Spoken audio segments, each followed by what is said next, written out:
James. There we go. Okay, that should be on now. All right, let me check it.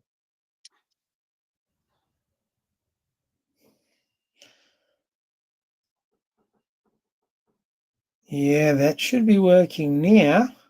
All right, perfect. Yep, you're good to go. Beautiful. Beautiful. So, I mean, man, I'm not sure if you've been paying attention, dude. In the last week, we know our sister, Cloda, she left Islam, right?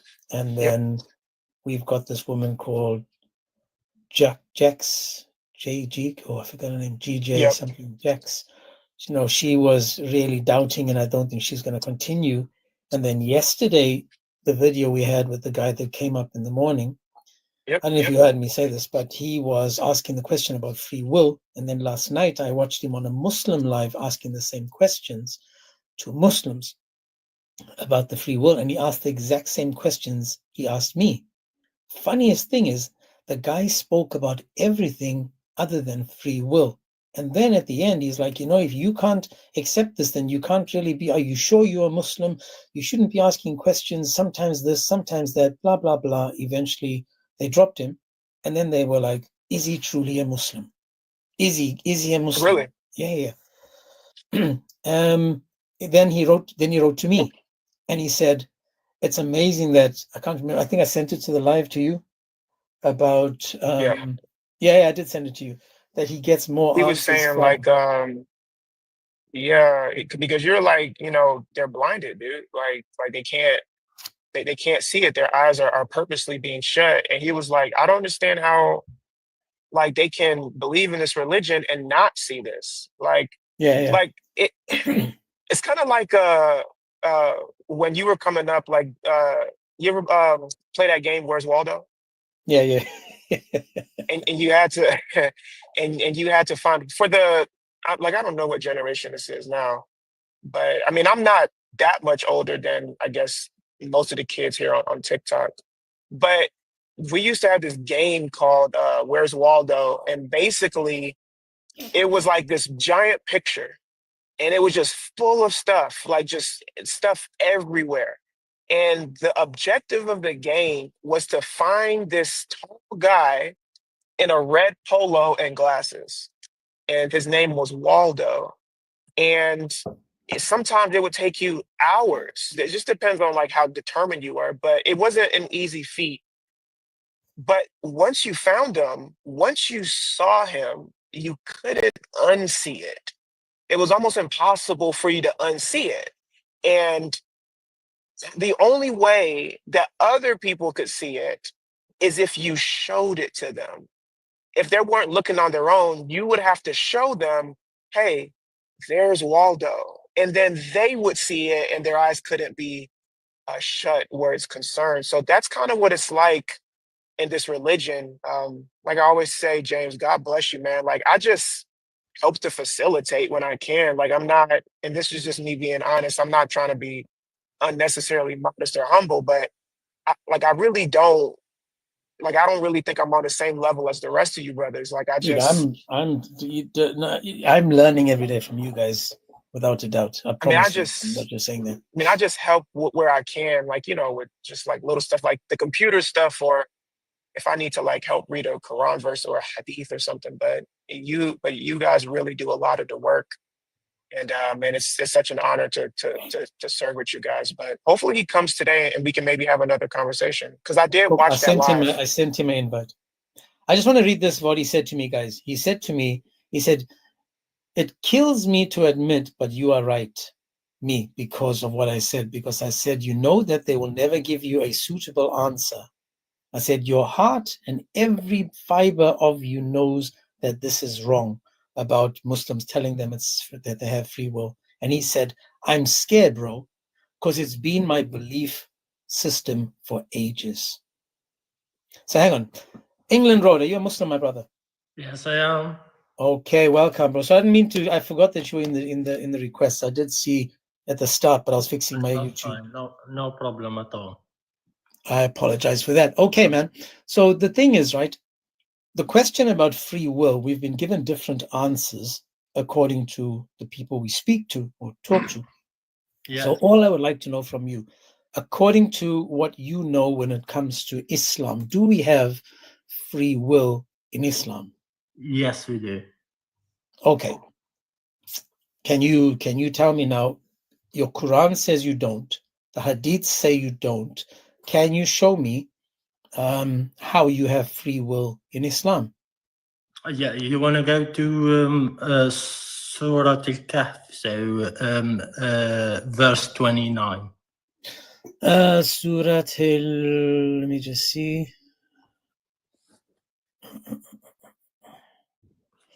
Where is that? Where is that? Do you know the number? I'm gonna take some seconds to find it. Al-Kahf.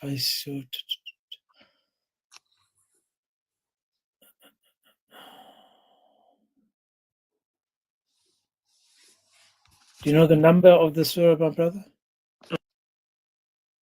If you It's can, calf. if you Yeah. can, give me a second. That that's chapter. I should know this actually. I know that. That's 18. Yeah, and then the 18. What did you say? 18 what? Verse 29. 29. Beautiful. Yeah, because that's the chapter with the with cave. the sleepers. Yeah. Yeah. So let's read. It says, and say, the truth is from your Lord. So for whoever wills, let him believe, and whoever wills, let him disbelieve. Indeed, we have prepared for the wrongdoers a fire whose walls will surround him.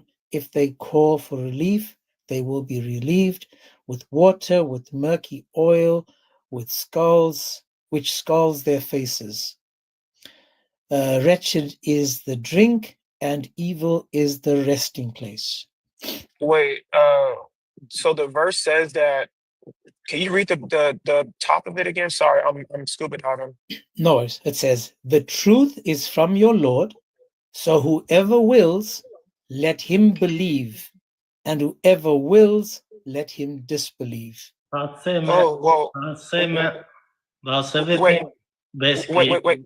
Hold on. Wait. England, but you realize that still doesn't mean you have free will, because chapter 81 verse 29 says you can't even will to do anything unless Allah wills you to do it. All right, let me answer you that, please. Okay. This is your question. Do we really have a free will or not? So basically, in our religion, it does say to you, if you want to believe in this religion, you have to obey. Like if you are in a country, you go to a different country. If you really want to stay, you have to obey to their rule, or you just leave. Basically, simple. So the religion saying, if you want to obey, you can, but we have a rule in that obey. We have stuff you can do. You have stuff you can do, and things like that. In that verse you just read, basically, if you want to be a Muslim, you have to obey to Islam. Is a book. You have a book to follow, and you have hadith to follow. If you don't want to do that, you can have any other religion you want. You just don't believe to it. Okay, no problem. Who is it that permits you to be a Muslim? England. No, are we past this? I don't want to keep jumping from place to place. Are we past? No. Habibi, listen to me. It's on the same topic. I'm asking you a question. Who is it that permits you to even be a Muslim to believe? God.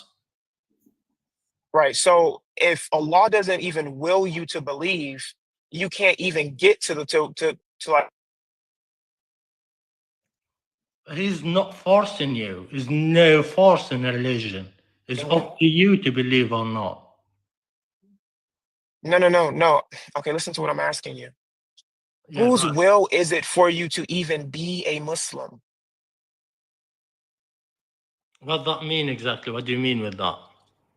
James, can you read 81:29 for me? Forced? Yes. Okay. No, I am not forced. Say again? I am not forced. No one's forcing you. I'm not sure what you said. 81:29. 81:29. And this is what it says. It says, and you do not will except that Allah wills. Yeah, for what? What's before it, what after it, please? So, Well, let's see. Yes, sorry, go ahead. It says, for whoever wills among you to take a right course, and you do not will, except that Allah wills, Lord of the worlds. And that's the end of that. That's it. So what's that going to do with us as a Muslim? Okay. So you can't. So being a Muslim is the right course, right? You're on the Surat al-Mustaqim, right? Just before you finish, please. Is that a different question? No, bro. It's the same question, the same topic. Being a Muslim is being on the right course, right? Yes, it is. Okay. Thank you. So before you can even get to the verse you brought up, if Allah doesn't will for you to be on that course, you can't even be on that course. So you don't have any free will where that's concerned. You can't even be a Muslim unless Allah wants you to be a Muslim. So let's ask that question. No, Sorry, guys. Sorry, England, 1 second. Yeah. Can I be a Muslim if Allah doesn't will it? It's up to Allah. Exactly. Okay, so it's up to Allah. So my free will doesn't matter. It's Allah's will, correct? Yeah, but you are not a Muslim. Is that mean God forced you to be a Muslim? But listen to my question again. We're not there yet. Listen to my question. Yeah. Can I be a Muslim if Allah doesn't will it? Yes, of course. Okay, can you go to Surah 10, 100? Surah 10, 100. James, it's crazy, man. Like I was doing a little bit of research on this. Oh, sorry, England, go ahead. You said what? I was just gonna have a look at 10, 100, yeah? Yes, please, sir. Yeah, James, I was reading up on some of these verses last night, man, and it's crazy, like when you really look at what the Quran actually says about this. Like, bro, like you can't even be a Muslim, bro, unless Allah says, yeah, you can be a Muslim. Now, like the Muslims can say that because there's similar verses that sound like they're analogous in the Bible, but the only difference is our God says that he wills for everyone to be saved. Grace has appeared to all men. John 3:16, for God so loved the world that he sent his only begotten son, that whoever believes in him shall be saved. The idea of free will in Christianity is much different than the idea of free will in Islam. Some of these things about like qadr and things like that happen after you believe. But for them, like you can't even be a Muslim if Allah doesn't even want you to. So it's a very strange concept.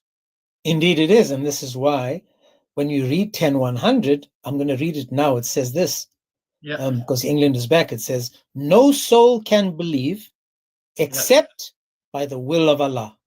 I want you to read the one after it, please. No, but let's read the one before. Let's do this. We go 1099 first, because 1099 also makes it quite clear. It says, and had your Lord willed, and had your Lord willed, those on earth would have believed. Right? Had your Lord willed, those on earth would have believed. Not if you wanted, if he wanted. It says all of them entirely. Then would you compel the people in order that they become believers? Surah 10:100 says, and it is not for any soul to believe except by the will of Allah, and he will place defilement upon those who will not use reason. 101. Say, observe what is in the heaven and the earth, but of no avail will be signs of warners to a people who do not believe. All right. Is it all right to answer that? No, it's not. I asked you a question. Can I become a Muslim? I'm just going to answer you. That's what I'm saying. I'm not sure what you just said now. Are you going to answer me? Is that what you said? Yes, man. Yeah. Okay, sure. Basically, to make it easy to understand. So let's say I have no religion. I'm an atheist. Yeah. and I decide to go to see the truth. Yeah. Whatever it is, not jump into Islam or not jump into Christianity or whatever. I just want, inside my heart, I really want to know the truth. Then the guide of God, of Allah, will be on you. So Allah will, if He wants you really, if He believes. Where does the Quran say that? England. It's Why are already you said. just why are you just making stuff up? I'm Why are not we like making why should we go stuff. with your ta'wil? Where does the Quran say that? It's there, what you just read. If you really Okay, understand Arabic, which you ayah? know what I mean. Which ayah? And Araf Arabi, Habibi. Which Yeah, so ayah? that one is just, he just said. Let me read it again. Let me read it again. I'll And read from read that one, 1099 please, yeah. and we'll go to 10100. And it says again, had your Lord willed, those on earth would have believed. Can we just do parts at a time now, England? According to this part of the verse says, had your Lord, had Allah willed, then those on earth would have believed. All of them entirely. Right? Yeah, okay. If He willed, correct? If he wanted, yeah, he's just telling our prophet, if he wanted to make everyone is a believer, he will do that. He have Beautiful, beautiful. Okay, now the next part, 100 said. Before you pass it, please. But what that mean if he wanted? Say again. What that mean if he wanted? If I say to you, I want to, that mean I didn't do that thing. I know, I understand that. So now he's saying if he wanted to do something, he could have done that. Yes, of correct? Course. Okay, so I'm not going to misrepresent you, brother. It's okay. But then we go to 10100, and it says, it is not for any soul to believe except by the will of Allah. Now let's look at that part. Can I believe if Allah doesn't will it? Yes, of course. Hang on, let's see what the verse said. Let's see. You Bro, said yes. Let's read the verse again. Where does it Let's say read the that? verse again, England. Listen carefully. And it is not for any soul to believe except by the will of Allah. If Allah doesn't will it happen? Of course. Oh my God, I don't think you understand what you just said. Bro, this is crazy. You don't want to hear it, do you? Bro, England, no, it's you that doesn't want to hear it. We just read the verse, dude. Just okay. Look, boss. Go to a different verse, but this verse doesn't say what you're saying. It says if it's a conditional, bro. It's a conditional. If Allah wanted you to like all to be whatever, but then it says He doesn't want that. He has fixed it for you. So you can't be a believer if Allah doesn't want you to. The Quran, you don't read and understand Quran by just stopping England, England, can I give you another verse, brother? Let's see if this other verse helps, okay? Let's try. Can you open your Quran to Surah 76? Surah 76. What's the name of the surah, please? No worries. Give me 10 seconds. I was about to go there now. 76 is Al-Insan. Okay, and what verse, please? 29. We'll start at 29 and we're going to go to 31. 29, 31. Just give me 29 to 31. Yeah, you can read it and I'll read it when you get back. That's right, I mean. Bro, this is it's too early for me to crash out. Like it's too early for this. I wake up, right? And then I do what I gotta do. But before I get out of bed, I mean this, I pray for patience. I pray for patience because I know I'm gonna come and do this later in the day or when I get a chance. But I pray that I'm not irritated, anxious, or annoyed before I start a live, because when you start this live, I promise you, you've got to actually like do some type of meditation or something. You need to say a prayer before you even start it, bro. Dude, I'm serious. Like every morning I wake up, like I do my prayers.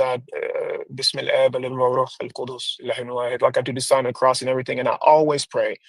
Promise you, I always pray that I have wisdom to deal in these particular situations because like people think apologetics is about knowing a lot of stuff. Oh, you need no, Go ahead, it's man. about hold on, English, just give me 2 seconds. It's about knowing what to do when you don't know what to do. Like that's really what apologetics is, because sometimes you guys, I'll be honest with you, when you guys say stuff like what you're saying, England, like I don't know how to respond You know except for just why? being frustrated. You know Like, why? Because but I you. don't want to detract from the conversation, bro. I Let's just want. focus. I Ragas. just want you to know to know how to understand a little bit. The Okay. Quran is not just you read in one verse and you stop. Some verses are completely clear. Tell you what it is, and there's nothing changing it before it or No after. worries. Let's get back to the verse then. So you read 76, 29 to 31, correct? Yeah. Can you just read it in English so I know Sure, your I am. Sure. translation? It says, all this is an admonition and reminder.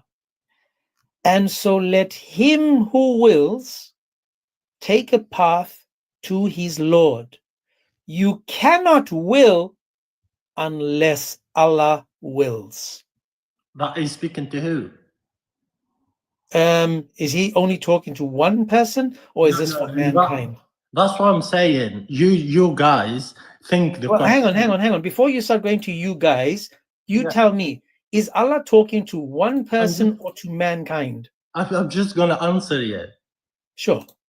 The Quran speak about the past, speak about the present, when the Quran revealed, speak about the future, speak about some people, speak about one person, speak about every single person. So in the Quran you find everything. So when you bring a verse, you need to know who God's speaking to at that moment. What is the reason for it? So let me read then. Stop for a second. We'll start at 23, where it says, and surely we have sent down the Quran on thee.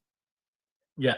A sending down. So be thou patient under the judgment of thy Lord, and obey not one of them, sinner or unbeliever. And remember the name of thy Lord at dawn and in the evening, and part of the night bow down before him and magnify him through the night.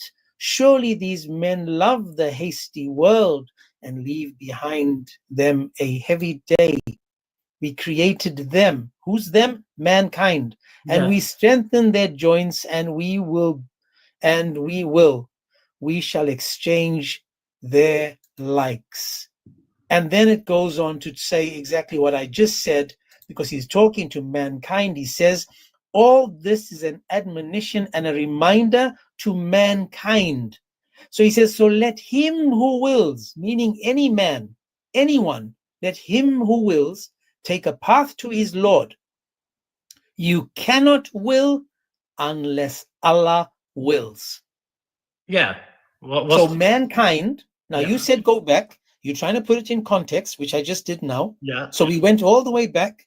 We read it's talking about mankind, and it's telling mankind that you cannot will unless Allah wills. So you want just to force us to be to say that Muslims Bro, what are you have talking? no We're not freedom. forcing you to do any. This No, is what no, no. your book says. But you don't want the answer. We just answered you. Yes. Do you know what the meaning of you have a free predestination will. is? Man, this is crazy, dude. England, please, just focus now. Do you know what the meaning of predestination is? Yes, it is. I know what you mean. Yeah, go ahead. Okay, is there predestination in Islam? Does Allah predetermine everything that's going to happen to you? Yes.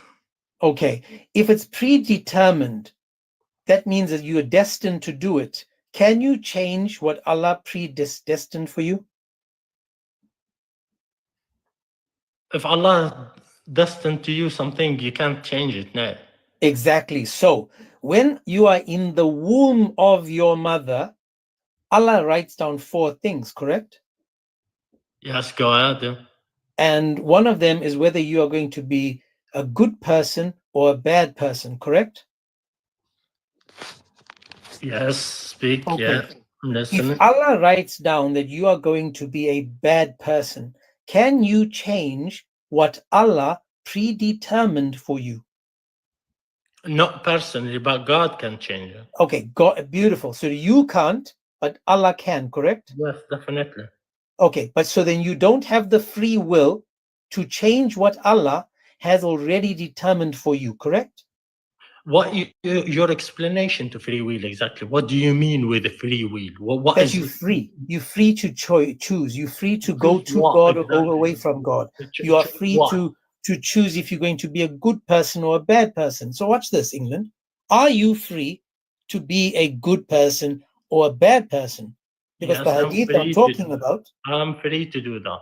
Okay, so then Muhammad and Allah are liars when Allah said that the angel writes down whether you're going to be a good person or a bad person.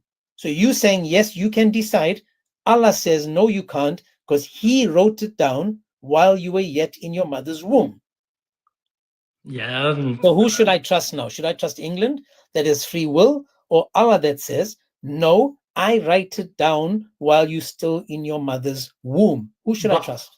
But what you don't understand is that when God write down something about any person, it doesn't mean I am going to change it. So if I am a good person, whatever you're going to say or the word going to say, that's not going to change it. So God will be right in the end. Do you understand what I mean? Okay, so watch this then. Listen carefully, England. If God created you for hellfire, can you change what God has created you for? But personally, I can't change. I can't change anything. Exactly. So now, do you agree that in Islam, Allah decides when you're in your mother's womb or your father's loins, Allah decides whether you're going to heaven or whether you're going to hell? No, he didn't decide that. Okay, have you read the hadith? Free will Hang on, brother. Do you take brain. hadiths? Do you take hadith? That's why we're different to animal. He give us a brain to think. My man, do you take hadith? Yeah, it depends what hadith is it and where. Okay, so if I show you a hadith where Allah says that He created you for heaven and hell while you were in your father's loins. It will be nice to bring me something from the Quran, please. Sure, I just did. I took you to Surah 10:100. We brought you the Quran, but every time we brought you the Quran, you said we were misinterpreting it, and then when we asked you for your interpretation, you never gave one. I just clearly give you the verse for Surah Al-Kahf 29, what God said. There's a contradiction, don't you think? You believe. If you don't want, you don't want. It's up to you. But hold on, wait. But in that verse that you gave us, in the ayah, it doesn't say what you're saying. It agrees with us. It doesn't agree with you. Oh my Lord, seriously? Ya Allah, yes, seriously. No, it doesn't. It say if you want to believe, believe. If you don't want, you don't want. Okay, watch this, watch this. England, according to the Quran, if Allah sends you astray, can you change what Allah has done? If Allah sends me what? Sorry? If He sends you astray, if He misleads you. Like, for example, Surah 5:41 says, and the one whom Allah wills to send astray, you will never be able to help him in the least against Allah. What verse? Sorry, that one? 5. Yeah. Al-Ma'idah 5:41. Yeah, 541, guys. James, and then Yes. the other problem along with the verse you're giving them is it's the same topic. How would they know if they're the one that Allah has led astray? Because right now they say, okay, well, I'm choosing Allah. Like I believe, in Islam. right? Alhamdulillah ala Islam, right? But in the Hadith as well, it says that,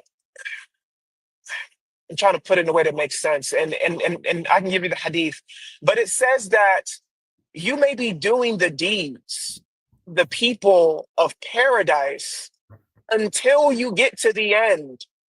And then what Allah has written for you overtakes you. That's And right. you start doing the deeds of the people of Jahannam. And it's sahih. So here's the problem. You may be on Surat al-Mustaqim Dilwati. You may be on it right now. But maybe right before you die, Allah has written for you to do the deeds of the people of Jahannam, and then you go there. So when you go to the verse that says, the 541, I think you said, James, you said 541? Yeah.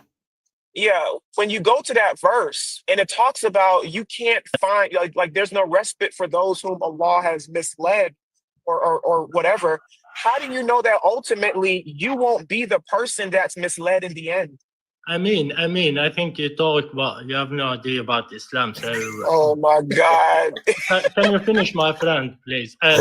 You just That's right, England. You you just teaching, man. say You Yeah, all teaching. right, man. All right, man. I'll mute up. Sorry, James. Go ahead. I don't know anything. you said Surah Al-Ma'idah 41. Yes, sir. Can you read the both verse? That verse you just read and the one after it, just after it. Okay. This is going to be interesting because again we're going to end up with that the Torah hasn't been changed, but it's okay. So let's see. I'm not sure what version you prefer, but it says, "And the one whom Allah wills to send astray, you will never be able to help him in the least against Allah. They are those whose hearts Allah did not will to cleanse.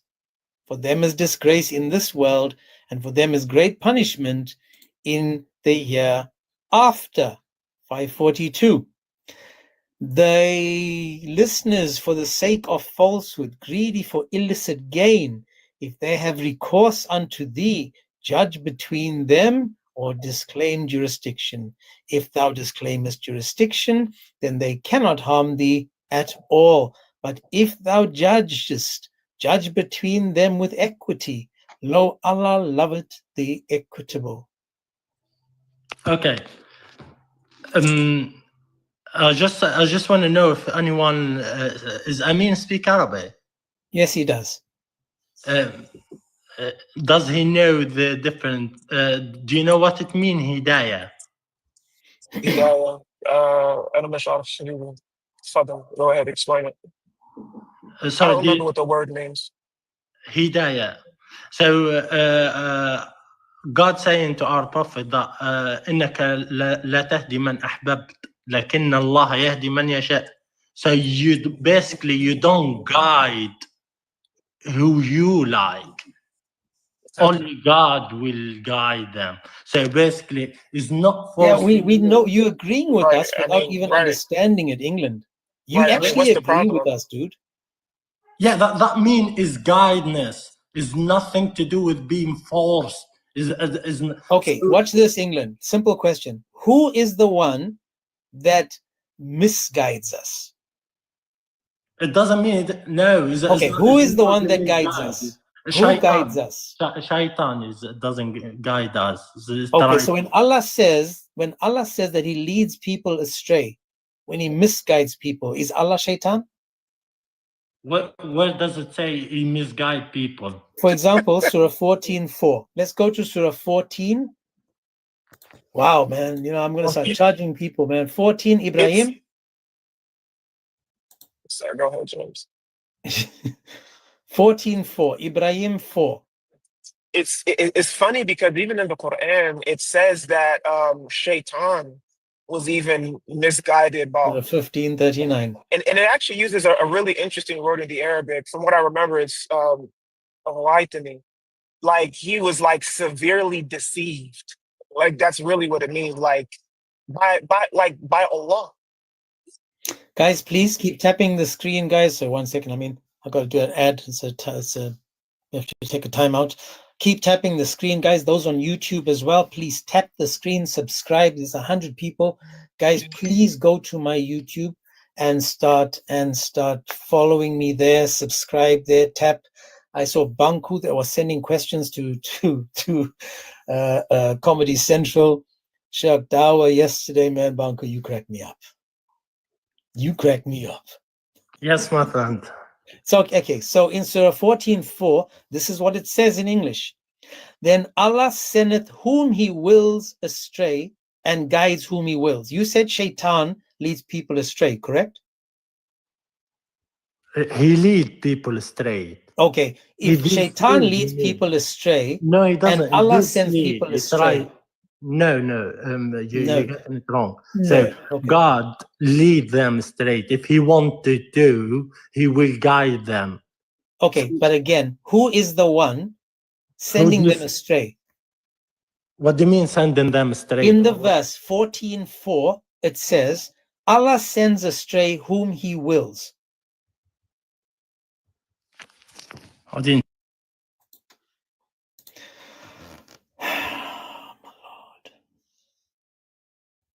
14:4, guys. I can give you guys a whole lot of numbers when it comes to who leads people astray. And yes, Allah is the one that leads people astray.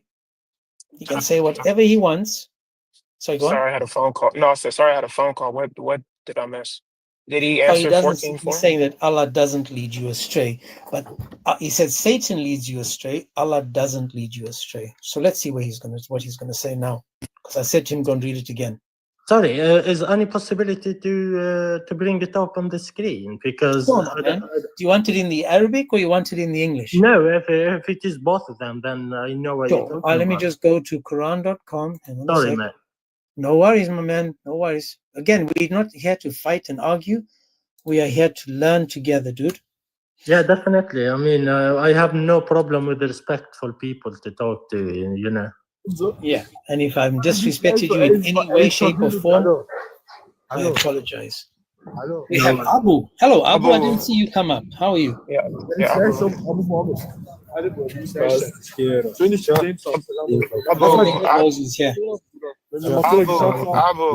hold on a second, bro. It sounds like you're talking through a potato. Okay, he's gone.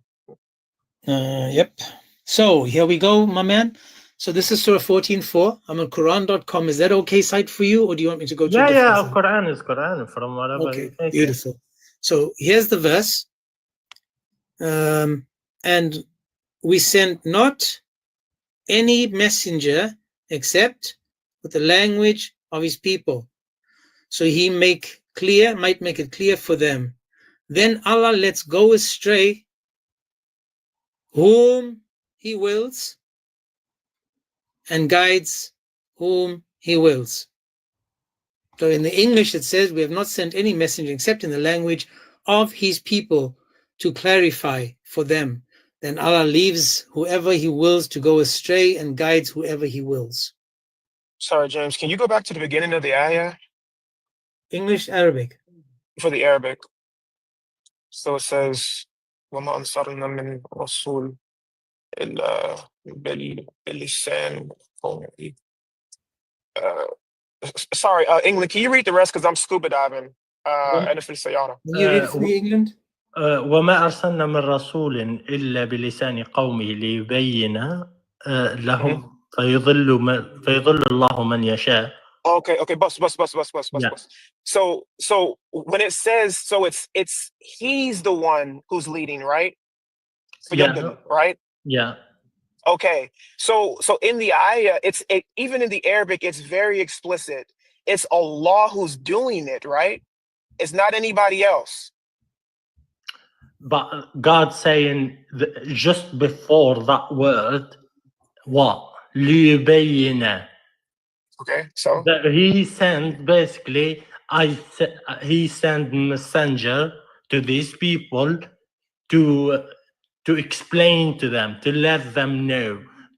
But after that, after he told them whatever it is, the message of God, either to Moses or Jesus or whoever, then if they not guided, then God already basically ضلوا. No, so We say okay, ضلوا عن سبيل الله. So they right, already disguided because they didn't believe in them.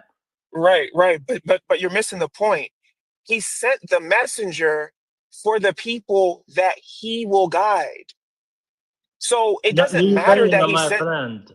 Forget. bro, You we just just read say it. every word. Do you know how many words in Arabic? Over Oh my 10 million. God, What are you bro, speaking about? I just read it in Arabic. I Yeah, just heard you. I'm just saying to you, what's the word mean in English? I know what it means.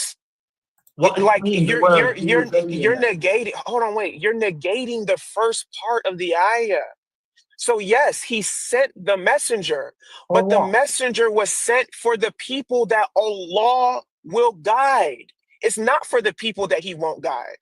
Can we just read this verse over here, please? Let's see if this one says This is crazy. It's very clear. England, can you read this verse for me, please, brother? This is 1693. Can you read this for me? Yeah. ولو شاء الله لجعلكم أمة واحدة. So if God wants, He will make you just one ummah, okay? Mm-hmm. ولكن يضل من يشاء ويهدي من يشاء. I think. Exactly. But he doesn't want that. What do you mean he doesn't want that?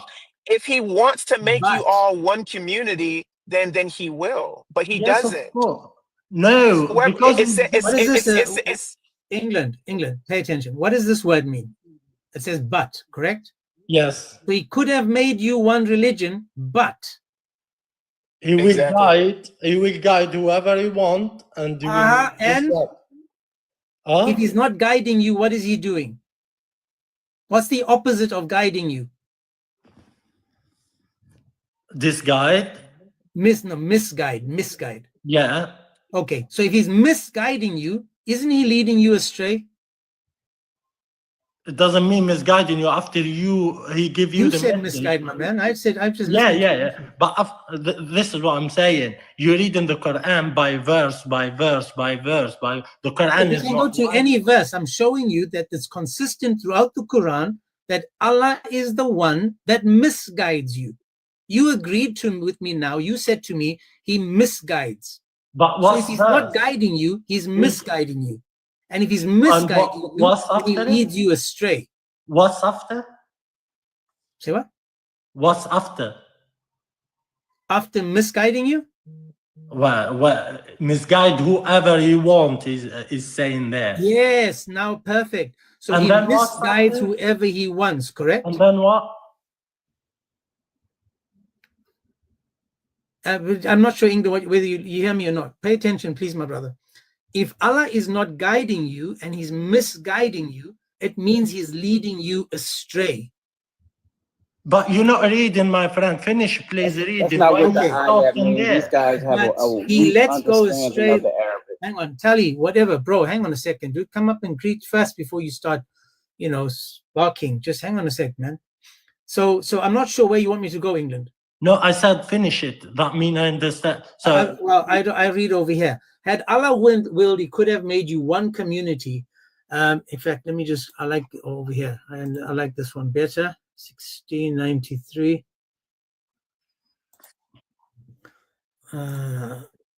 Where'd the other guy go? No idea. It's crazy. If Allah had willed, he could have made you one religion, but he causes to stray. He causes to stray whom he wills and guides whom he wills. Yes, definitely. Okay, so who is it that causes people to go astray? It doesn't cause you to be. Oh my gosh, you just said that. All right, my friend. Let's go over these because we will not agree to each other. Okay, let's do this. Let's do this. England, let's do this. I just want to show you this hadith over here, right? Pay attention to this. Yeah. This is Sahih Muslim 2662C. Sahih Muslim 2662C. All right. Okay, you've heard of Sahih Muslim, I guess. Yeah. He says, Allah's messenger, there is happiness for this child who is a bird from the birds of paradise. For it committed no sin, nor has he reached the age when one can commit sin.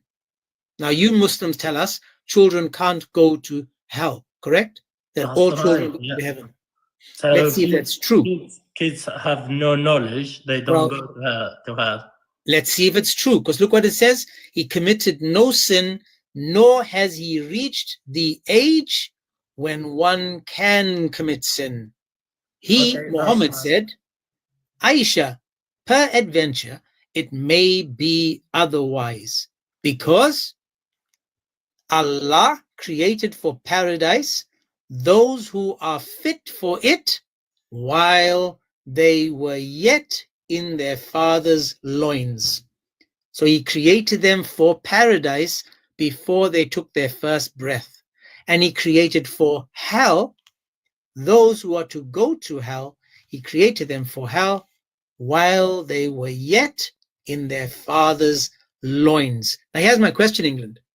If Allah created you for hell, if he created you for hell, can you change what Allah created you for? I can answer in one thing. The first thing I will say in this, what I'm reading now, I am not that kind of person who will try to explain something I don't know about, especially in Hadith. I don't take Hadith as I can explain it, if you know what I mean. I believe in Hadith, but I don't know what is the context on this, so I can't argue anything in Hadith because I am not a scholar to know when this is come up, what's the reason, why our Prophet said that, when, do you know what I mean with that? So I can't really argue anything about Hadith, but if I know whatever I can say is I know about it. I don't want to play it like I know everything in Hadith, you know what I mean, or the Quran. So I'm just saying to you, for answering to that question you put on the screen, that God give us a free will, give us a brain to think, to learn, and to educate ourselves to learn the truth from the false.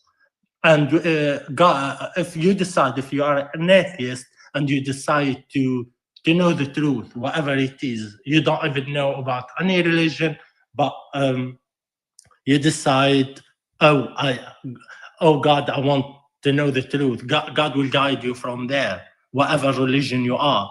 So I can't really help you with that.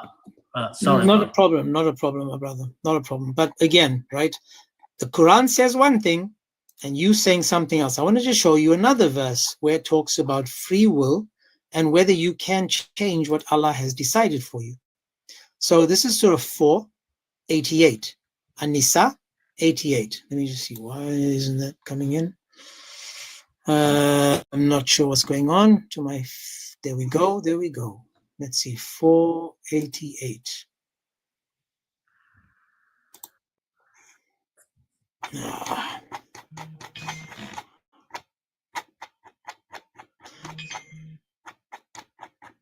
So in 4:88 again, this is another verse that kind of changes, again is on my side, not yours, because I just want you to see that the Quran is saying the same thing over and over. So this is what it says. Can you read this in the Arabic then? This is 4:88, An-Nisa 88. If you get the screen a bit far a little bit, please. There we go. Can you see that? فما لكم في المنافقين فئتين. So he's speaking about the munafiqeen, yeah? Yeah. Just to begin with it. والله أركسهم بما كسبوا وتريدون أن تهدوا من أضل الله ومن يضلل الله فلن تجد له سبيلا. Okay. So God is speaking about munafiqeen. Yeah. And he's saying that because they are already munafiqeen, God already know. He's speaking to our prophet. He told them who's munafiqeen. So you can't basically. He's saying to him, you can't guide them because they are already munafiqeen. And but it says more than that. It says more than that. God has misguided them already. Ah, thank you. So Allah has misguided them, correct? Yeah, that their self, they are misguided already. No. You just said it. You said it right now. Yeah. You just said Allah misguided them. In the Arabic, England, Habibi, in the Arabic is very clear. It says that Allah is the one who has misguided them. Oh my God. Allah, right? Read it. Read from here. Okay. Do you read from here, please, and tell me if I'm wrong. Allah, صح? من أضل الله. Exactly. بالضبط كده. So who is the one that has misled these people? Is not misled them. They are already misled. Bro, it says it right there. It's Allah who did it, bro. That's true. That's true. That's literally what it says. No, it's true. Are you a Muslim? I'm a mystic. It's complex. Okay. All right. Well, Isa. Yeah. Just for today, bro. Let's just try to get some Muslims up here. We kind of know your position, and that's fine, bro. We can talk about it later if you want, but let's just keep the panel clear so we can just engage. Yeah, with of course, man, of course. But no, not you. There was a person on stage named Isa, but yeah, we'll talk to him later. England. So the Arabic is very clear. It says that it's asking, do you want to do something? Right? It says, do you wish or do you want, basically, to guide whom Allah has misguided? Yeah, basically they are misguided. Their brain no, England. Who is the one that misguided them? Munafiqeen. Allah misguided them. Oh, Thank you. But are you speaking about who? The people that are misguided are those that are saying. It doesn't matter who. It's talking about the hypocrites. The hypocrites. It's talking about the hypocrites. England. But England, listen to me, please. We understand is talking to the hypocrites, but my question isn't that. My question is, who is the one that has misguided them? Allah. Thank you. Now, if Allah misguides you, if Allah leads you astray, you said Shaitan misguides you. Shaitan leads you astray. Now we see Allah is misguiding. Allah is leading astray. Misguiding. Allah has, England, I haven't got to the question. Again, to the topic on free will. If Allah leads you astray, can you change what Allah has done, or can only Allah change it?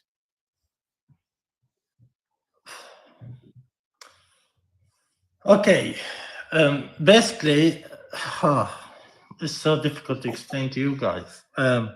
So if you are Muslim, if you are religious, if you are believing in God, believing in Prophet, everything, God will guide you to that. That God will help you. If you're already misguided and you are hypocrite and you don't, basically you are. It's like what happened in our Prophet time. His uncle is a disbeliever, and he heard that he's going to hell. And when he's still alive, he still disbelieves because he already is something already God decided for him because he heard our Prophet. So. God can change. My man, again, I know what you're saying. I agree with what you're saying, but you're missing out. You're losing something. Once again, it is Allah in the Quran that you've just agreed with that leads people astray. Now, my question isn't, I don't really care about that. This is my question. If Allah leads you astray, do you have the free will to change what Allah has done to you? Or can only Allah change it? Yes, man. Can you give me the big screen? For some reason, I don't have mod. I don't know why. Mod, you are changing it willy-nilly, man. I was watching the screen just keep changing. Yeah, but then okay, now it's working. That's weird. Yeah, you got I have to mod. give myself permission. I mean, I have to give TikTok access to my photos. That's weird. Okay, so wanted to show him this hadith because I mean, like I don't because we're just gonna keep going back and forth with him. So this is Sahih Bukhari 3208. In England, listen to this, right? So this is narrated Abdullah bin Mas'ud.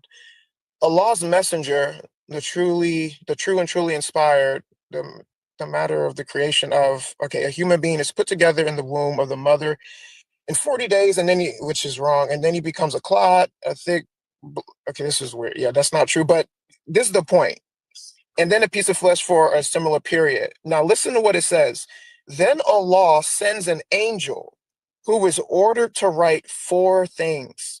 He is ordered to write down his, i.e., the new creature's deeds, his livelihood, his date of death, and whether he will be blessed or wretched in religion. Then the soul is breathed into him.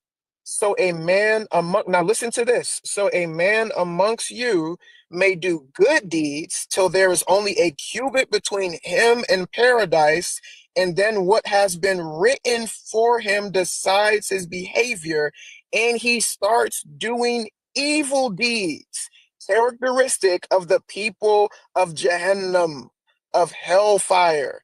And similarly, a man amongst you may do evil deeds till there is only a cubit between him and Jahannam. And then what has been written for him decides his behavior. And he starts doing deeds characteristic of the people of paradise. So according to this hadith, you can go your whole life thinking that you're doing the right thing, thinking that you're doing whatever Allah wants you to do.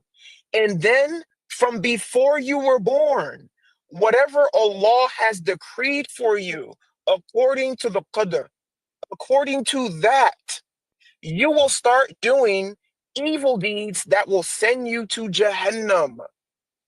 Who is the one that is making you do evil deeds and good deeds according to this hadith? I just answered him before, innit, about hadith. I can't go into hadith because I'm not a scholar, my friend. I'm sorry. That's okay, man. Okay. We don't expect it. All right, Again, man. Well, at least you know that this is what they say.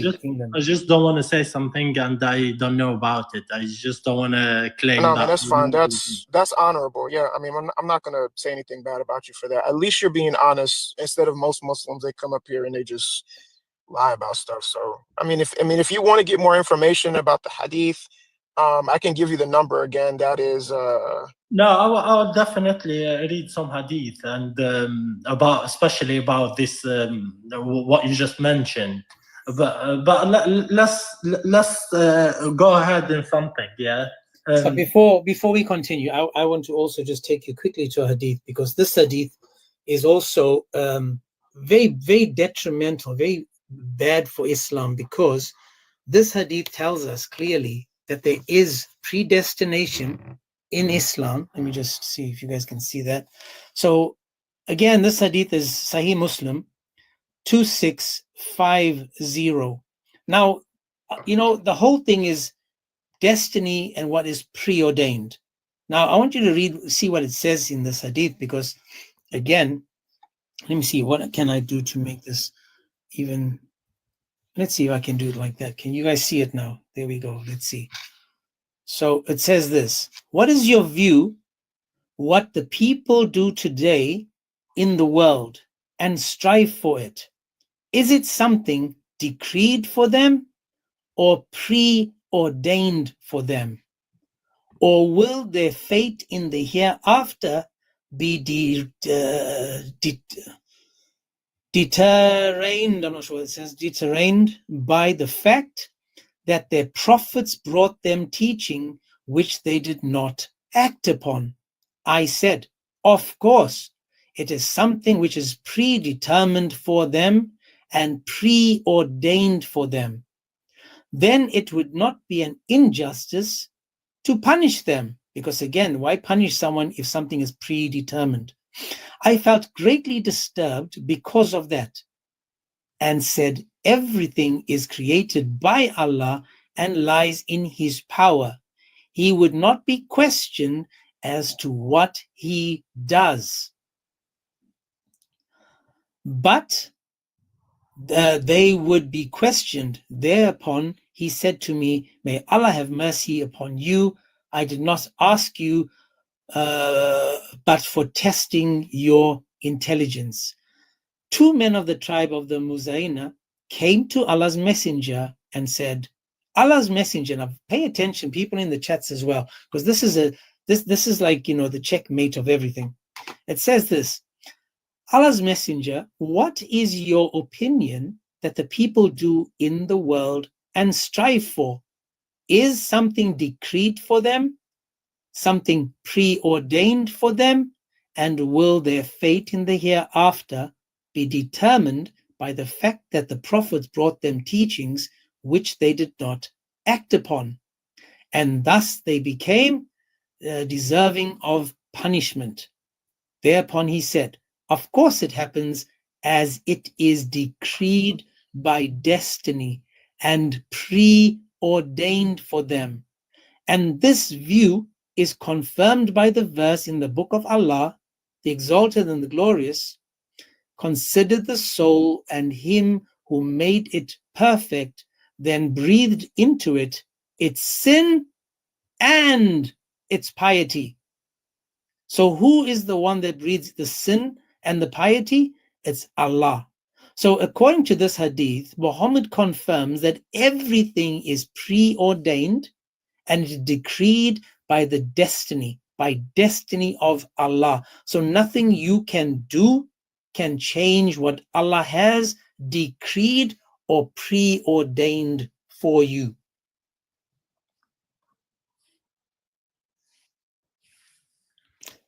What do you think so far? You might not believe this, England, but if I had to tell you that this was something that the Quran is talking about. That's hadith, my friend. I know. But listen to my question, please, my man. My question is this. If this is true,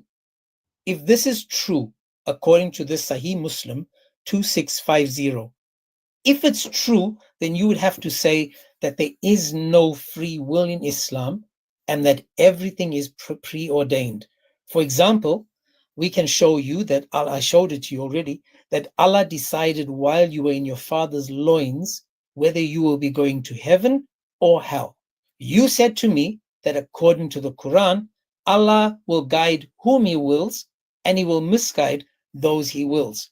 And I asked you a question which you didn't answer. Here's the question again. Can you change what Allah has created you for? You can't change what Allah already said or did. Okay, so that means if Allah created you for hell, like in the Quran it said, God Allah created some, didn't the Quran say that Allah created some of mankind for paradise? No, for some of mankind and jinn for hellfire? Because God already know not everyone will believe. Okay, now how do you know that you are not one of those created for hellfire?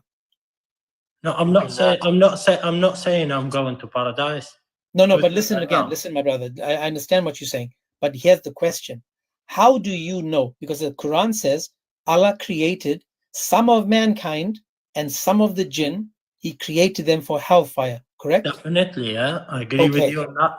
If Allah created you for hellfire, can you change what Allah created you for?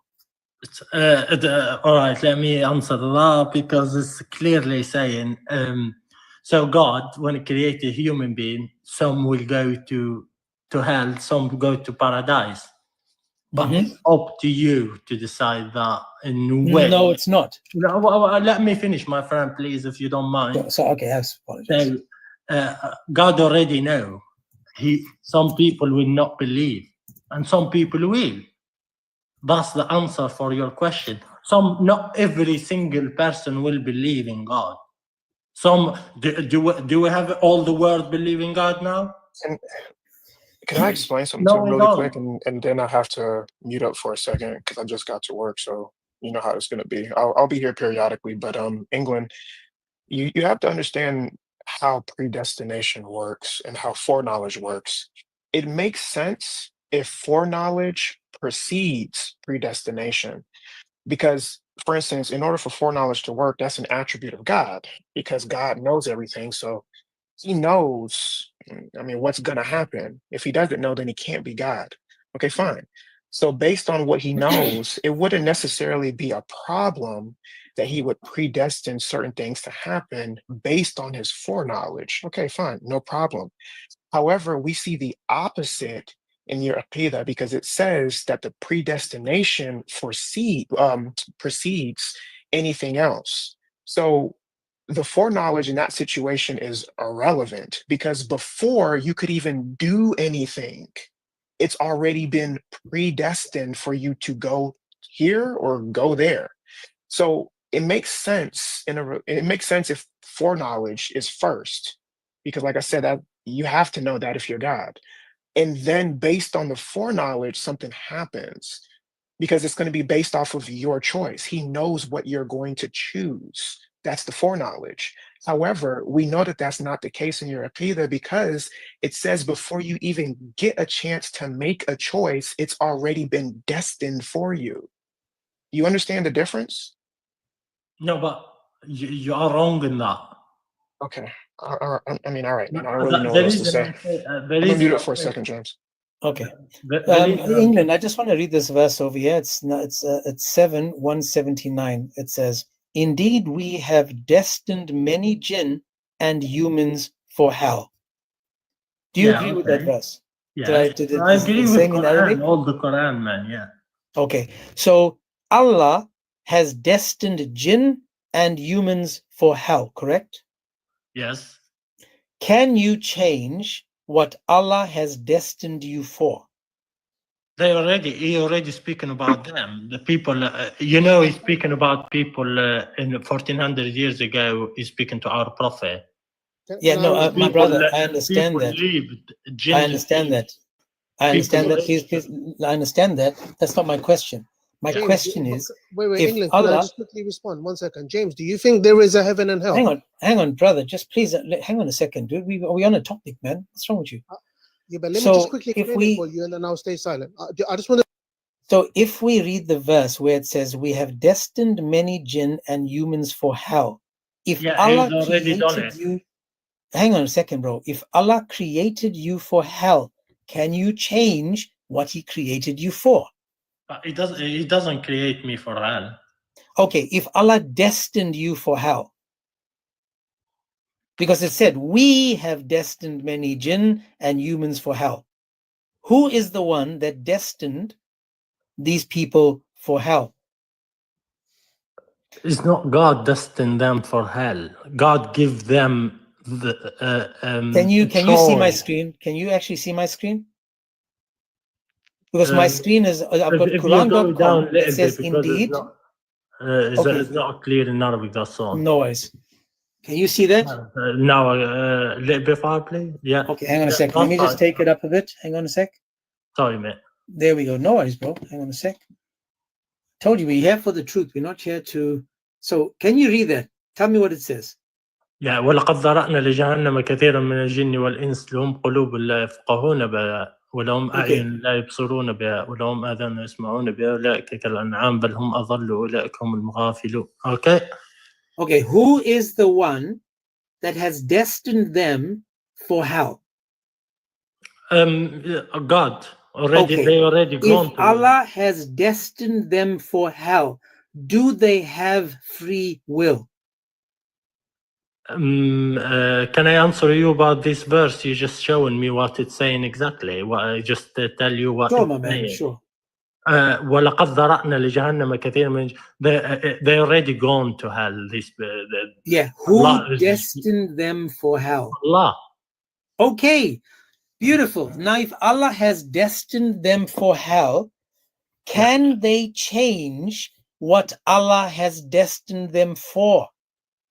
When you pass away, you're already finished. You're not going to come back alive to change anything or to try to do good.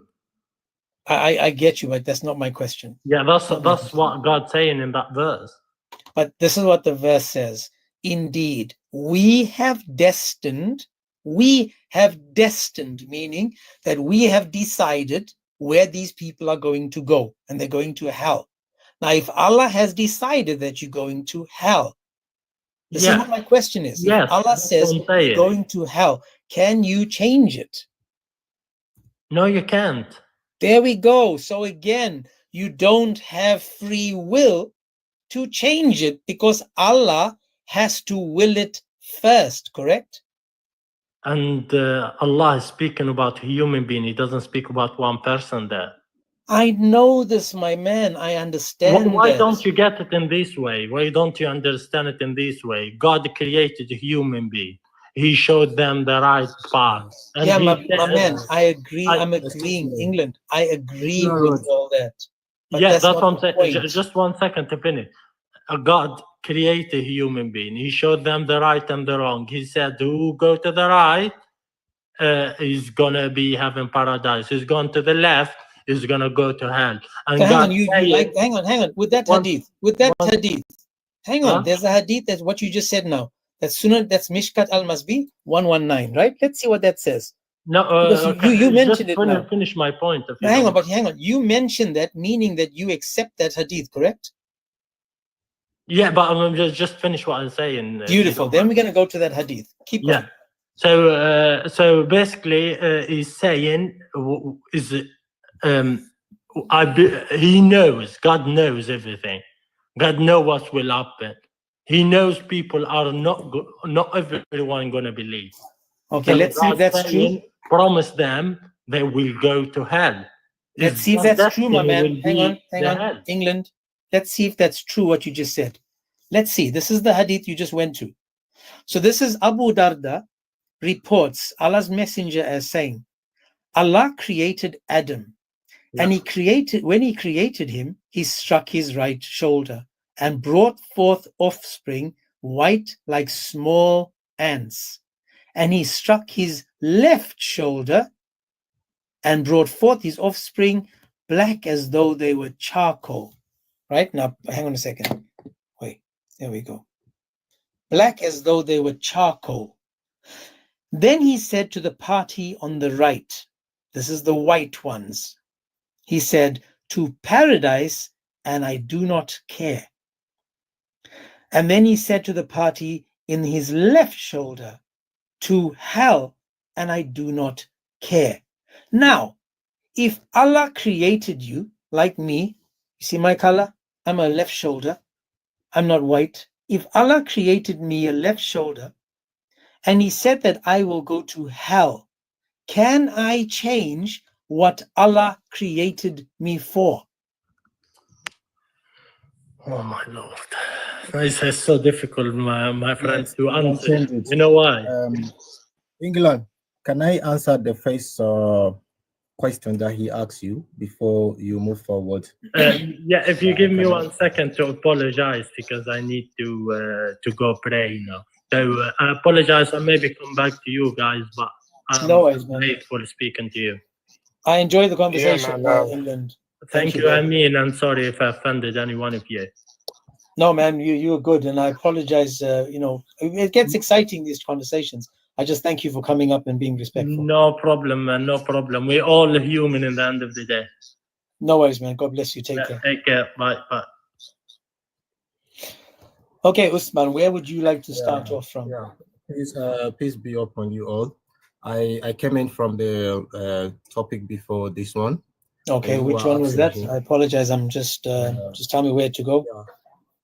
You were asking him that Allah created jinn and humankind, and he. Okay, yeah. Allah created jinn and humankind. He created us, all of us, with a free will. You understand me? All of us. No one Allah created him as a sinner.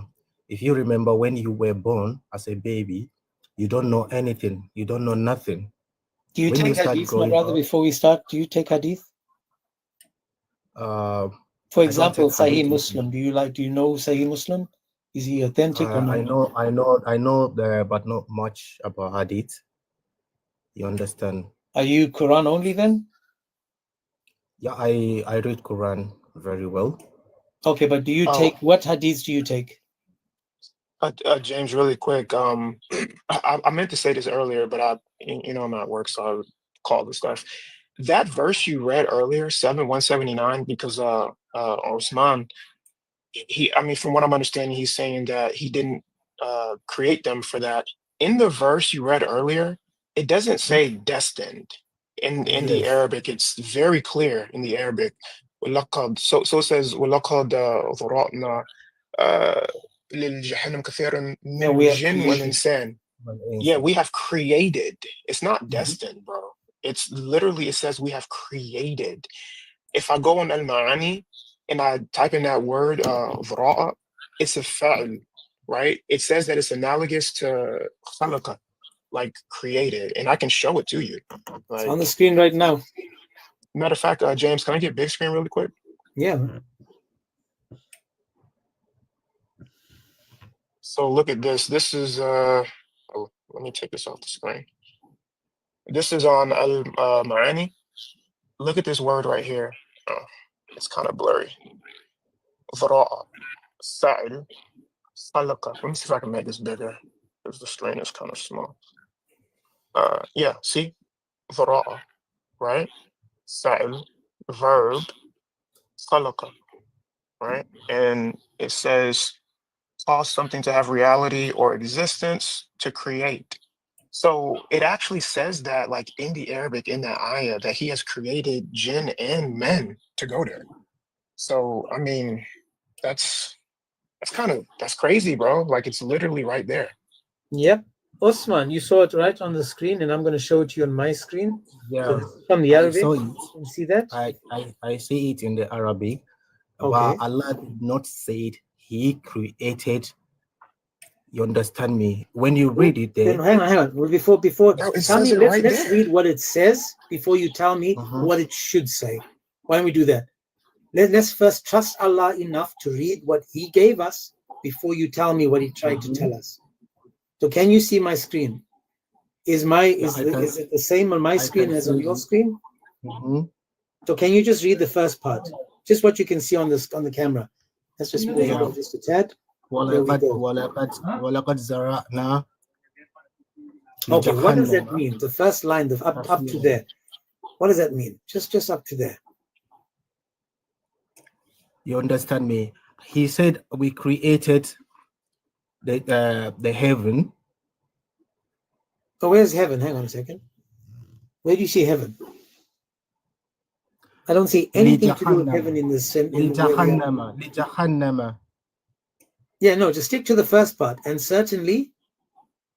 What's the next one? So hang on. Did Allah create some? Before I move on, so far it says certainly we have created for hell. So Allah created something for hell, correct? He created before he created humankind. He created heaven and the earth. I hope so. Hellfire. Okay. He created it. Okay, so now we know He created that. That's not my point. My point is this. In this verse, He created something or someone for hellfire. So far, do you agree with that? Yes, He created the hellfire, and He knows He's gonna bring out people who disobey. Okay, but hang on. In the verse, He's telling us who He created for hellfire. So tell me, in this verse, who did Allah create for hellfire? He created a jinn and humankind. He did not choose.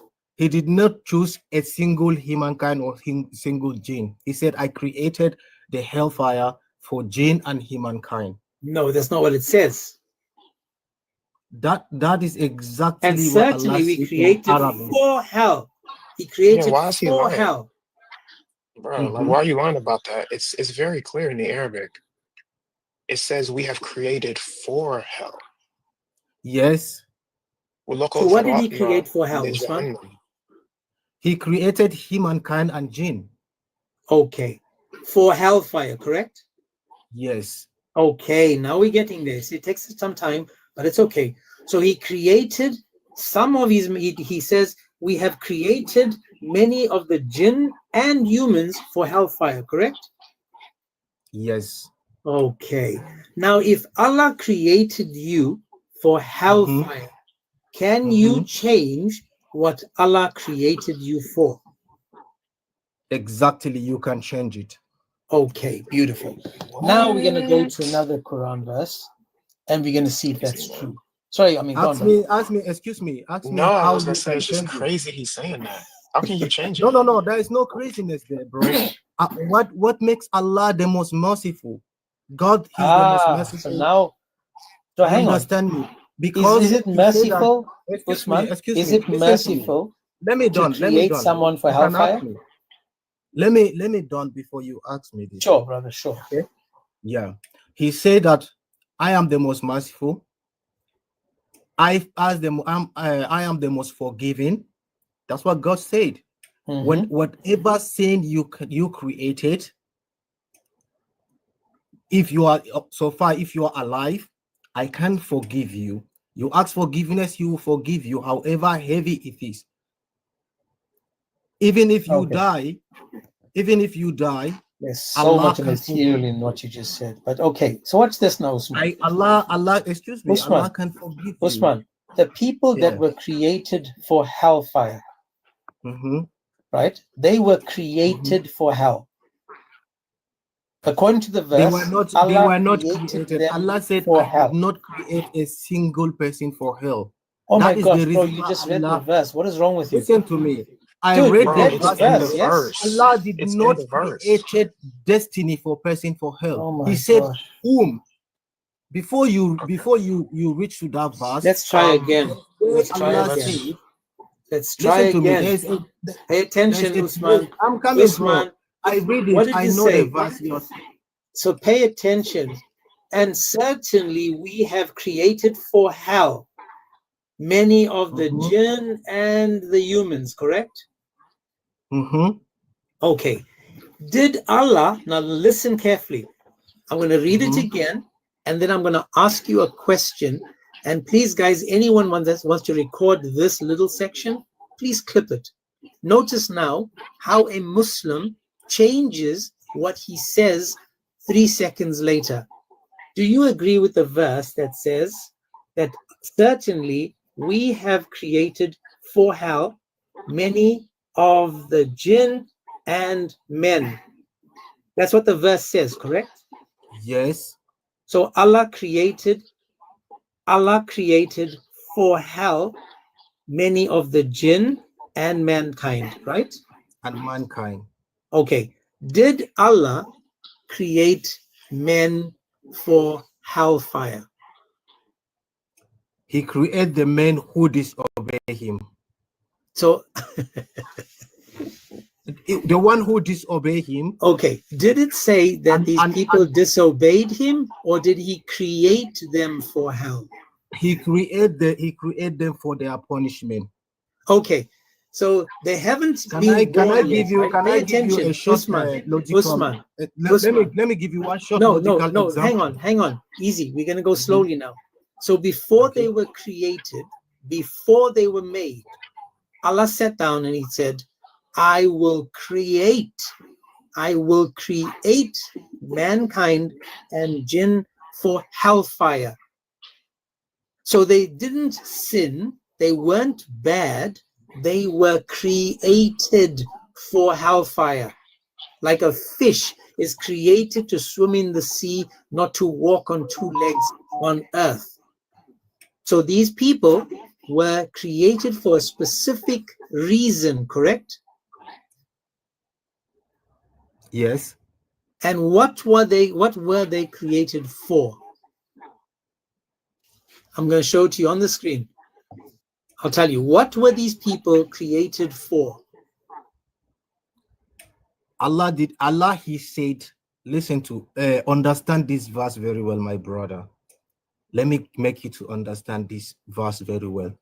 Allah did not say that I chooses these people, these specific people that I create. He said, I create the humankind, the entirely humankind. What did he create these people for?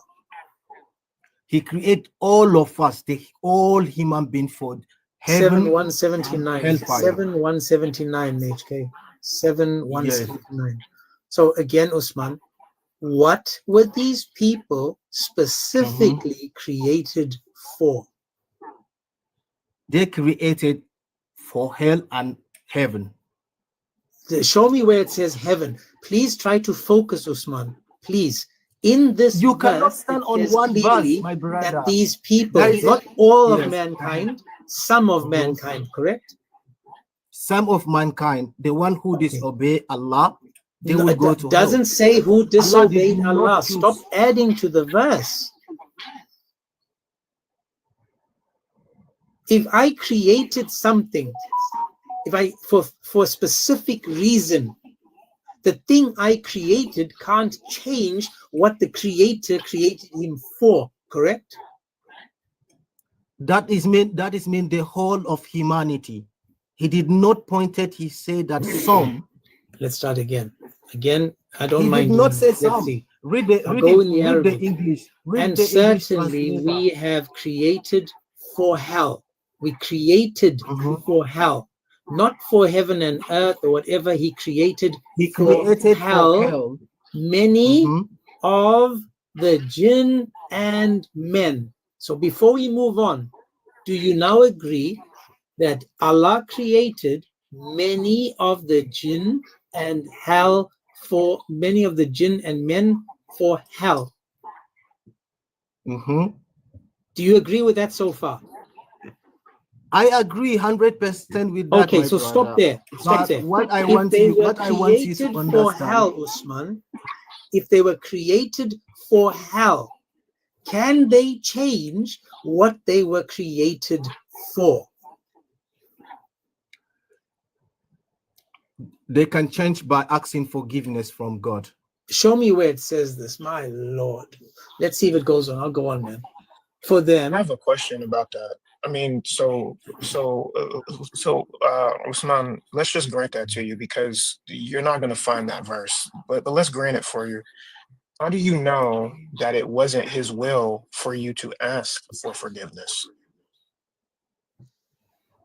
Come again. Like for instance, how do you know that it wasn't his will that he made you ask for forgiveness? Because there are some people who ask for forgiveness and some people who don't, right? That's exactly, yeah. Okay, so this is my question. How do you know? Excuse me, that before you forward the question, let me answer the first question you asked. You understand me? You say that there are some people can ask forgiveness, some people cannot ask. They don't ask forgiveness. This is exactly why Allah created the hell. Because okay, bro, no problem. You know that, excuse me, you know that you created this is sin, and Allah show you, he give you all his books, all his messages that don't do this. Bro, I understand. Don't do this. Stop, dude. Hold on. I hold on. Just give me a second. I don't have all day, all the time in the world. For some reason, James, I don't have mod in here to like mute people and stuff. That's weird. Usman, I get that. Yeah. I'm granting that to you. Just relax. I'm saying, how do you know, according to what you said, that it's not his will for you to ask for forgiveness and it's not his will for some people not to? How do you know that he's not the one making you ask for forgiveness, basically, is what I'm saying. That is the reason why Allah give us the free will. That is why Allah created us, excuse me, without, that's not free will. Listen to me very carefully. He created you to do, excuse me, he created you James, to do whatever. James, can you please mute him? Because I can't mute him for some reason. Okay. Yeah, I've checked your now it's working. Your words. It's working, okay. Yes, it's working now. That's weird. Usman, I don't have all day and I can't really talk for long periods of time. I really need you to listen to me. How do you know that it's not him who is making you ask for forgiveness? That's the question. Usman, come off mute, bro. Because Allah said to us, you understand me?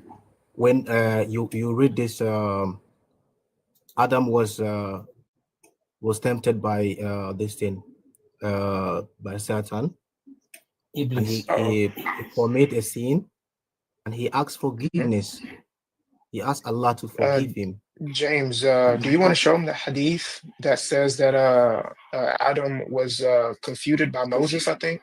Yeah. About I was just waiting to see. Do you take hadiths, Usman? I'm gonna mute it for a second, James. Sorry. No, it's Usman. Do you take a hadith? Yeah, I can't recall this hadith. What do you mean? I can't remember this hadith. Where Adam and Moses are arguing? Not Adam and Moses. I didn't say Moses. He said Moses. Satan. Yeah, because this. So is that what I think? That's what he's asking you. Moses and Adam were arguing about. Moses. How can Moses will argue with Adam? Adam was the first person. How many years? Thousands years between Moses. That's a good question. But ask Muhammad, because he was flying when he went to the heavens. Yeah, that's why I'm trying to correct him.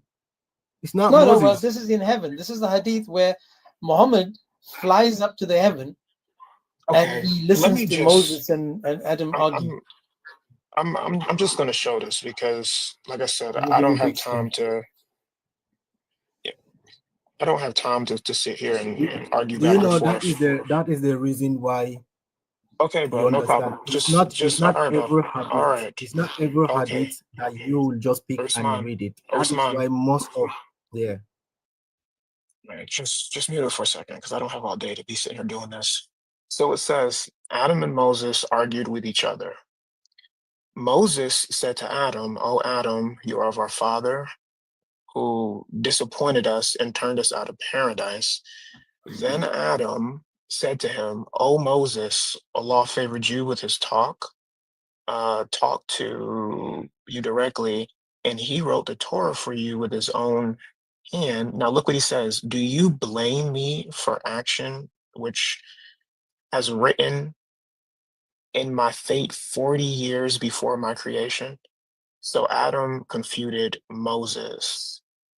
And then he said, and then repeating the statement 3 times. Everything, for some reason, with you guys is 3, yet you deny the Trinity, but okay. So here we have, I mean, you said, how is that possible? But it's right here. This is what the hadith says. But notice what it says. It says, "Do you blame me for action which has written in my fate 40 years before my creation?" So, I mean, how do you explain that? It was already written for him, and it was already decided what he will do 40 years before he was even born. Sorry, James, I got to mute up for a second. No worries. Notice that we're showing you from Quran and Hadith. For example, watch this, Usman. Who is the one that leads people astray? That is why Allah said, "I'm going to test you." No, not my question. Not my question, brother. Please listen to my question. According to Islam and the Quran, who is the one that leads people astray? Who is the one that leads people to stray? Is jinn, Shaitan? Okay. I'm glad you said that. But unfortunately, you're calling Allah Shaitan. Because the Quran tells me over and over that Allah is the one that leads people astray. I don't call Allah Satan. Satan is there. Allah has created the Satan. He created the Satan. Satan disobey him. Okay, that's not what I asked you, but it's okay. Let me show you again. Do you have a Quran with you? Do you have a Quran with you? No, I don't have a Quran with me here. I'm at work right now. No worries, my brother. No worries. And again, dude, we're just having conversations, not fighting with you. We just want you to see. So you said Shaitan leads people astray, correct? Okay, let's see if that's true or not. This is Surah 14:4, and it says, "And we have sent no messenger save with the tongue of his people, that he might make all clear to them. Allah leads astray whoever he wills, and he guides whoever he wills." Now, you said to me, my question to you was, who sends people astray? You said Shaitan. And the Quran tells me Allah sends people astray. If Allah sends people astray, why do we need Shaitan? Before Allah is testing you to test your faith. That's not what I asked you. You understand me? I'm not asking you that. When Allah sends you astray, can you change? If Allah sends you astray, can you change what Allah has done? You can change. Can you change what Allah has done? You can change it.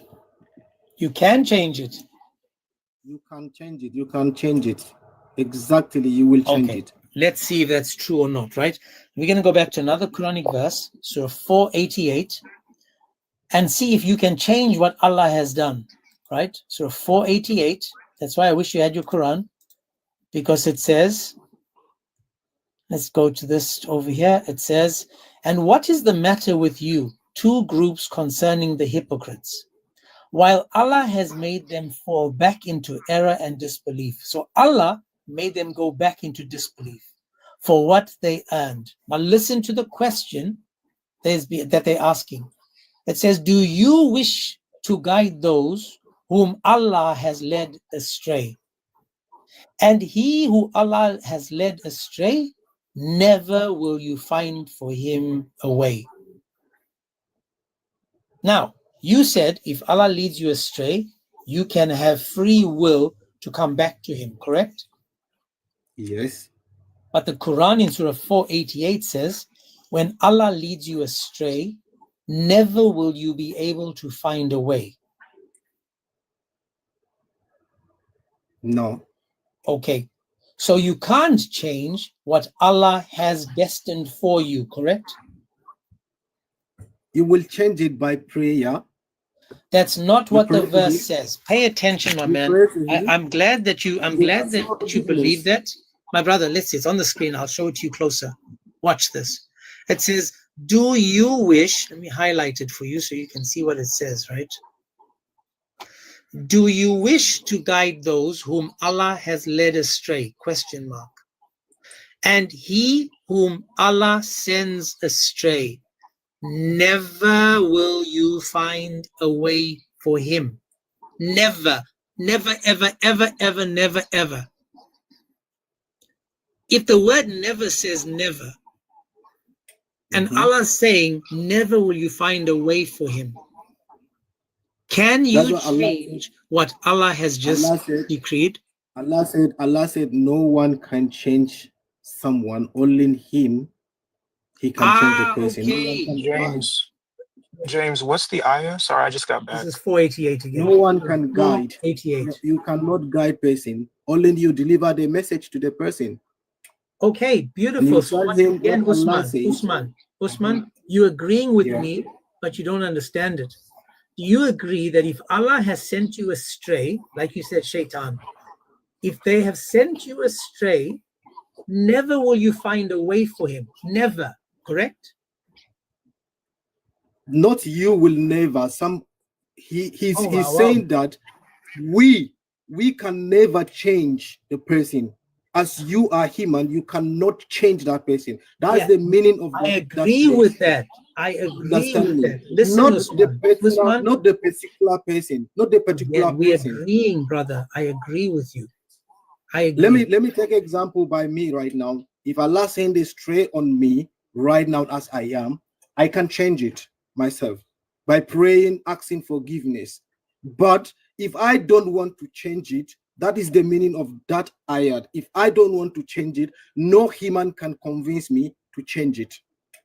Okay. That is the meaning of what is written there. Okay, hang on a second, my brother. So you said that there's jinn that are created for hell. We can't change that. Now we know that if Allah sends us astray, nobody can change that. Now, before we go that far, I just want to know your opinion so far. You said to me that it's the devil that leads people astray, correct? You said shaitan. Now that I showed you that Allah leads people astray, you haven't said anything about that yet. When I said to you that Allah leads people astray, you said shaitan leads people astray. For example, Usman, who do you think puts devils on Allah? people? Allah did not choose us to be on stray, because Allah created us as pure as we are. Oh my gosh! Without having Usman, read the verse. Read the what's in blue. Read it for me. I read it. Okay. I read it already. Okay. Do you wish to according to the Quran, brother? According to the Quran, who is it that leads us astray? Listen to that verse. Let me read it for you. Do you wish to guide? You understand me? Those who Allah, you understand, has sent them astray. Okay, whoa, let's stop there. What's the meaning of Allah has sent? Allah has sent astray to them. Excuse me. Do you know before Allah will send a stray for him, that is mean there is something you have to read yourself and ask yourself, what did I do before Allah sent me astray? Oh my gosh. Who Allah sent? Watch this. What is the meaning of sent? Allah sent astray to them. Pay attention. Don't take it out. Usman, pay attention. Yeah. Sahih Muslim 2662. Look what it says. Right, hang on a second. Watch what it says. It says this: Allah's messenger, there is happiness for this child who is a bird from the birds of paradise. For it committed no sin, nor has he reached the age when one can commit sin. He, Muhammad, said, Aisha, peradventure it may be otherwise, because Allah created for paradise those who are fit for it while they were yet in their father's loins. So these children, some people are created for paradise while they are yet in their father's loins. And he created for hell those who are to go to hell. He created them for hell while they were yet in their father's loins. So, if Allah creates you for hellfire, can you change that?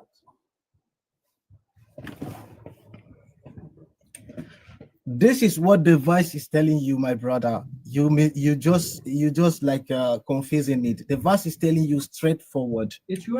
Allah is speaking on us, we human, that we cannot change the person who Allah, you understand me, who Allah created him. If Allah created you right now, you're let's say and Allah has created you, you will be an engineer. Let me give you this example. An engineer, no matter what, no matter how somebody talk to you or somebody want to change your mind, you cannot be that. Okay, watch this. Watch this one. Let's focus on this. This is exactly what Allah the verse is talking about. Pay attention, brother. He's talking about us, we human. Okay, let's see. If Allah created you for paradise, Allah created for paradise those who are fit for it, while they were yet in their father's loins. Exactly. What's the meaning of those who are fit? Attention. Hang on. Excuse me. Don't go forward. Allah created you for paradise. Hey, listen to my question. If Allah created you for paradise, will you go to paradise? James, you misunderstood. One second, Bob. 1 second. Bob, 1 second. No, I'm talking about this hadith. If Allah created you for paradise, will you go to paradise? Listen, host, you misunderstood. Bro, please, let me talk to Usman 1 second, please, dude. No, I'm Usman, talking about answer this question. Please. Okay. Usman, if Allah created you for paradise, will you go to paradise? If Allah created me for paradise, you understand me. If I obey Allah, I follow. That's not what I asked you. All the Listen commandments. carefully. Excuse me. Oh my gosh. Let Never me mind. just tell Never you mind. this. You Never asked me. mind. Ba. If Allah created you for paradise, can you change that? Listen, you misunderstand the hadith. I'm gonna explain the hadith for you, yeah? Sure. So before, do you hear me? Yes, sir. Okay. So before you were created, Allah already know what you are gonna do. He is the all-knowing. Yeah, that's the fact. That's speaking about this hadith. He is the all-knowing. Okay, He can we just could stop there? create- Stop there. listen, Stop he there. could- Let's have a conversation. Stop he- there. Okay, Do he you could understand? create you. Brother, listen. Yeah. Do you agree that there's a difference between knowing where someone is going and sending them there? Do you agree with that? But brother, he already knows where the people are going. Okay, He but could, again, listen, look, he could that's not what it create says. us.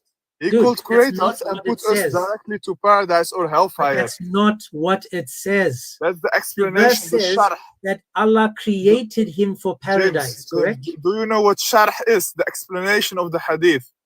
Go Yeah, go search on. for the sharh of the hadith. It's the You tell me explanation. that, please. This is Yeah, so difficult. I'm telling you right now. So the explanation of the hadith, Allah is all-knowing. Before Can He you show me created where you us, find that? He already knows the Can you step. show me where you got this from? You can search it up. Sharh No, of the show hadith. me where you got it from. Brother, I cannot go live for that. I don't have followers for that. You can search it. Okay. Sharh. Wait, The bar, sharh of the hadith, the explanation. bar. Okay. We understand that there's a sharh for the hadith. Okay. Every hadith has a sharh. Yeah. I mean, mish habibi. That's not a problem. Okay. What he's asking you is in reference to the question about what the sharh brings up. Yeah, I'm telling. He's refuting that brother. Just listen. Yeah. What he's saying is he's refuting what the sharh is saying about it. He's asking you, do you understand the difference between, James, what was the question? It's the difference between if somebody knows where you're going and if somebody is sending you there. So it doesn't matter what the sharh says for it. We get that there's a sharh. I mean, every hadith has one. What he's saying is the understanding of what is the difference between knowing where you're going and somebody sending you there. Can you answer that? No, I'm just telling you. Listen. He's all knowing. Before He created us, He already know what we are gonna do and where we are gonna be. That's the explanation of the hadith. Because He could create us and put us directly into hellfire or paradise. But He does. No, He doesn't do that because He gives us a chance in this world and He already knows what your end destination. But that's not what the Quran says. Brother, that's He not what it already says, knows. bro. This is the explanation of the sharh of the hadith, brother. He already knows. Okay, He already knows where you are gonna be. Wait. Okay, bro. Hold on a second. So are you saying that He's not creating people to go there? What do you mean He is not creating people to go there? No, He gives. When the Quran says, hold on, bro. Just listen, bro. Just listen, wait a second. When the Quran says, وَلَقَدْ ذَرَأْنَا لِجَهَنَّمَ كَثِيرًا مِنَ الْجِنِّ وَالْإِنسَانِ. When it says that, what does that mean, Shiani, Habibi? It's for the jinn. How you translate jinn? Jinn and the insan, for the jinn and the human. Right. So the phrase, right? Yeah. وَلَقَدْ ذَرَأْنَا. What does that mean? وَلَقَدْ. Sorry, your Arabic. I don't understand. وَلَقَدْ. I don't know the. Yeah, I don't know the whole Quran. My accent is pretty heavy. Yeah, my accent is heavy. Yeah, so it says وَلَقَدْ ذَرَأْنَا لِجَهَنَّمَ. What verse is that? 7:179. 7:1. It's crazy, bro. Like, this is literally in their book. I'm just surprised, right? And watch how they change what Allah says just for it to mean something else to suit them. Not let's listen to what Allah's just said. Let's reinterpret what Allah just tried to say. That's the craziness about it, bro. Like, I mean, whether they bring a shah, it doesn't matter. Like, it's irrelevant. We know that there's a shah. I mean, there's an explanation for everything. 7:1. Yeah. 179. So chapter 7, verse 179. I think it's Surah Al-Araf.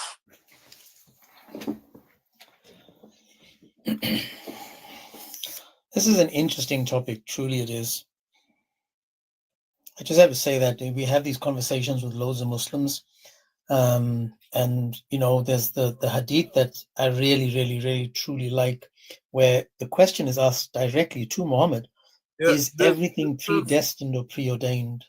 Sorry, what did you say? This verse is talking about the stubborn ones. You know why? Because Allah also said in the Quran about the people who are going to the hell, they are going to say, oh, my Lord, return me back to do righteous deeds. No problem. But Allah said No in the Quran problem. about those people, even if I turn them back, they will do exactly the same. Okay, bro, no problem. Yeah. So he has created some people to go there then, right? No, some people are just stubborn. Even if you give them 100,000 That's not what the chances. bro, that's not what the ayah says. Brother, listen to me very carefully. Only explain one ayah based on that ayah only. Bro, listen to me very carefully. Just stop for a second, okay?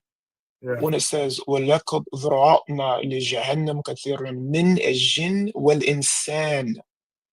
What does that word ذَرَعْنَا mean? Created for them. Okay, thank you. So it says we indeed have created for, I mean, I don't want to say it because I'm at work, but we have created for Jahannam. You understand? Yeah. So this is very simple, bro. Yeah. You said that he doesn't create people to go there, but it says it directly in the book. So what are you talking about? Brother, I already told you it's about the stubborn people who does do it, even if all right, man. I mean, I don't know what else to say, James. Like, this is let me try from a different angle.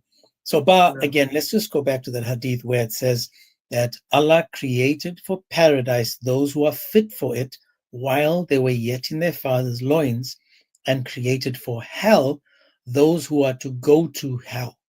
Now, do you agree with this so far, that Allah created that when you're in your father's loins? Or there's another hadith that says when you're in your mother's womb, Allah writes 4 things down, correct? What and does one he of the write things, down? I don't know what he writes down. Okay, there's a hadith that says that before you are born, Allah writes down 4 things. And the 4 things are, one of the 4 things is whether you are going to be a good person or a bad person, a wretched person or a good someone that's going to go to. And this is written down before you are born, while you are in your mother's womb. So it goes like this. It says, and then Allah sends an angel and orders him to write 4 things. That is his provisions, his age. What hadith is it? What hadith is it? Hang on a second. I can tell you now. Let me find it. That's Sahih Bukhari 66:14. Yeah, 60. Is this the one about Moses? And no. Because it says in not this that one, not that one. This is Sahih Bukhari, volume 8, book 77, 593. Let me just, what I'll do is I'll give you another. Sahih Bukhari, and then? Hang on a second. Let me give it to you. 1 second, my man. Because I have it in the book and volume. If you go to Sahih Bukhari 6594. Sahih, wait, Bukhari 65? 94. 6594. Okay. And does it have a letter or something? No, nothing. That's only Sahih Muslim has letters. Bukhari has no letters. 6594. Now this is talking about, again, where before you are born, right? It says, and then Allah sends an angel and orders him to write 4 things: his provisions, his age, and whether he will be wretched or blessed. Wretched basically means a bad person. Whether he's going to be a bad person or a blessed person. Do you see the hadith, my brother? Wait, I'm reading it. Wait 1 second. No worries.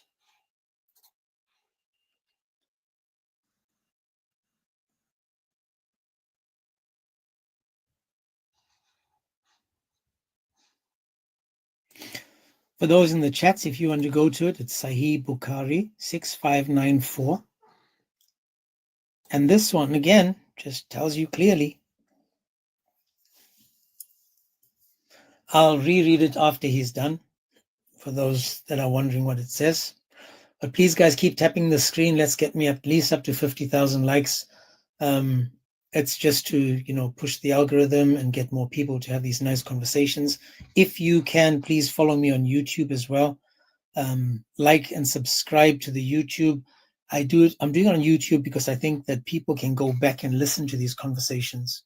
Because I promise you, most people don't believe us when we repeat what was being said. I'm not even joking, guys. Sometimes, can you pin that, little dear? How do you pin it? What's your point about this hadith? Okay, beautiful. So let's read it together then. I'm going to read it again. Yeah. It says, and then Allah sends an angel and orders him to write 4 things, right? Yeah. His age, his provision, sorry, and whether he will be wretched or blessed in the hereafter. Then the soul is breathed into him. So now notice this. Before he even is born, Allah decides whether he's going to be a good person or a bad person. No, he's writing down what he is going to do. Okay, even better. So according to this, what the person will do, because I already told you. Okay, beautiful. Watch this then.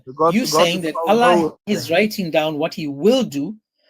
In other words, that's what he is going to do, correct?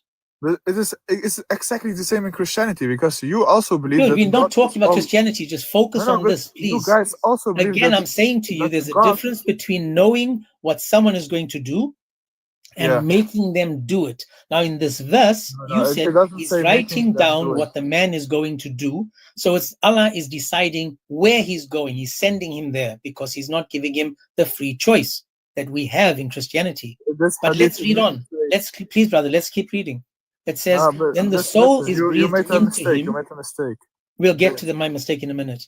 Then the soul is breathed into him, and by Allah, a person among you may do the deeds of the people of fire till there's only a cubit or an arm breadth distance between him and the fire.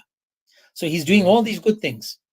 But then the writing, please listen, brother, let's just finish this hadith.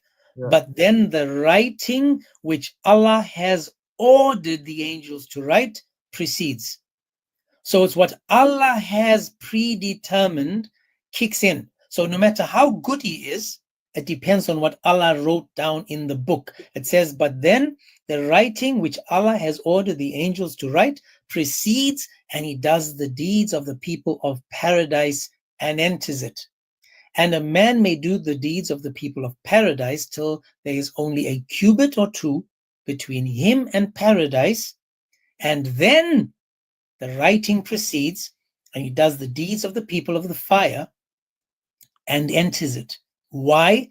Because Allah already decided before he was born whether he's going to be one of the wretched or one of the blessed.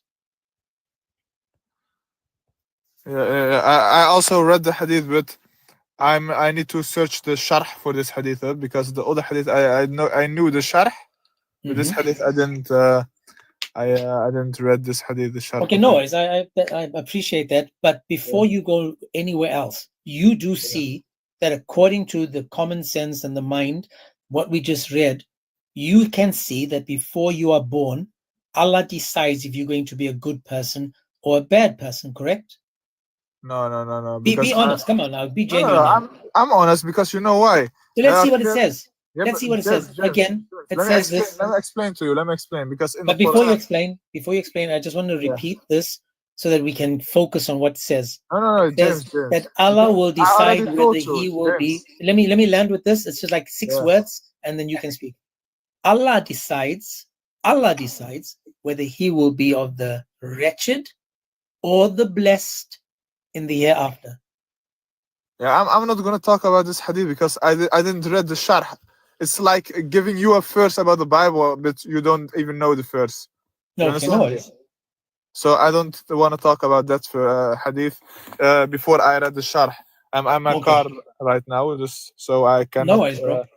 Clear verses. Can I ask you this? There are clear verses in the Quran where Allah says this is the right path. You can follow it if you want, and if you don't want, it's your own choice. So hang on, who is the one that leads? Yes, sir. I just want to say this really quick, because I think it's really funny, this idea of sharh. And I mean, not necessarily that it's funny in the aspect that you have interpretations of things, But the Quran itself says that it's mubin. That is clear. Yeah, Quran okay, is no mubin, problem. yeah. So hold on, wait, hold on. No. And then after Hadith, that, so then after that, apparently, our Hadith also bro, I mubin. know. Just relax. No, but our I know, Hadith bro. also Just relax. This is what I'm getting to. Just relax. Okay. So then after that, you need the Hadith apparently to explain or to fill in the gaps of the Quran. No, it doesn't Then work you like need, hold on, bro, hold on. Just wait 1 second. Then you need sharh to explain the Hadith that fill in the gaps of the Quran. But here's the question. What if you don't understand the sharh? What if my understanding of the sharh is different than your understanding of the sharh? No, because then we're going to need a sharh to understand the sharh that understands the hadith, that understands the Quran. Okay, nice question. Do you understand how this is just getting ridiculous? No. I'm gonna explain it to you. Is there a chain to the sharh? You can go back to the Salaf Salih, the pious predecessors. So Bro, they explain within the everything Salaf, clearly in their books. I know. No, they don't. No, they don't. No, they don't. Within the Salaf, there's ikhtilaf. No. About Aqidah, I mean about Aqidah, there is no ikhtilaf. It is clear. About wait, Aqidah, hold on. hold There's no Aqidah. wait, bro. Hold on. There's no ikhtilaf in Aqidah when you have Salafi and you have Maturidi, you have Athari, you have all of these different groups. I mean, that's what are you talking about? Brother, can I explain it to you? That's what I'm saying. The Salaf Salih, pious predecessors, the first 3 generations, that were the first 3 generations of Muslims. So when I say I follow the Salaf, I'm referring to them. And there is no ikhtilaf among them about their aqidah. There's no ikhtilaf. There's only ijma'. They agree upon it. So that's why I'm telling you. Do you believe later?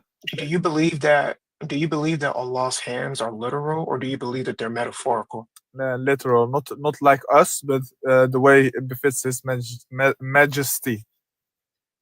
So you do believe that Allah has literal hands? Yeah, not the way like our hands. Do you know how God looks like? Well,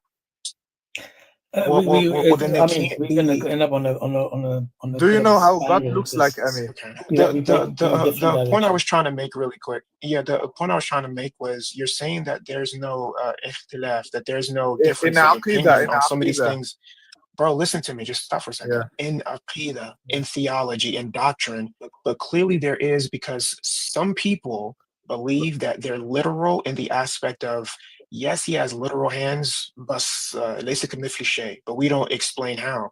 Some people say that it's just metaphorical. No, that's a difference in aqidah. I mean, I already told you, if I tell you to go back to the Salaf, then I'm referring to the 3 first generations of the Muslim, and there is no ikhtilaf among them about aqidah. They all agree upon one aqidah. But later on, like also with the Jews and the Christian, there came splitting and sects. But we still can refer back to the Salaf because their books are still in this time. You understand me? All right, no problem, bro. You understand me? Sorry, James, go ahead. Yeah, no, listen. Ba, I'm just calling you Ba. I apologize because it's Ba Leduk. Yeah, Bar Leduk, yeah. Bar Leduk, okay. It's a water name here in Holland. Okay, no worries, man, no worries. Yeah. So here's another question for you. I have a question for you, James. Well, hang on, brother. We're trying to learn about free will. So if you want to keep it on topic, you're more than welcome to. Listen to this. Listen to this, please. Listen to this. Bro, you already to the Quran, asked me a question, bro. Yeah, but we're learning today about free will. You guys like to jump I also want to ask a question about free will in the Bible. No worries. Now, according to the Quran, can I become a Muslim if Allah doesn't want me to? If Allah doesn't want you to be Muslim? Yeah. I cannot answer that question right now. I need to do my research. I think if Allah doesn't want to, it cannot happen then. No. Okay, exactly, right? Beautiful. Yeah. So if Allah doesn't will it, because your power is not above Allah's power. That's why. Exactly, beautiful. Yeah. So if Allah doesn't will it, then it won't happen, correct? He doesn't will it. No, he wants guidance for people, but he doesn't. No, that's not my question. That's not my question. My question is, James, if Allah doesn't will it, then it can't happen. Doesn't matter what it is. I'm explaining it to you. He does want to guide people, but he doesn't want to guide the stubborn ones. Because let me explain it to you. If I come to you, James, and I explain Islam perfectly to you, and you understand Islam, you know everything, not everything about Islam, but just the fundamentals, you know, worshipping one God, etc. And then you turn your back, you say to me, no, I don't want to believe in it, even though the Islam is being clear to you. Then if you turn your back, you cannot blame anyone else except yourself. You understand me? Okay, so I'm going to read a verse for you. I'm going to read you 2 verses. Let me read both of them first, and then give me an idea of what you think, okay? The first one is Surah 10, 100, that says this: no soul can believe except by the will of Allah. No soul can believe except by the will of Allah, and He will place doubt on those who will not understand. That's one. So no soul can believe except by the will of Allah. So even if I wanted to become a Muslim, I can't, because I have to hope that Allah wills it. That's the one. The second verse is 76:29, and it says this: all that is an admonition and reminder, so let him who wills take a path to his Lord. You cannot will unless Allah wills. Surely Allah is all-knowing, all-wise. He admits whom He wills into His mercy. Now, both times in both these hadiths, in both these verses in the Quran, both times they tell me that I can do nothing unless Allah wills it. And if Allah doesn't will it, I don't have the free will to do it myself. Now, here's the question. Looking at both these verses where it says that I cannot will unless Allah wills, do I have free will to become a Muslim, or does Allah have to will it first? No, I'm reading right now the tafsir. It says,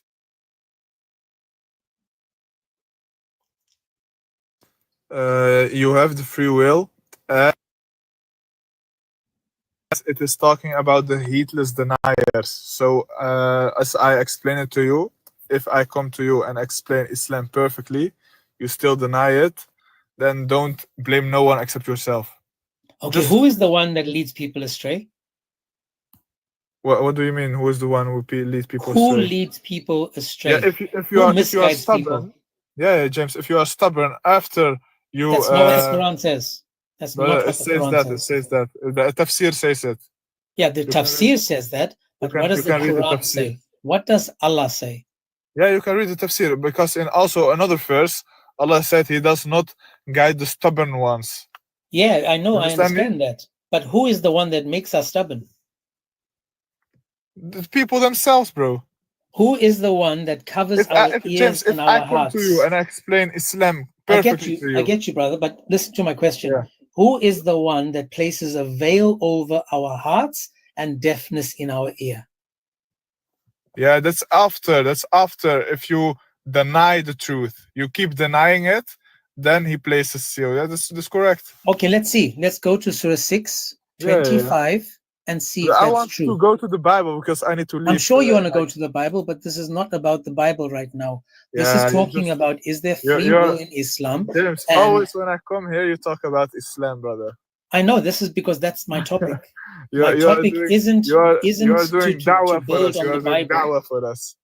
I'm helping you guys understand the Quran. I'm doing lots of dawah. You are helping us to get more Muslims in Islam. I know, I'm helping you guys, yes, because most of you have never opened more Muslims the Quran. Coming to Islam because of you, brother. Mashallah, mashallah. Imagine that. They're becoming Muslim without understanding Islam because the contradictions. Some understand the verses and some don't. The foundation. The foundation. If the foundation let's see if that's true. The branches is also clear. Let's see if it's true, right? Yeah. We're going to go back to the Quran and we're going to see. So it says over here, it says, But behold how they lie against themselves, and how that which they are forging has gone astray from them. Right? And then the next verse says, and some of them there are that listen to thee. Right? Some of them are listening to you, but we have put veils on their hearts so they understand it not. Deafness in their ears. If they see every one of the proofs, they will not believe therein, to the point That's when they exactly come what to you, that's they exactly argue what with I'm you. saying to you. So they Yeah, are but denying. who is the one? James, Who is the one that leads them astray? Themselves, brother, themselves. If they deny the truth, let's see. and Let's Allah see if it's puts a themselves. seal Hang upon on, their bro. hearts because they Let's keep see. denying the truth. Let's see It's if clear. it is themselves, right? Let's see if it's themselves. Yeah, because If in we the go, Quran also Allah says this is the clear path for whoever wants to follow it. So you can choose to follow okay, it, hang on, but hang you on. can keep What is the denying clear it. path? Sorry? What is the clear path? The clear path, Islam. Yeah. Okay, beautiful. To understand Islam, watch this. To understand Islam, is Allah and the Quran, the clear Quran, the perfectly detailed Quran, the Quran that is an explanation of all things. This is what the Quran says. Is the Quran and Allah enough for me to be a Muslim? Is it complete? Is the Quran complete? Is the Quran complete and enough for me to follow Islam? Allah and the Quran, are they complete?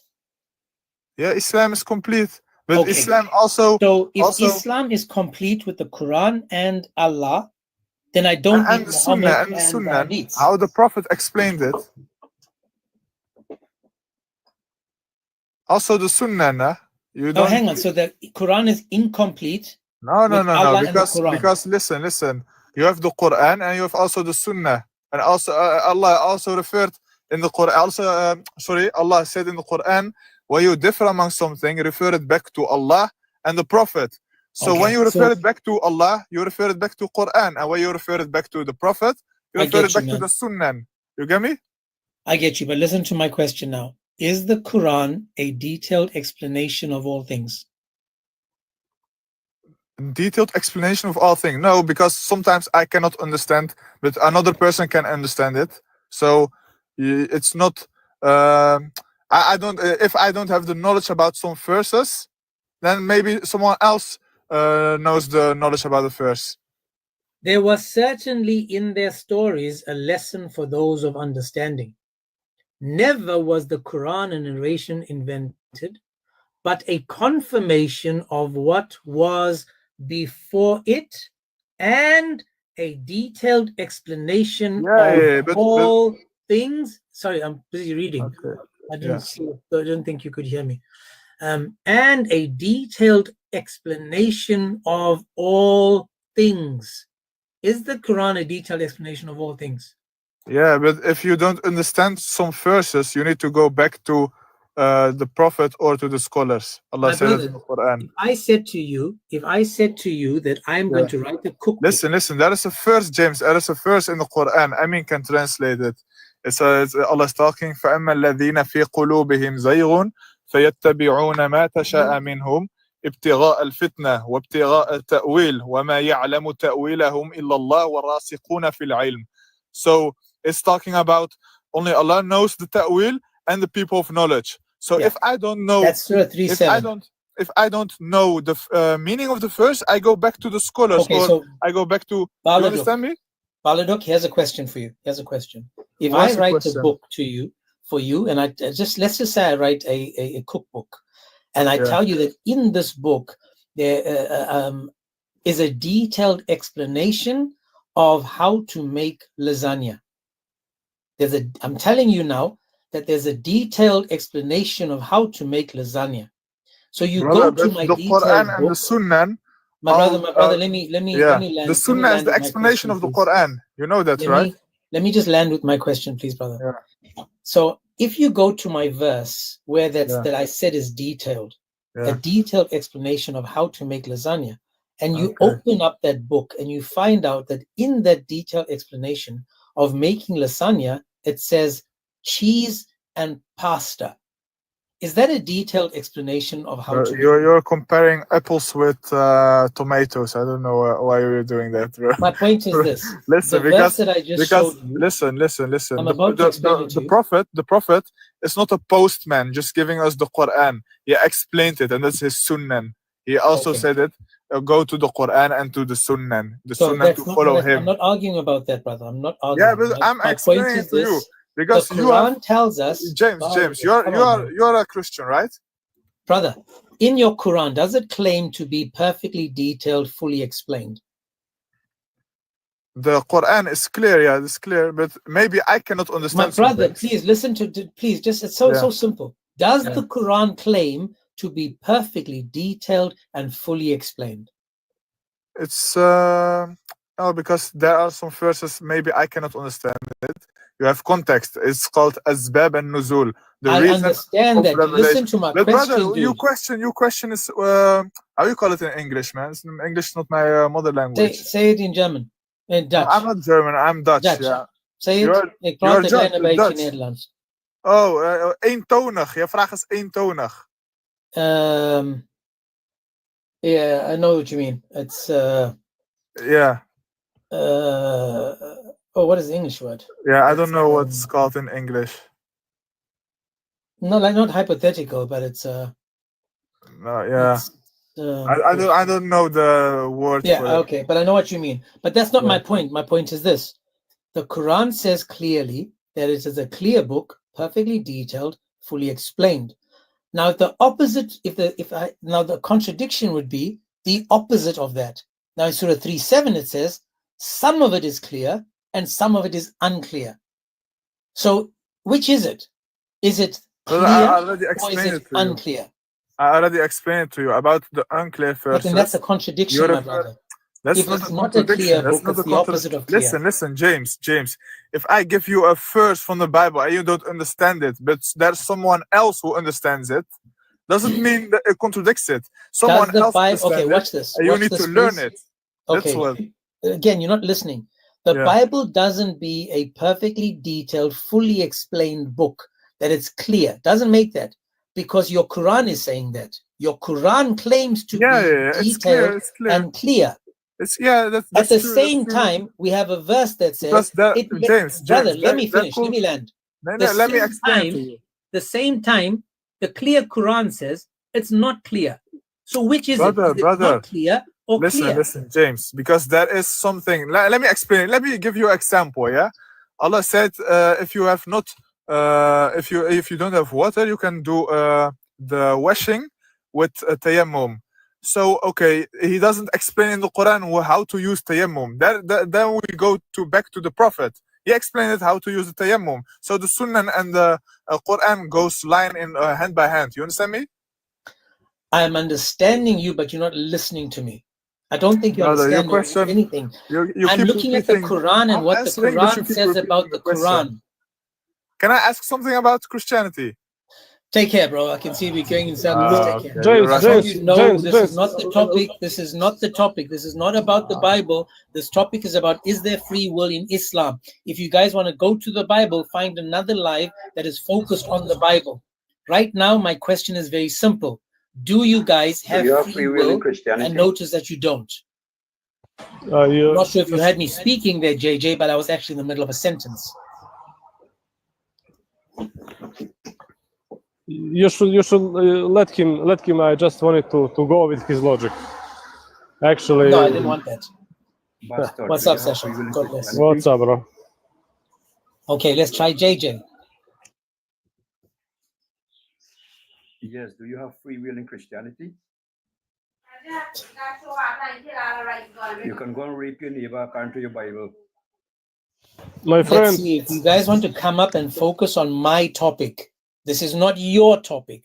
My topic says clearly on the screen, do we really have free will in Islam? If you are unable to read like your prophet, then please don't request. I'm telling you now what the topic is so that you don't confuse yourself when you come up here.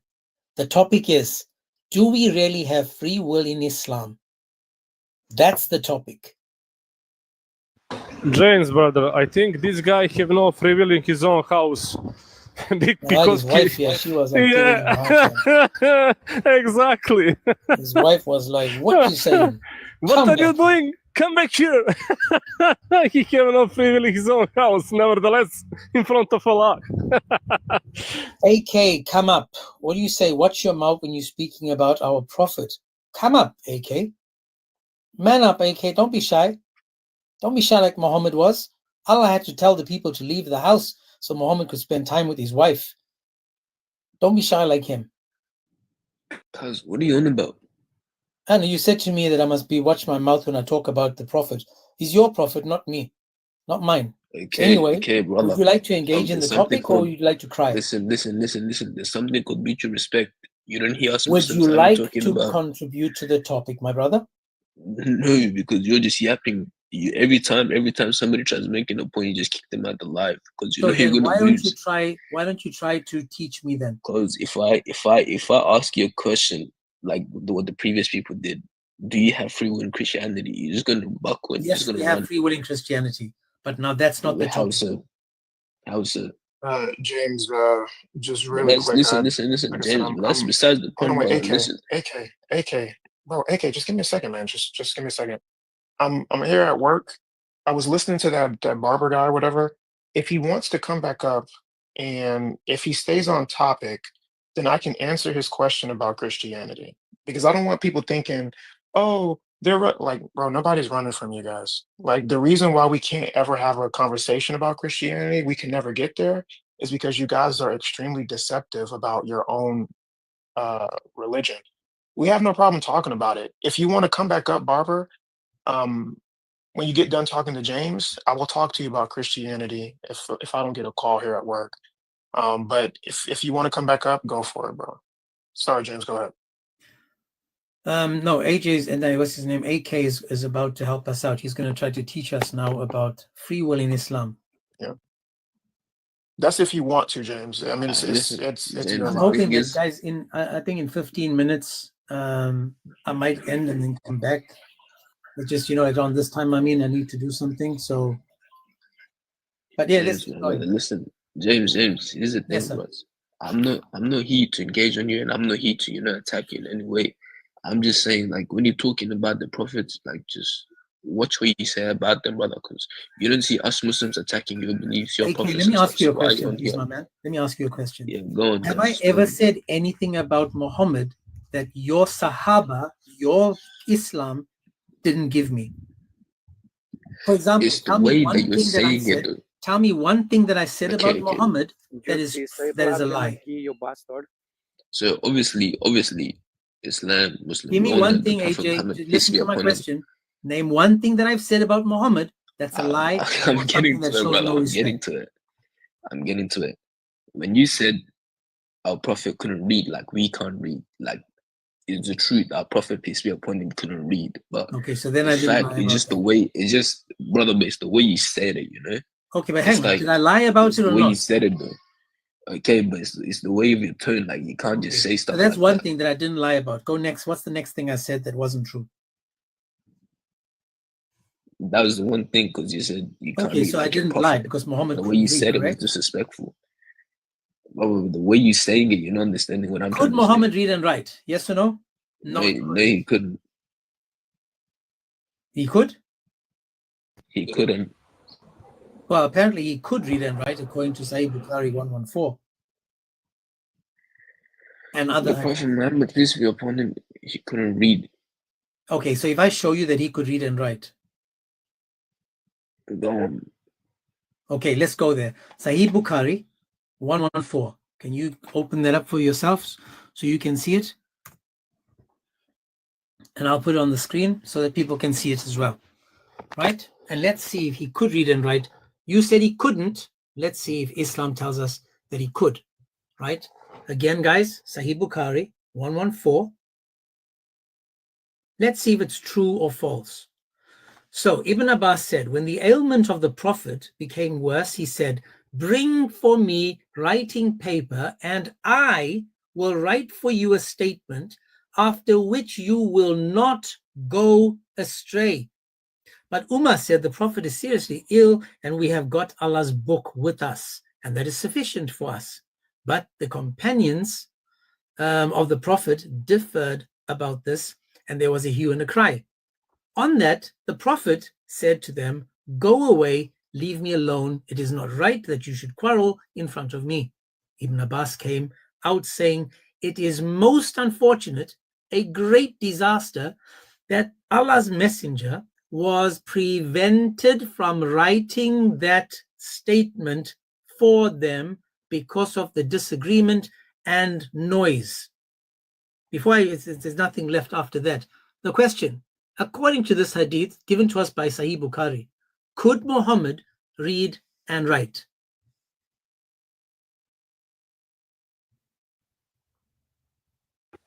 He's probably Googling on Islam QA or something similar to the answer. It's probably like that. He's off topic. He's off application, actually.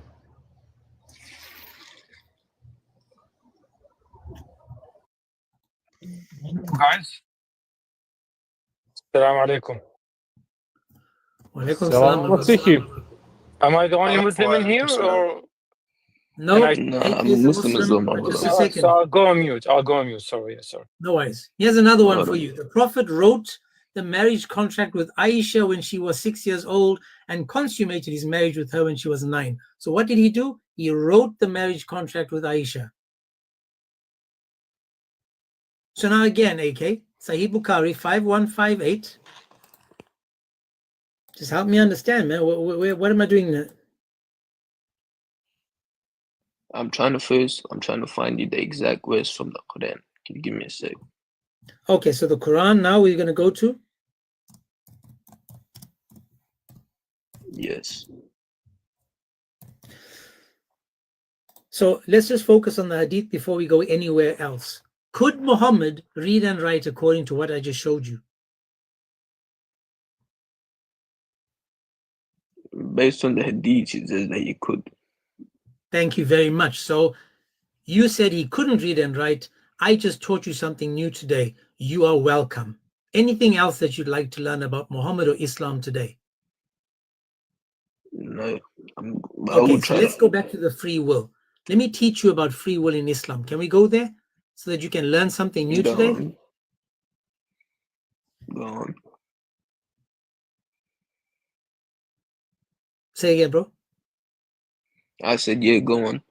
Okay, beautiful. According to your Quran, it tells me that Allah guides who he wills and he misguides who he wills, right? He leads people astray. If Allah leads you astray, can you change what Allah has decreed for you? You can't, but the reason why it even says in the Quran a few times, if the words of Allah, the words of God's right, is brought to you through his messages, through the Quran, through the books, and if you refuse to deny the truth, then that's when Allah subhanahu wa ta'ala places a seal on your heart. And that's what basically it's referring to. Okay, so watch this. In the Quran, Surah 7, 179, Allah says that, he says, we have created for hell. So Allah creates for hell many of the jinn and mankind. If Allah created you for hell, can you change what Allah created you for? No, you can't. Okay, so if Allah created you for hell, do you, AK, know if you are one of those? Of course I don't. Who's to say that? Okay, so you don't know, right? You're not going to end up in hell. Okay, no, but again, there's a difference between being created for something or allowing something to go astray. So according to the Quran, Allah created people for hellfire, meaning I know what you're referring to. But hang on, my brother, pay attention. If you created for hell according to Allah, you don't have the choice to change what he just created you for, correct? Okay, and now we know from the hadiths, according to Islam, that Allah created you for hell while you were in your father's loins, correct? Yes. Okay, if Allah created you while you were still in your father's loins, if he created you for hell and you can't change that, it means you don't have any free will of your own to try to make yourself go to paradise because he created you for hell. Alright, so my brother, the reason, like, I'll tell you something, yeah. The reason for this is Allah subhanahu wa ta'ala already has decided who's going to go to heaven, who's going to enter hell, right? Exactly. Like, that's what you're saying, right? And your point is, like, why are we alive? Like, if we have no free will, if we're already going to end up in hell, what's the point of all of this, right? The way that I see it, like, I have a good explanation for this. So, obviously, Islam and Allah, it's all about giving someone a fair go. And say, for example, somebody was created for hell, but he didn't get a chance to live life and explore dunya and explore the world for himself. And if he was just pushed straight into hellfire, he would tell Allah that it was unfair. He didn't have a chance, you know? So that's why Allah gives us life, even if we are made for hellfire. Like, the path that we choose isn't on our hands. But if you're brought into this dunya and then you commit sin upon sin and you don't believe in Allah, then the hellfire is where you end up. That's where the ideology comes Hang from. on a second, AK. You just agreed that if Allah created you for hell, there's nothing you can do to change that, right? Mm-hmm. Okay. If Allah created you for hell, you don't know whether you're going to go any. You got no idea. So it doesn't matter how many good things you do. Allah created you for hell. So at some point you will go. He created us for hell, but we choose what path we want to follow. Actually, that's the thing. Yeah, but my brother, listen, I'm going to show you another hadith now where it says that Allah created you with 4 things. Watch this. This is another hadith. This is Sahih Bukhari 65:49. But pay attention to what it says. It says that when you are created, Allah created you for, he wrote down 4 things. It says, and then the angel, Allah sends an angel and orders him to write 4 things: his provision, his age, and whether he will be wretched or blessed. Wretched means a bad person, whether he'll be a bad person or a good person. And then Allah breathes into him. And then listen to what it says. And by Allah, a person among you may do the deeds of the people of the fire, meaning you are sinning your whole life, till there's only a cubit or an arm breadth distance between him and the fire. But then that writing proceeds what he does. So what Allah wrote down, that's what's going to happen, not what you do.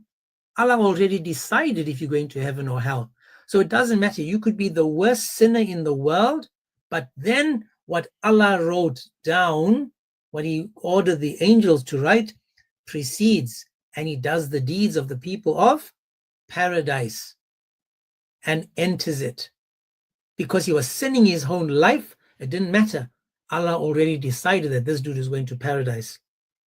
So it doesn't matter how many good deeds you do, AK, how good a person you are and how you look after your parents and how much of dawah you do and how much of this, that, and the other and prayers and how many umrahs and hajjas you do, it means nothing. Because Allah already decided whether you are going to heaven or hell before you were created. It says, and a man may do the deeds of people of paradise, meaning he's been a good guy, till there's only a cubit between him and paradise. And then the writing precedes, and he does the deeds of the people of fire and enters it. So it doesn't matter what you do. Allah has already determined whether you are going to be a good person, a bad person, whether you're going to heaven or hell. Now that tells me that you have no free will because Allah has already predetermined what you are going to do. Just like the Quran says in Surah 10, 100 and 76, 19, 29. There's nothing you can do to change what Allah has decided for you. Nothing. Go on, AK. Tell me honestly, bro. This is not me saying it. I've taken you to Bukhari. I've taken you to the Quran. I've shown you other hadiths. Thing is, brother, like me, I can't speak on this topic, and I don't know what to say for this topic because I'm being truthful. I don't have knowledge about this topic, you know. I don't want to give you false information or tell you something that's not correct. But now you have something to think about. So next time you go to a Muslim live, ask them about free will and notice that I'm showing it to you on the screen. I can show you from the Quran, Surah 10, 100, one of them, where it says that nobody can become a Muslim unless Allah wills it. No one can become a believer unless it is by the will of Allah. So I might want to be a Muslim. Allah's like, nah, I created you for hell, man, you out. Even if you're Muslim, if Allah had created you for hell, there's nothing that you can do to change it. Hello. You're right, mate. Hang on, England, just 1 second, my brother. Yeah, sure, yeah. Sorry, Sasha, do you want to add something to this, my man? Because like me, my brother, I told you I don't have knowledge of this type of subject, so it's not right for me to speak on it, you know. I accept that, my man. No worries, I accept that. But you know, now that you can see that what I'm doing isn't from my own mouth, and I'm just saying, I'm not just blowing air. I'm actually reading and showing you guys from your books that everything I've said so far, I am able to back it up, and I am able to show you that this exists in your literature, not mine. That these books are what you guys are supposed to go to in case you are in doubt. And yet when I show you guys these verses, you doubt the verses itself. I haven't said anything from my own accord. Nothing I've said so far is just an opinion. Because again, I've shown even the guy England below you, we've gone through the Quran to show you that Allah himself, we have created for hell many of the mankind and jinn. So you're talking about me? For hell, are you there's addressing nothing me? that you can do. James, are you addressing me? No, I can talk to you as well, Kadir, but Lala, but you said the guy below you. Is this me you're talking about, the guy below you? No, England. Okay. England. Sorry. Okay, sorry. No, he's not. He was here earlier, is what he's saying. Khidr, do you want to help out, AK? No, because yesterday we spoke and you had to go and you said we'll finish it later. Remember when we were talking about this? Now you came again at the time I'm going to leave. Because this is the time when I finish work. I mean, so. We can try to have a conversation with him if you want. We can keep it very short because I only have 15 minutes. What I'll do is, guys, I'm just going to go double check something. And then what I'll do is if I'll be back, give me a couple of minutes, couple of seconds. I'll check that I got more time and then I'll come back. I have 15 minutes anyway, James, because I have to pick up my kids from school. So I don't want to pressure you. So if you want to go, it's fine. We can finish later on. But we've got, again, I just want to say this to AK, guys, before, I know he's gone now. But AK, my man, so I hope that you understand that I'm not just I'm just not just attacking. I want to have conversations. And that's right, Banku. Humbled. Okay, I'm going to be back in a couple of seconds. Okay. So, Khidr, yeah. So the conversation that we had yesterday, we're just picking it up right now. Have you read chapter 7, verse 179? Is this the ayah that he just quoted, James just quoted? No, I'm not sure which ayah he quoted. I wasn't able to follow everything. I'm at work right now, but I do want to try to at least have a conversation with you until he gets back. Of course. One of the ones that we were talking about was chapter 7, verse 179. And this one is really interesting to me. And you speak Arabic, so I'll read it to you. Just excuse my accent. وَلَقَدْ ضَرَعْنَا لِجَهَنَّمَ كَثِيرًا مِنَ الْجِنِّ وَالْإِنسَانِ. So I'll read it again. وَلَقَدْ ضَرَعْنَا لِجَهَنَّمَ كَثِيرًا مِنَ الْجِنِّ وَالْإِنسَانِ. So what do you understand from that? Can you give me the chapter and verse, if you don't mind, so I can read it properly? Because I couldn't understand your accent. I'm really sorry. I'm not trying to disrespect, but yeah. No, it's okay. Arabic is a difficult language for sure. Chapter 7, verse 179. 7:1. Yep. Okay, Amin, can I just say something before I go? Because I will let you speak to Kadir. Go ahead. Yes, so basically God already created everything and made his own way, who's going to hell, who's going to fire. But you as a person doesn't know that, do you? But he give you guide. That's the point. Yeah. That's the point, though. You don't know. Yeah, but so England, remember the hadith that we read earlier, where it says that you may be doing the people of deeds of paradise your whole life until what Allah has written for you basically overtakes you and you start doing the deeds of the people of Jahannam. You don't know whether or not you're one of the people that were created for that. That's the problem. No, it's not a problem at all if you just understand it properly as well. So God's saying, I'm created a human being. Some will go to hellfire, some go to paradise. But what I'm going to do is I'm going to send them a prophet, a messenger, to tell people how to guide people to the truth. If you follow the truth, you will, God will take you there. He will take you to paradise. If you decide, but you don't know that. But that's the problem. To go to hell England, that's the problem. You don't know that. I don't. So for instance, in this ayah, but exactly, that's the problem. So in this ayah, when it says we have created many jinn and humans for Jahannam. Yes. How do you know that you're not one of the people he created? Can I comment? Can I comment if you don't mind? Can I go ahead, Khidr. Yeah.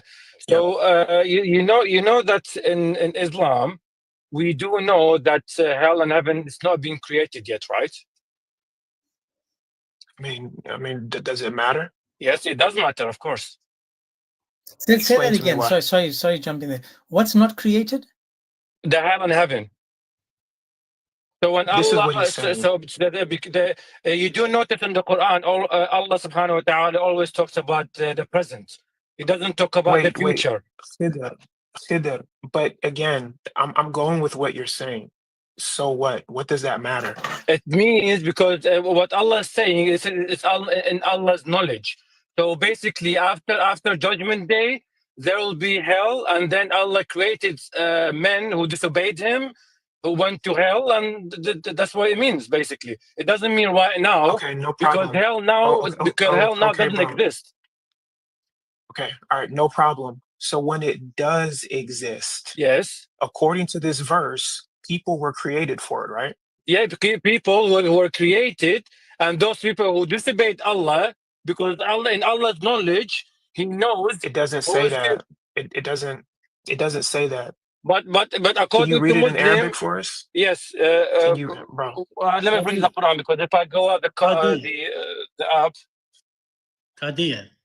Yes, England. Yes, England. Just to try explain it a lot easier.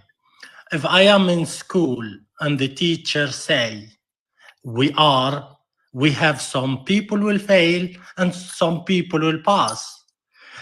When he say that, he doesn't say your name, Amin, but he knows who will follow. What did he say? What did he teach?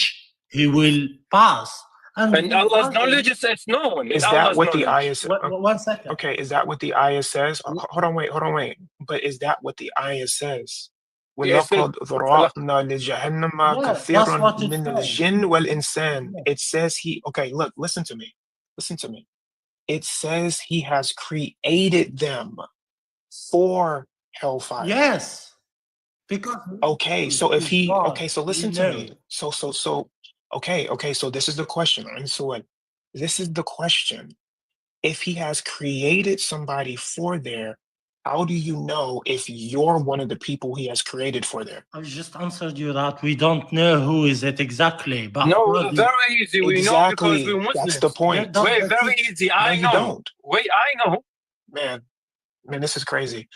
How do you know if you are or if you are not? Because I'm a Muslim and I'm following the command of Allah and His Prophet. I know. Qadir, I'm sorry, but even you are a Muslim, you don't know if you're going to hell. I know. Because Allah promises in the Quran, if you follow the Quran, the prophets, and Ahlul Bayt, they say to you, you're guaranteed heaven. If you don't know, I'm sorry, England. I'm sorry to say that to you. But I know. Qadir, you don't understand. Yes, we are Muslim. Yes, we follow what our God told us. But at the same time, in the end of the day of judgment, one thing you done in your life, Allah not accepting it, or you done something against what God told you, we don't know. I am not a person. I am a human. I can be, God decide in the day of judgment, He decide who go to hell, who go to paradise. No, not according to you, not to me. According to you, not to me. So you're telling me the Christian who is before us in Jesus' time, they will go to hell before Islam? No, if they follow Jesus and his message. Huh? No, if they follow Jesus and his message, yes, they will go to heaven.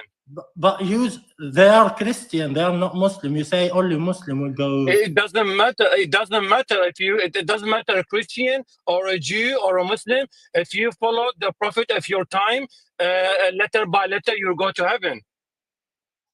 Otherwise, your God is not just. If your God is not just, my God is just.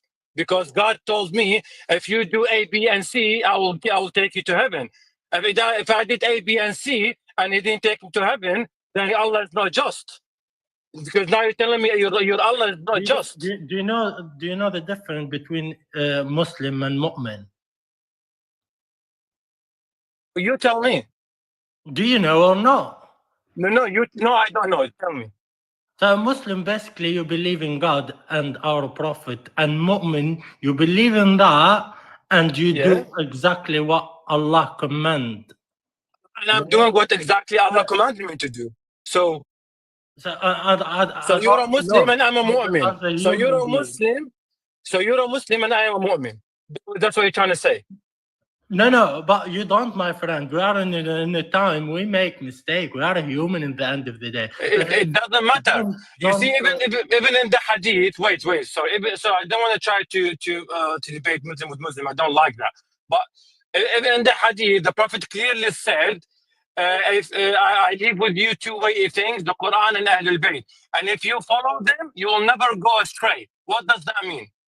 You don't understand what you come from, but exactly, that's it then.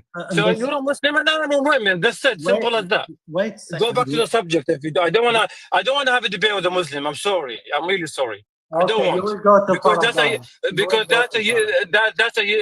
it's very humiliating in front of the Christian. I'm sorry. Qadir, respect. You will go to paradise. So on. Thank you, Habibi. Okay, but go back to the subject. I'm sorry. I'm sorry. Yeah. So going back to the question though, how do you know what? So wait. So Khidr, are you Sunni or are you Shia? I'm a Shia. Oh, that's why. Now I understand why you're going. Well, that's why. Yeah. Now I'm definitely going to hell. Yeah. Sorry. Now I'm definitely going to hell, right? Because I'm a Shia. Now I understand why you believe definitely you're going to paradise. Yes. It's okay because if I I ask a follow quick the question. Quran and Ahlul Bayt. It's up okay to if I ask Amin. a I'm quick sorry. question? Right quick. I'm not the host. I can't judge. I'm sorry. It's up to Amin and James. Sorry. Sorry, I kind of cut in. Qadir. Yeah. So, no, I mean, I was just gonna ask. So there's a hadith in Shiaism that says that you're for sure gonna go to heaven. There's a hadith in Shia books and in Sunni books, not just in Shia books. It clearly says, "I live with you two-way things." So before the Prophet, we don't believe that in Sunnah, man. In Sahih Bukhari and Muslim. What do you mean? Now you're gonna deny your hadith? We don't believe. You're gonna deny your hadith in Sahih Bukhari and Muslim? Don't say something I didn't say. I say we don't believe. Is it in Sahih Bukhari and Muslim? I am definitely going to Sahih Bukhari and Muslim. Why don't you get it, my friend? I said I don't care. Is it in Sahih Bukhari and Muslim? Habibi, why don't you understand? I'm speaking to you. You don't let me finish. Because you're saying you don't believe. If you don't believe it, it means a weak hadith. So it means Sahih Bukhari is not Sahih. Well, as a Sunni, we don't believe that we already go into paradise because I don't know. I don't know. God decide that, not me. The day of judgment will come, and He will decide if I'm going to hell or paradise. I am not a Shia who decide who will follow. Yeah, because you're a Muslim. Go to paradise. Because you're a Muslim and I'm a mu'min. That's the difference between me and you. James, let me finish with James. James, there's a clear hadith and. Let me answer James if you don't mind. Sorry. Okay, go ahead. Sorry, go ahead. I'm at work too. I just want to ask real quick. You said in the Quran it makes promises that you guys will go to heaven. Like what surahs promise you salvation? No, and it's clearly in throughout the Quran, Allah subhanahu wa ta'ala says, if you follow the prophets, if you obey the prophet, if you pray, if you fast, if you do A, B, and C, you'll guaranteed you'll go to heaven. This is the reward for those who follow the prophet and his message, and who believes in all the prophets before him, and who believes in heaven and hell, and who believes in the angels, and who believes in one God, ABC, etc., etc. You go to your promised reward is heaven. And this is sorry, my brother Kadir. This kind of contradicts the Quran again, because the Quran says, for example, we went through the verse where it says that Allah created man and jinn for hellfire. Allah says that He will lead people astray. Allah says that He will cover ayah their by hearts. ayah. If you don't mind, James, I don't like to jump. Ayah by ayah. Okay, I already told Amin, this ayah, it's in Allah's knowledge, because heaven and hell is not being created yet. So basically, when Allah says, so when you say, just let me understand, please. Let me understand. So the verse where it says, I want to go to the verse 7:179, where it says this, that certainly we have created for hell many of the jinn and men. So this is before. The word in Arabic is not created. I need to go and search it, because adara doesn't mean created. Let me show it to you, my brother. No, bro, it does mean created. I have it in front of me. Yeah, I know. It does mean created. Let's see. No, but in the Arabic word. What does this word mean? Dara'na. Because this is I don't understand that word. Dara'na. I want to search what dara'na means. No, because in Arabic, James, give me the big screen. What is this word? No, wait. I mean. Okay, James, give me the big screen. You do know the word means khalaqna. I mean, if you're right, I'm not going to argue with you. If you bring it from Mu'jam al-Arabi, yeah. Yes, bro. That's exactly what I'm about to do. Of course, yeah. Okay. So you see this word right here? Fa'ala khalaqa. Okay. Yeah, okay. You see Fair it? enough. Okay, so it does mean created. But what's below it? Kathara? Yeah, like to multiply, agree, increase, to create, to see, to sow. Okay. Yeah, okay. The first definition is create. So the idea here is that He does create some people for there, but you said something earlier that was interesting. If you go to chapter 76, verse 30, it actually says, but for instance, if you were saying, if you do A, B, C, D, then you're guaranteed to go to Jannah. Okay, fine, no problem. That's what your reward will be. Okay, bro, no problem. But in chapter 76, verse 30 and 31, it actually says, but you can't even will to do that unless He wills you to do it. And then verse 31 says, He admits whoever He wills into His mercy. So how do you know? Okay, so here's the thing.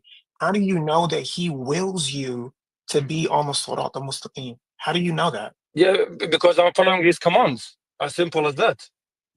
Okay, and these ayat could not be put down to mu'mins. Could be put down to those who doesn't know about Islam, or Christian, or some Jewish. It doesn't mean. Listen to me. So that means that you don't have free will, because He may not will somebody to be on the straight path. He may not will somebody to do that. Not to the mu'mineen. Not to the mu'mineen. No, that's not what it says. That doesn't matter, though. I mean, just to say something. Qadir, if I believe in God and I believe in our Prophet, peace be on him, and that's it, and I do good in my life, but I don't believe in Ali, to follow Ali or to follow Hussein or to follow, will I go to paradise? Not guaranteed, no. That's why you're not sure. That's why you're not sure. That's why you're not sure. I am sure. That's why you're not sure. I can ask you the same. Wait, England. I can ask you the same thing. If I deny Aisha, Abu Bakr, and Umar, am I going to paradise? No, you don't. You're not going. Exactly. See, you have the same analogy. Why do you ask me then? You have the same thing. You have the same thing. But you just said to the guys now. You said if you believe in God, and you believe in prophet, and you do good thing, you go to paradise. I said, I do believe in all of that. Yeah, because Allah said in the Quran, do you speak Arabic? I do. Okay, قالت الأعراب آمنا. Can you complete it? Yeah, come on, finish. You finish for me. You are starting. قالت الأعراب آمنا. فالله شو جاوبهم؟ لا تقولوا آمنا بقولوا أسلمنا حتى.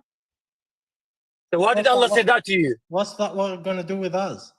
Yeah, because you said we are Muslim, we are mu'mins. You said, according to you, you are mu'mins.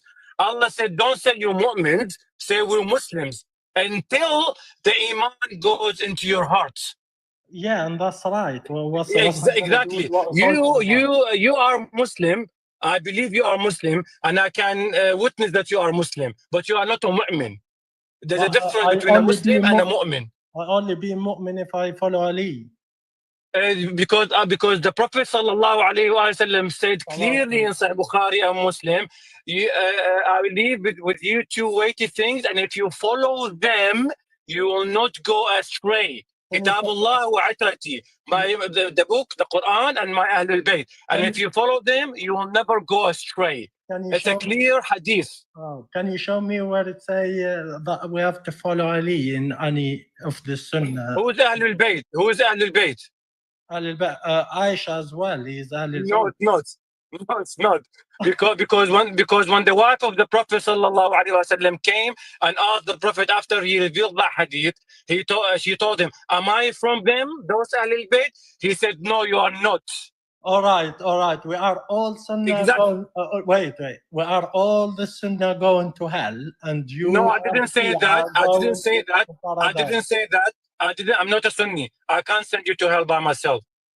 No, I'm just saying to you. I'm just saying. No, you're not. No, I didn't say you're going to hell. That's up to Allah's mercy. I'm not Allah to judge that. Why don't you understand? Why do you believe you're going to paradise? Because the Prophet promised me if I do these two things, he will send me to paradise. I will never go astray. You're cursing people. You go. No, I'm not cursing. I'm not cursing. You're cursing Omar. You're cursing the best companion. Yeah. Allah in the Quran said. Allah in the Quran said. Well, it said what? Allah in the Quran said, "Whoever heard the Prophet, a la'na shall be on them from me and on the people." And who heard the Prophet? Umar, Abu Bakr, Aisha, Uthman. Yeah, exactly. Don't go. I'll stick with my. Don't go down this road because I can easily humiliate you in front of the Christian. Don't go down this road. That's the problem with you, Shia. Anyways, James. I mean, sorry, I don't want to turn it to Sunni Shia. I have to go get my kids. I'm sorry. We can finish later on, if you don't mind. God bless you, my man. Thank you for coming. Thank you, brother. It was really nice speaking to you. I really like your conversations. Very calm, very respectful. I find it difficult for some people to understand the true Islam message from the Prophet. Well, we're all learning, my man. So either way, we doesn't matter. For me, you guys are both Muslim to me. So when I have a conversation, I can go back to the Quran as the common grounds. But again, I just appreciate the good conversations we can have. Thank you, Baba. It doesn't really matter. Thank you, Baba. I appreciate it, Baba. Thank you. Okay, take care. But good luck in paradise. What'd you say? I said to him, good luck in paradise. Yeah, but hang on a second, man. You guys believe some stuff, you must just accept that he believes in his stuff, bro. He's also a Muslim, right? He says so. Well, anyway, man. I mean, do you want to add anything more? I just want to say that in the free will, yes, we do have free will as a human being to live our life the way we want to. As a Muslim, I am a Muslim. I come from an Arab country. I come from a place where we are allowed to do whatever we want, but at the same time, we understand that God give us guide. If we want to follow it, we will. Can I just explain something to you, England? There's a big difference between having the freedom to do, for example, to come on alive, and the freedom in religion or the freedom when it comes to the spirit. I believe that you are free, for example, to come to the live. But when it comes to religion and God and whether you're going to heaven or hell, from the research that I've done and all the hadiths that I've shown you and from the Quran itself, I've heard the explanations from you guys. I've listened to both now Shia and Sunni. Nothing that you've said has taken away from what the Quran actually says. So I've read you verses. I can't become a Muslim unless Allah wills it. That's what Surah 10:100 says clearly, and other surahs like it. In addition to that, the surah tells me in Surah 54:49 that everything is created with predestination. If you are created with predestination, then you are not free to decide. To decide what exactly? To make sure. For example, your religion, or whether you're going to be a Muslim, or whether you're going to heaven or hell, whether you're going to be a good person or a bad person. So I showed you a hadith where it says that when you're still in your father's womb, hang on, my brother, hang on. I showed you a hadith where it says while you're in your father's womb, Allah decides whether you're going to heaven or hell. In Surah 54, my man, hang on. Go to Surah 54:49, and it tells you we created with predestination. The verse says clearly, indeed, all things were created with predestination. Yes, that's what I'm saying. Now, what is predestination? Well, predestination, you have no free will. Yeah, you have free will. You can't have free will if everything is predestined, England. Look, but I have free will. I am Muslim and I have free will. No, do you have free will or not? Okay, let's do this. Watch this, England. Do you agree that if something is predestined, that it doesn't have free will? What is that? Say, let me read it, please. Maybe get. Surah 54:49. 54:49, no problem. Yeah.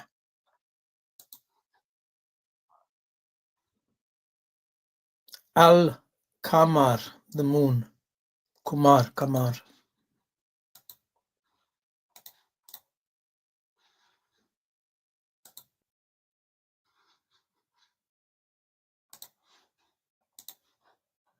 I'll have to put it on the screen so that we can see what it says in the Arabic. Let me see.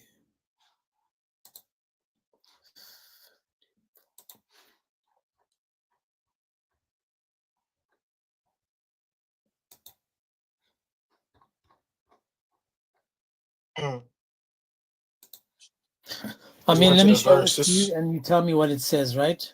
It says preordained. It's crazy, bro. Well, yeah, it says we have created basically we have preordained everything. Yeah. So there we go. So now if something is preordained, you don't have free will. That's crazy. I didn't even know this verse existed. I teach you as well, my man. You should be. No, bro, you do. Salary. Muslims should be paid, man.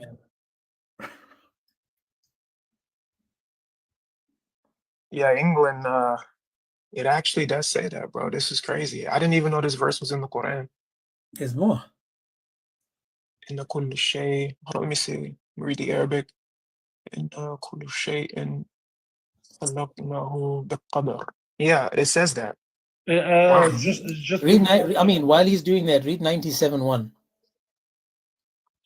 Let me go to it. So the verse we're talking about now is 54:49. 54:49. Where it says, indeed, all things we created with predestination. What was the second verse you said? 50? No, 97. The one we just looked at now is 54:49. The one I want you to go to is 97:1, which is also, it's called on the night of Al-Qadr, night of destiny, the predestination. Yes, I will show you guys the verses. I apologize. Thank you for reminding me. 97:149. This is it for 54:49. Indeed, we have created everything perfectly preordained. The Arabic doesn't give you a correct translation, but it basically says, indeed, we create everything, not by measure. This is not by measure. Let's see if I can. show you the word, but that basically says preordained.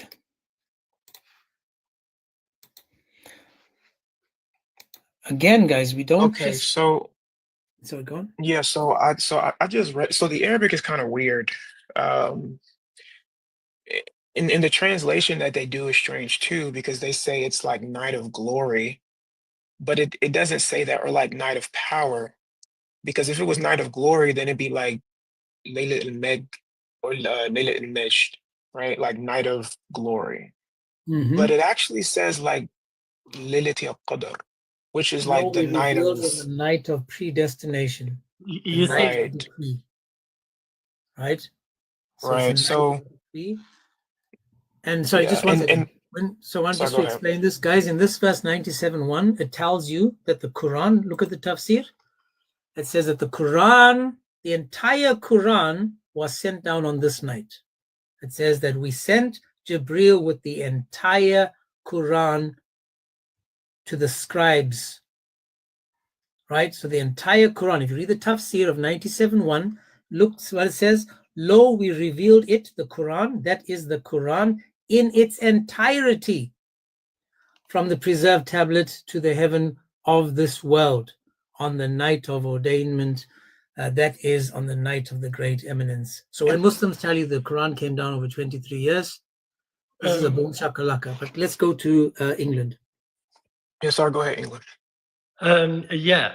So in every chapter you brought from every verse you brought from the Quran about predestination, you will always find God speaking about the disbeliever, people who is basically going already, like you said, they're gonna go to hell. People already passed away or gone, already declined the message of God. So if you read all the verses you just brought up, before them always he mentioned that. So, and yes, God created everything. God, but hang on, England, just 1 second. You agree that from according to the Quran, you said it's talking about people that have gone astray, correct? Mainly, I said most of them. Most of them. But who is the one that sends people astray? What do you mean astray? Sorry, I didn't According to the Quran, who puts devils on people to lead them astray? Who covers their eyes and ears to lead them astray? Who is it that leads people astray or leads people away from God? Well, themselves. No, Allah does that. What's the point? Allah is the one that leads people astray. Allah is the one that puts devils on people. So Allah is the one that covers the ears, the hearts, and the mouth of people. But that's now again, you are talking about a specific group of people, but that's not my point. In Surah 54:49, do you agree that it says that we have created everything preordained? Yes. Okay, if it's predetermined, preordained, predestination, you can't change what Allah has destined for you, correct? Yes, that's right. And now if you had free will, you could change it. But because you don't have free will, Allah's will, Allah has decided. Know what it is? Do you know what it is? Do you know? Say that again, my man. Do you know what it is? What is? Well, you're just saying if Allah decided something already, that means He can change it. I said you can't change it. That's what I'm saying. Do I know what it is? This is what I can't change. Yeah, but this is my point. You don't know in Islam because it's been decided. My man, what I'm saying is that Islam decided it, Allah decided it when you were still in your father's loins, in your mother's womb. So the problem is you will never know if you are created for heaven or hell, because you have to wait till the last day, not even the last day, you got to wait till you passed on to see where you end up. And I agree with you in that. Who declined that? Yeah, no, but what my point is, again, is that because you don't have free will, you can't change what Allah has determined for you. Wait a minute. Let me ask you this question quickly. It is, can you change something you don't know? But exactly, that's my point. But that's what I'm saying. If a Muslim is doing all the good deeds, every single good deed, but Allah has decided that he's going to hell, there's nothing that you can do to change that. But he Because didn't James, decide. I don't know if he decided. wait, England. So James, there's actually a verse in the Quran that says that. I'm reading it now. This is crazy. If you go to chapter 76 and you read 29 and 30, bro, I'm just now seeing this is wild. I just read it for them, dude. Watch this. Watch this, England. This is what the verse says. It says, and this is the admonition and reminder. So let him who wills take a path to his Lord. You cannot will unless Allah wills. Tell me, please, what verse, chapter, and 76. Chapter 76, 29, and 30. Go to 31. This 30, yeah. This is Ibs, welcome, Yasin. God bless you, bro. This is Ibs, guys, that was on yesterday, and he went to a Muslim live asking the same question. Yeah, I went all over the place, man. I went all over the place. How you doing, you guys, man? Hope you guys are good. We're good, thank you. I've been hearing your lives, man. Honestly, man, you guys are trying your best. What's his name? James, man, you're solid, man. Honestly, like you're just, you know what? I don't understand how you have so much patience. Like I know it's just you're saying the same stuff. And you know the worst thing? I know what you're saying, and I can see it. I can look up to I can fucking see it, and it's like they're dodging. They're trying their best to try and swerve it. But you're just, you're staying on point, and they can't. I don't know how you got so much patience, bro. You're solid, bro. Honestly, man. But hang on, but this is the thing, Yasin, my man, Ibs.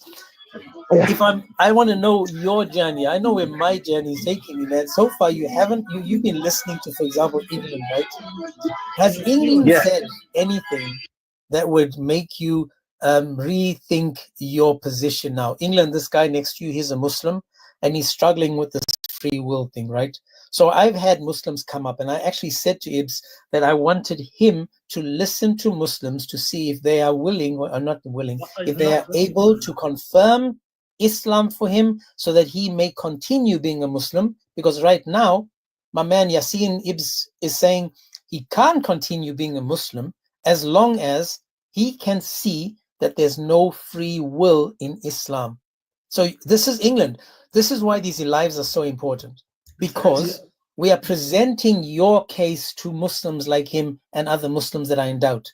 And you guys are letting down the ummah because you guys can't listen, let me finish. You guys can't convince other Muslims to remain a Muslim because you are letting the ummah down. Oh my God.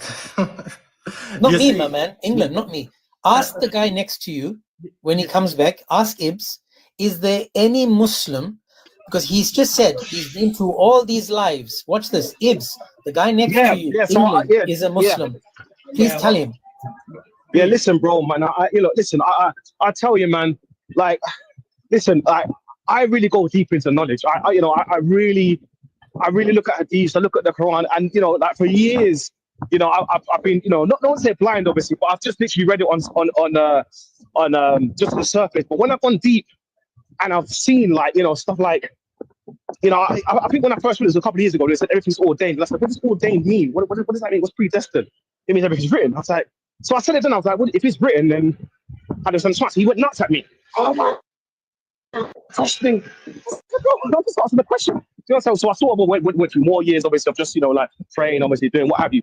And then I'm reading so much other things that is just disturbing, and I'm just thinking to myself that we actually do not have any free will whatsoever. Even though it says there's limited free will in the Quran, we don't even have that, because if everything is ordained already, like I'm talking about before you was born, it is finished. Do you understand me? There's nothing we can do. It's over. Question, man. Ask your question. He's already got impatient with you, Ibs. You've been on for 1 minute, and he's struggling. So you see what I'm saying? See what I'm saying, dude? So the question is basically, So I think you probably understood this. So basically, when Adam man was born, Allah rubbed his right shoulder, and his progeny came out. So, sorry, Ibs, 1 second, 1 second. The people in the chat are asking, could you please speak a little slower? Okay. So sorry, I'm sorry. I'm a fast speaker. I apologize, guys. I'm so sorry. So basically, Adam when he was born, Allah rubbed his right shoulder, and his progeny came out. And to the right, they were black, and to the left, they were... No, the opposite. The white one on the right and the black one on the left. Yes, okay, yeah. So, and obviously Allah said that the right is destined to go to Jannah, and the left is destined to go to Jahannam. Now, he said this when there were souls. I think there were souls, basically. So that means even if you're saying, oh, he knows everything, or he knows you're going to misbehave, he knows you're going to, do this when you in your future. It doesn't matter, because he's already saying that I am destined. All of this bunch of people, this group of people, these souls, they're gone. They're going to Jahannam whether they like it or not. You know what I mean? So I mean that alone should chuckle anyone, right? Okay. Why you put yourself in these people, in this side, in the side of Jahannam? No. How did I put this? Listen, I'm saying to you that there's a group of people already going. Why you putting yourself? So you basically saying, simple as that. You saying? No. I'm not saying that. Of course, I'm saying yes. You can still do your good actions. You can still do this and that. Of course, you're not a bad person. Of course, we all have a conscience. We don't murder. We don't rape, etc. But I'm saying to you that already it's saying that these bunch of people here, I'm sending them to Jahannam, regardless of what it is. Do you see what I'm saying, brother? Do you get it now? Like, did you see? Wait, guys. Actually, Ibzi, you said you don't, do certain kind of things like adultery and things. There's a hadith that says that Allah is the one who makes you commit like adultery. No, I only heard that from James. James said that. Yeah, he read the hadith. I heard that one. Yeah, I mean that there. So. Let me do this. Let me do this, England. I'm going to show you the hadith he's talking about. And why don't you do this? Explain this hadith to him, right? This is Sahih. This is Mishkan al-Masbi 119. And it says, also Bukhari, so it's authentic. Abu Darda reported Allah's messenger saying that Allah created Adam, and when he created him, he struck his right shoulder and brought forth his offspring white like small ants. And he struck his left shoulder and brought forth his offspring black as though they were charcoal. Then he said to the party on the right, that's the white ones, to paradise and I do not care. And he said to the party on the left, to hell and I do not care. So Ibs, you want to ask the question again? So just I'm saying to you, like, if I'm looking at that from, I'm looking at, it's English, I'm looking at that. That is clear cut. I don't need tafsir for that. I don't need anything. If I'm reading that and saying that already, that these two groups of people, one is destined for Jannah and others destined for Jahannam. I'm going to ask you, brother. Now listen, it kills me as well. It kills me as well. Believe me. But is that fair? Is that just please, man? Is that I know you're scared because I was too. I swear to God, I really was. Of course, you think I'm blaspheming God, I'm blaspheming Allah. I don't really want to say. But is it fair? Is it fair? I'm saying, brother. Just I'm saying. Habibi, please speak. I ask the question because I have no idea. I can't hear a lot of things you say. I'll ask the question for him. I'll ask the question for him. Pay attention, England. According to the hadith, it says that Allah created a certain group of people, the white people. He created them for paradise. And he created the left shoulder people, the black people. He created them for hellfire. It's just so upsetting, man. It's so upsetting because, like, I don't want to say these things, but I don't like, to come on people's lives and like, I'm not trying to diss anyone, but I get cussed and stuff and cussed off, especially my Muslims. But when I'm just saying, I'm not saying it. This is scripture. This is scripture, brother. I'm just saying, could you help me understand this scripture, please? Because it hurts. That's what I'm saying. Yeah, no, what I am saying to you is you speak too much, but the question, if you get to the question, then everybody learn quickly and other people can speak as well. Let me ask the question again. I'm going to change the hadith where it says that Allah created those to go to hell He created them in their father's loins, right? So the verse says, Allah created for paradise those who are fit for it while they were yet in their father's loins. Here's the question, England. If Allah created you for paradise and he created other people for hellfire, can you change what Allah created you for? I can't change. Okay, beautiful. So you can't change that, And then you can't meaning choose. that you have no free will. Bro, this is the So Arab man's basically- religion, man. You guys follow an Arab guy's religion, man. Come on. So Wake then- up, man. so This then is you a can't- copy of Judaism. So wait, so then that means you can't choose. All right. Let me say it in the last time, because if we stay like that, we'll stay for days to speak. All right, let me answer that in this way. Yeah. So basically, God created us, and He decided who is going to hell and who is going. No, He decided who is going. Basically, He decided. Well, you just said it. He did decide. Yeah. There's people decided. going to hell and people going to paradise. So in Yeah. England, Okay. just so I understand, Okay. you agree that Allah created certain people for hell, correct? Not created them as what I mean with create. That mean, oh, his name is Amin or James. They are going to hell. Well, hang on. Let's see what it says. It says over here. People. Let's see what it doesn't say says. names there. Brother, let's see what it says. Please, let's read. Allah created for paradise those who are fit for it while they were yet in their father's loins. But doesn't say name. Does it say name there? No, exactly my point. You don't know if you are created for heaven or hell, correct? I just answered you. I said, yes, I agree with you in that. Okay, so if Allah created you for hell, you don't have free will to choose to go to heaven. Because you're already going there. You're destined to go there, whether you like it or not. Brother, England, you are destined to go there, whether you like it or not. He's basically saying that you will go no matter what it is. Allah has written out your actions. He's written out everything, right? So you will go there. Even if you don't want to, you will go there. You will do the actions of the people of Jahannam. You get it?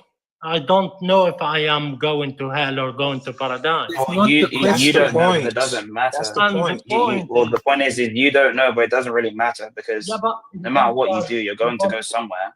Like, think of it like this, right? Hey, look, think of it like this. Like England, right? Think of it like this.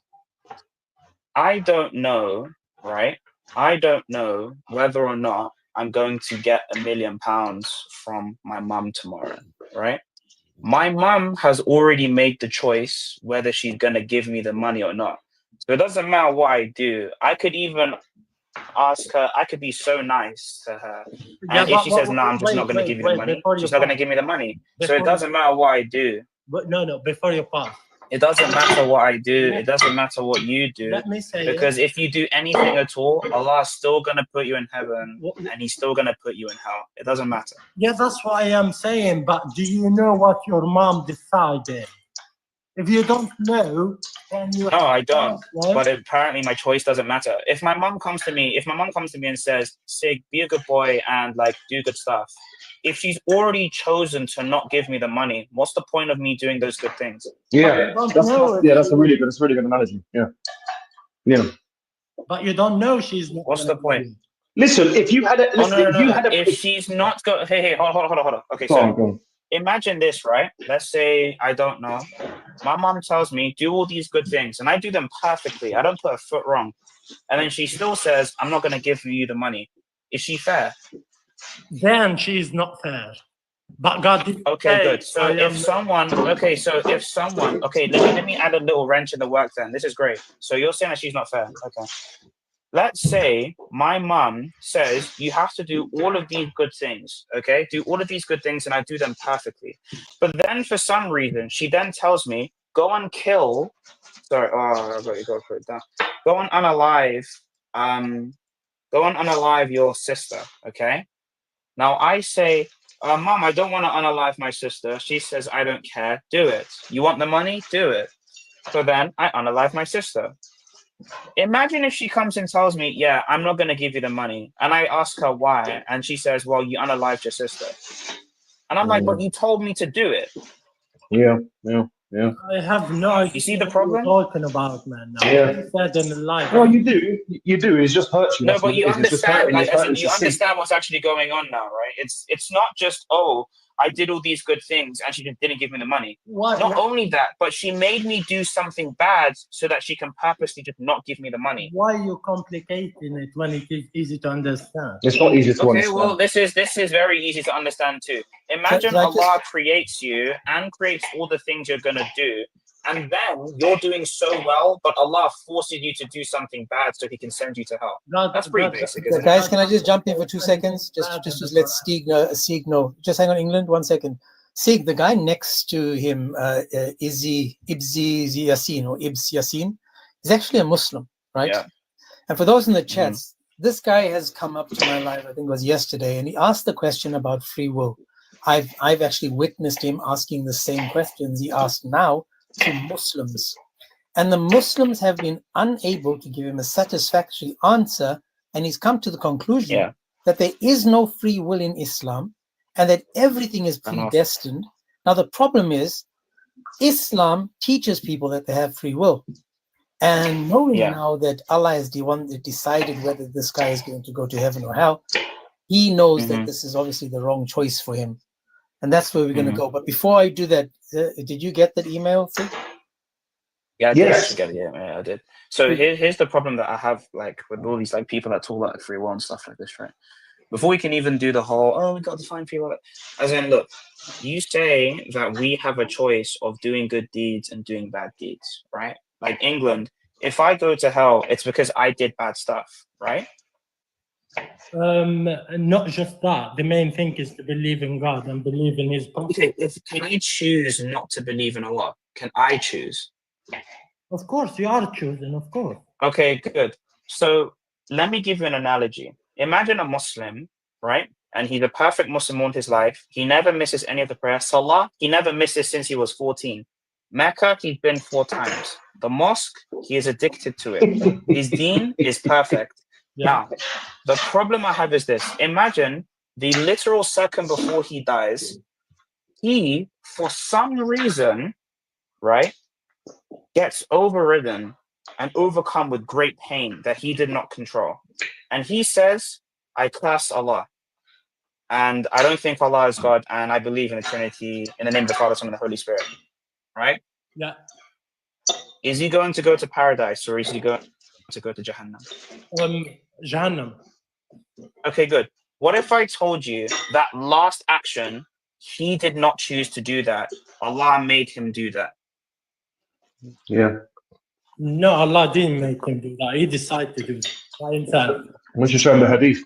It's my choice to decide to believe in God or not. It's like your choice to believe in Jesus, and it's my choice to believe in God. So it's everybody's choice. You read, God give you a brain to think and read and learn and get what makes sense to you and believe. So when the hadith says that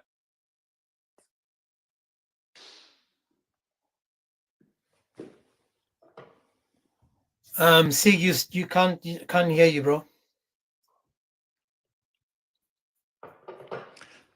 Sig, you back? So I'm gonna just answer the Muslim guy about something. And can you just convince him, my brother? Convince him that Islam is the truth and that there is free will. I'm just gonna try answer, not convince, because that's up to you guys. But what I am gonna say is, God created everything. Someone put, and James, can you pull up the hadith, please? Can you pull up the hadith?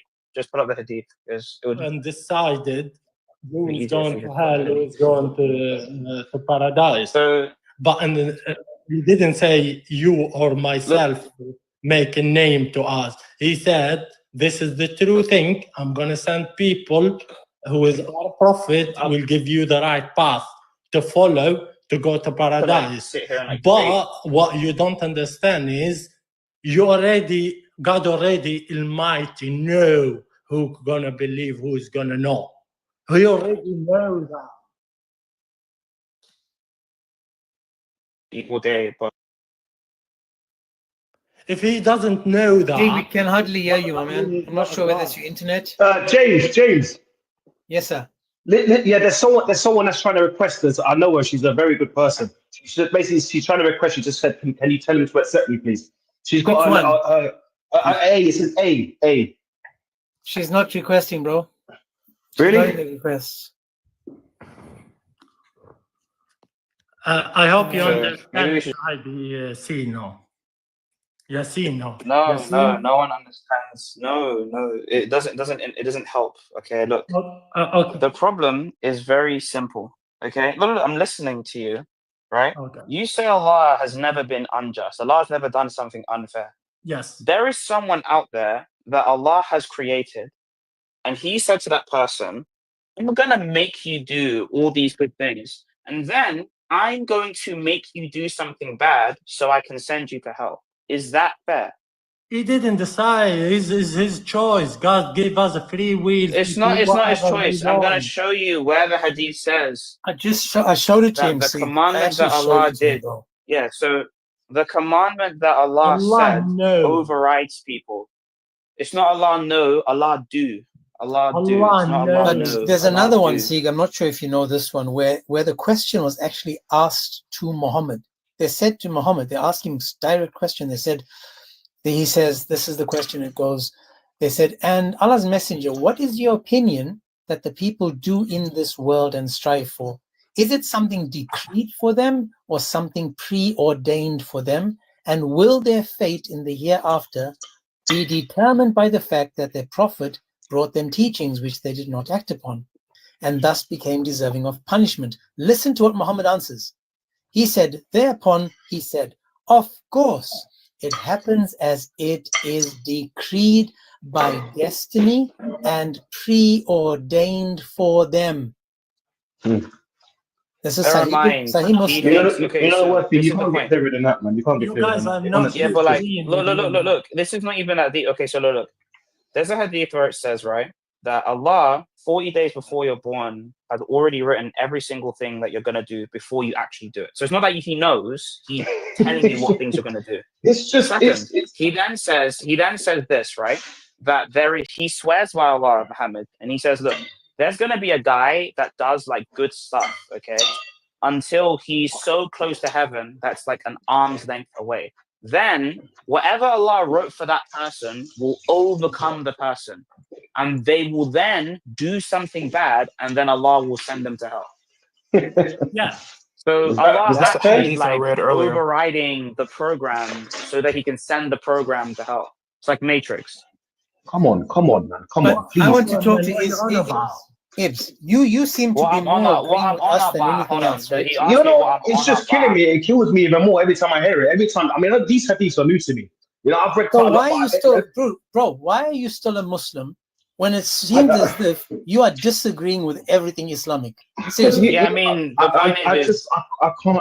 I know what you're saying. I get it, but you know what I mean? Come on, it's man. I know what you're saying. I hard to know the truth like this. It's disturbing. It's really disturbing, man. Honestly, man. Yeah, it's very disturbing. But like, this is the hadith as well that we have, my bro.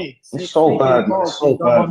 You don't want to understand. I just want to know from Ibs, guys. Hang on, England. Like England is so like I don't blame him, because it's like, I understand like that. It's just he's trying his best to sort of go against something that is just right there. And I was so I can't really blame him. I can't really get upset with him, you know, because I know he's trying his best to refute. You know? Yeah. I have the hadith right here. This is Jamia Tirmidhi, and this is actually, the chapters are on destiny particularly. I'm going to read the hadith, and I want you guys to hear what it's saying, okay? The Messenger of Allah narrated to us, and he's the truthful and entrusted one. Indeed, the creation of one of you, right, meaning any person, the creation of one of you is gathered inside his mother for 40 days. Then, for a similar period, he is a clot. Then, for a similar period, he is a piece of flesh. Then, Allah sends an angel to this person inside the womb to blow the soul into him. And he, the angel, is ordered by Allah to write 4 things. Number 1, to write his provision. Number 2, his lifespan. Number 3, his works. And number 4, whether he will be wretched or happy. Bear in mind, wretched or happy means heaven or hell. By the one besides whom there is none other worthy of worship. One of you will do deeds of the people of paradise until there is between him and paradise a forearm span. Then he is overcome by what is written for him, and he is sealed off with the deeds of the people of the fire, so that he enters it. And indeed, one of you will do deeds of the people of the fire, until there is between him and it but a forearm span. Then he is overcome by what is written for him, and he is sealed off with the deeds of the people of paradise, so that he enters it. Another chain reports a similar narration. Sheikh, what's the hadith number for the one in that Tamari? 2137, book 32, hadith 5. 2137. Yeah, I can give you a different one as well, but it's the same thing. It's just it's Sahih Muslim, I think. Bukhari, I mean. Yeah, Bukhari probably better, just because you know, they will accept Bukhari. But like, my point is look, all it's saying, okay, right, is that, you know, in Sahih Bukhari, it says by Anas bin Malik 318, it says, the Prophet said, at every womb Allah appoints an angel who says, "O Lord, a drop of semen, O Lord, a clot, O Lord, a little lump of flesh." Then if Allah wishes to complete its creation, the angel has to ask Allah. So the angel has to ask Allah, Allah, will it be a male or a female? Will it be in heaven or in hell? And how much will his provision be? And how old is he going to live for? So all that is written, all of that is written while the child is still in the mother's womb. Okay. I want to, before you, England, just 1 second. Ibs, are you back? Because again, I would rather focus on you, because again, everything you agree with, or everything we say you agree with, and yet you said that, yeah, it's hard, it's difficult. Well, you know, everything has a breaking point or a point of no return. Yeah. What is the point of no return for you?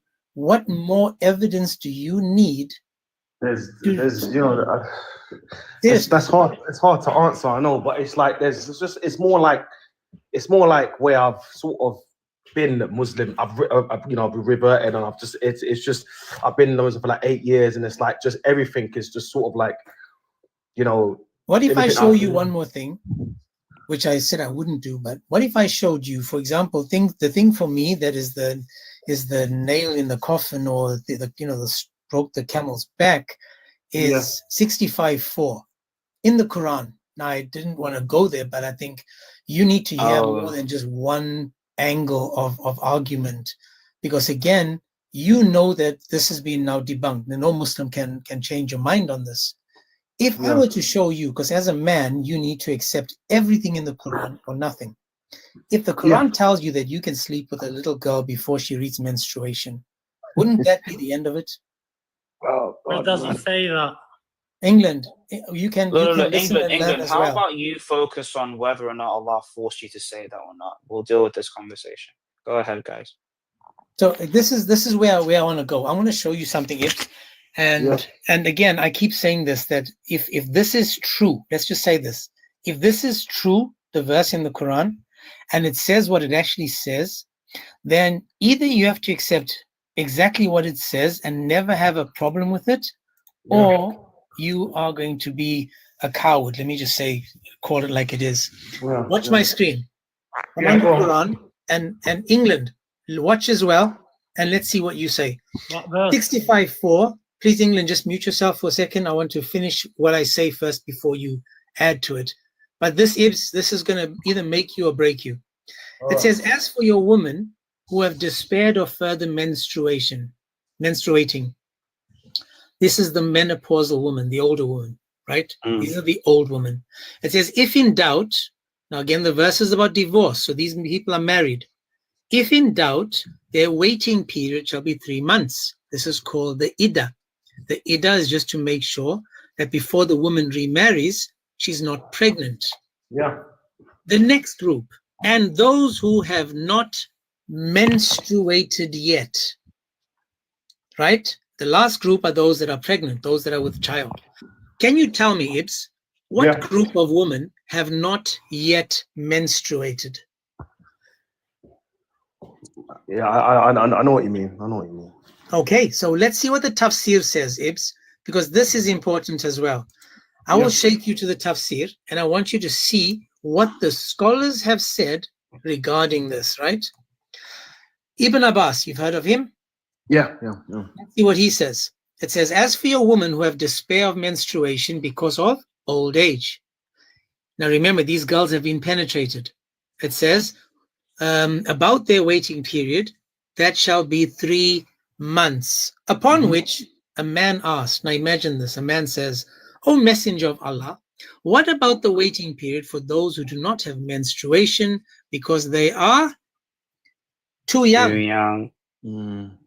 Along with those who have it not because of young age. Their waiting period shall be 3 months. Let's go to the next dude, Jalalain. He as well. It says, as for your women who no longer expect to menstruate, if in doubt, their waiting period shall be 3 months. And also for those who have not yet menstruated because of their young age. Ibn Kathir confirms again, the same for the young who have not reached the years of menstruation. Now, as a Muslim, right, you have to accept that you can marry, penetrate, and divorce these girls before they've reached menstruation. These girls have to wait 3 months before they remarry. Now, this is why Muhammad married Aisha at 6, penetrated her at 9. Now, I'm going to show you something again, because again, we'll show you even more. This is Islam Q&A. You said you know Islam Q&A, correct? Yeah. Okay, look what the verse they're talking about. The question in the verse is about marrying young girls. Now imagine that. You imagine asking someone for help. Tell me about how to marry a young girl. Let's see what it says. They actually quote 65:4, the verse I just mentioned, but listen to what it says. Yeah. The fact that it is permissible, to marry a young girl does not mean that it is permissible to have intercourse with her. Rather, that should not be done until she is able for it. Right? For that reason, Muhammad delayed the consummation of his marriage to Aisha. Why? She wasn't able for it. Now, how do you know someone is able for something? It's by trying, correct? You will never know if someone is able for it if you don't try. So basically, Muhammad to make this a bit more understandable, you don't know whether she's able to take wood unless she tries the wood. Exactly. So let's see what else it says now. So he delayed the consummation of Aisha because she wasn't able for it. And now we said, with regards to the wedding party of a young married girl at the time of consummating the marriage, if the husband and the guardian of the girl agree upon something that will not cause harm to the young girl, then that may be done. If they disagree, then Ahmed and Ubay say that once, listen to this carefully, once a girl reaches the age of 9, then the marriage may be consummated, meaning she can be penetrated, even without her consent. What is it called, Ibs? Where do you go?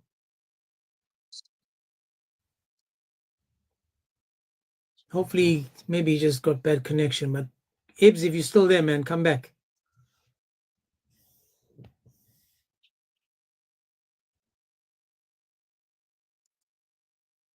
This might have been hard for him, you know, because this is like the nail in the coffin, man. It has been nailed in the coffin for many people, but again, Absolutely. a lot of people don't really understand. A lot of people within the system don't really understand why it's such a bad thing. Like, when you hear that such a thing was done, you're thinking, well, you know, this is just presentism. I don't know where people started using presentism as a fallacy for this kind of stuff, but, you know. It's basically to make it make sense, to make it work for them in this day and age. And the thing is I hope to the Lord that none of them in the West would actually do something like this, because it's not good at all.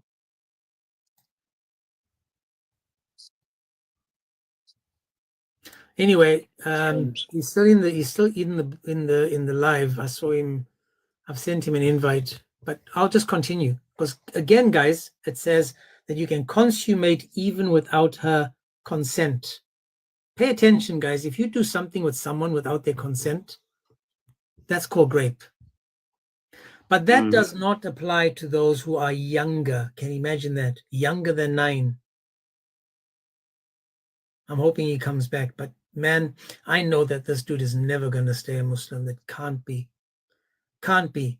It says Malik, Al-Shafi, and Hanifa said that the marriage may be consummated when the girl is able for intercourse. Because she's able for it, not she's old enough for it. And that varies from one girl to another, so no age limit can be set. This is the correct. And there's nothing in the hadith of Aisha to set an age limit or to forbid that in the case of a girl who is able for it before the age of 9. Before she turns 9. If she's able for it, then the man can do it. And again, guys, the only way to know if she's able for it is for the man to take his little willy and try it. If it fits, yes. If it doesn't, come back another day and try again. That's Islam for you guys. And as long as you are a Muslim, it means that you have to accept this. This is from Islam Q&A. All you do, go to Islam Q&A 22442, 22442. Take a screenshot. 2244. Hang on a second. Let me see. There we go.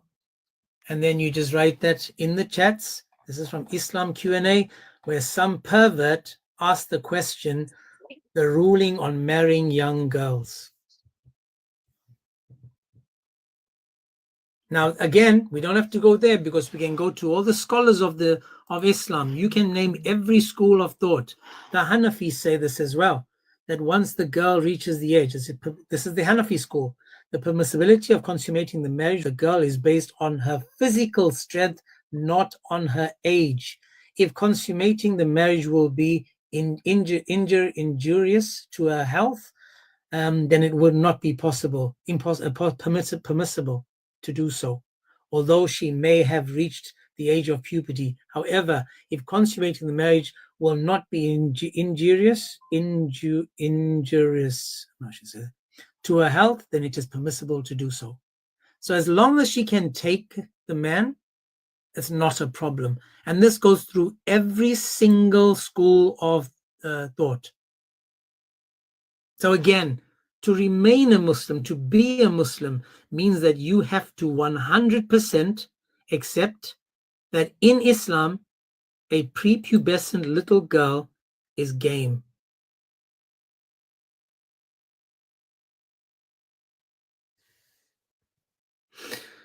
Let's see, I'll give him one more chance. I'll invite him again. Ibs, I'm hoping that you can come up because I'm not going to stay on for too much longer.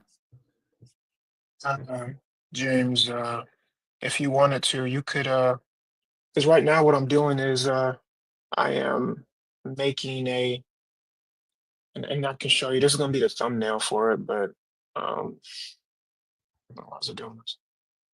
I'm making a picture right now for the video for the YouTube live that's going on today. So if anybody wants to check this out, they can. I don't know if you want to plug in the YouTube channel so people can check this out. But give me a second. I got to take this. Yeah. Where's he go? Oh, he's gone. But it's okay. Again, guys, just remember that everything we've presented to you guys, everything comes from Islam. Everything. Subscribe to my YouTube channel, please, guys. More people we get in there, the more people will see the content. Because this is gold. This is for you guys to be able to go back to and double check to see that what we've provided is fact. We don't say anything just to say it. We are giving you guys a chance to go back and have a look to see what is in How are you? Yeah. How are you? I'm good, Kat. Yeah. My question is this. I'm a Muslim, yeah? I just ask you, you've made a clear case. You made a case for you, whatever you have. I'm not here to I'm just here to learn and to observe. Can I ask you a question? Any other tradition, is Christianity has a fixed age for underage marriage?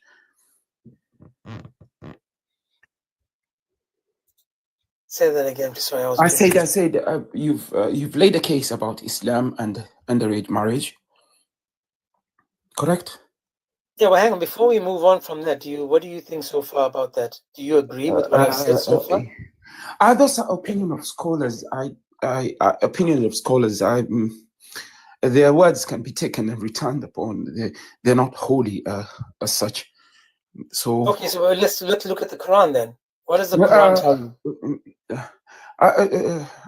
I think you laid your case promptly. I was but listening. My point is, if I laid my case and you still a Muslim, then I didn't lay my case well enough. No, it's not based on a moral. I think Segi understand that if he was here. It's not based on morals.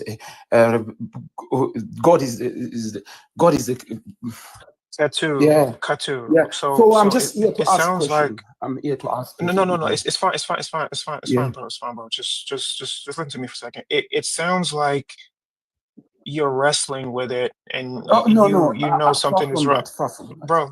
No, I know. Just listen to me for a second. Okay. Just listen to me for a second. It sounds like you're wrestling with it in the aspect of the morality, because you're gonna go with, okay, well, scholars say this, scholars say that, but you know what? It's okay, bro.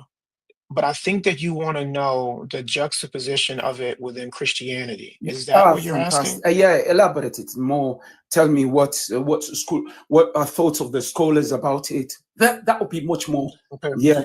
James. Yeah, sure. James. So let me just go to James. Did you want to? Yeah, I'll give you a quick want to go to verse. 1 Corinthians? Yeah, we can do I've got that. the page on here right now. I'm on the verse right now. I can read it to him. Are you in I'm using the Ezekiel 16? CSB. I'm on 1 Corinthians, where Paul tells us very clearly what age a girl should be, a woman should be. But if you want to go to the Old Testament, go ahead. No, go on. We can do both. I'm using the CSB. This is edition. Is it a fixed date or is it? No, obviously not. Pay attention. No. It says, if any man, this is in 1 Corinthians 7:36. If any man thinks he is acting improperly towards the virgin, he is engaged to. If she is getting beyond the usual age for marriage and he feels he should marry, he can do what he wants. But the way it's translated in the King James Version, if she is past the flower of her youth, meaning not only does she have to be physically mature and able to, but she has to be mentally. Mentally is the biggest thing. The average age for the women back in that day for the Jewish culture was roughly about 18 to 25. That's about the time that the father would allow the daughter to marry. Okay. So that is usually the age that we get it from. Okay. Do you have the sources, please? Can I, for us, for just what you've seen Corinthians? about the 18? No, this one is still. I've heard about Muslim tackling that using maturity of the age, physical and mental. It's quite prominent. I'm not going there. I'm But it's asking. not in the Quran. It's talking about inheritance. It's not talking about sex. No, Not talking about consummating no, marriage. It's talking about the age of inheritance. Nowhere in the Quran does it tell you. That's why I just showed you. And you can go to any school of thought, and every single one says you can marry and penetrate little girls. So nowhere in the Quran does it say that they need to be mature. Yeah, I didn't dispute what you've said. I've not gone to But that. do you agree with what we've said? I'm probing, brothers, what he has just said. I'm probing. Yeah, but listen. I want to know this. Do you agree with what we said? You might have heard. I agree I agree. Whatever the previous brothers spoke about Islam, bringing forth evidence, the school of thought, the thoughts of scholars of Maliki, whatever the Shafi'is and everyone. That's lay aside.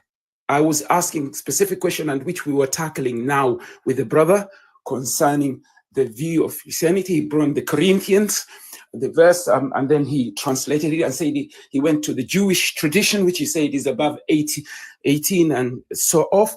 So I was asking him for the sources for the age of 18. He said before the Corinthians, when he said about the Corinthians, he went about the maturity of age, maturity of mental and physical maturity. That's what his criteria was. So I went back. We went after that. He mentioned about the tradition of Judaism, marrying force, and he had a fixed, sort of a vague fixed age between 18 and I don't know, age of 18 and 21 or something like that. I have no idea. So I wanted the sources for that, because I came on the platform just to ask, okay, other traditions, which Christianity, Judaism, and Islam. You've laid case about Islam, and I wanted to hear him laying down the case about Christianity, because that's what I wanted to hear. I think. Well, let me give you. If you've got a pen and paper, you can also go to Ezekiel 16. Ezekiel 16, read 4 to 14, where it tells you that you grew up, you developed, your breasts were formed, because it shows that it wasn't forming, she wasn't developing, you were developed, meaning you had reached you have passed the years, the flowers of your youth, you've passed, you've now matured, you have grown. It's not growing. So a 9-year-old is growing, but when you are over 18, you have grown, you have developed. Same thing again is Ezekiel 16, 7 to 8. Can I just let me push back on that, if you don't mind? Yeah, go on. Yeah, I'm from sub-Sahara Africa. By the age of 13 or 14, a young child would be given, you may call a child in the West, a boy. By the age of 14, 15, he's given to look after a camel. He takes the flocks to the bush, and he's given maybe, the tak. He's given and they say that you look after this camel. Or a Turkana child, when he come of age, they say come of age. It's very young. By the age of 9, they say he has already come of age. Okay, Katu. Yeah, that's what I'm saying. So go to Mark chapter.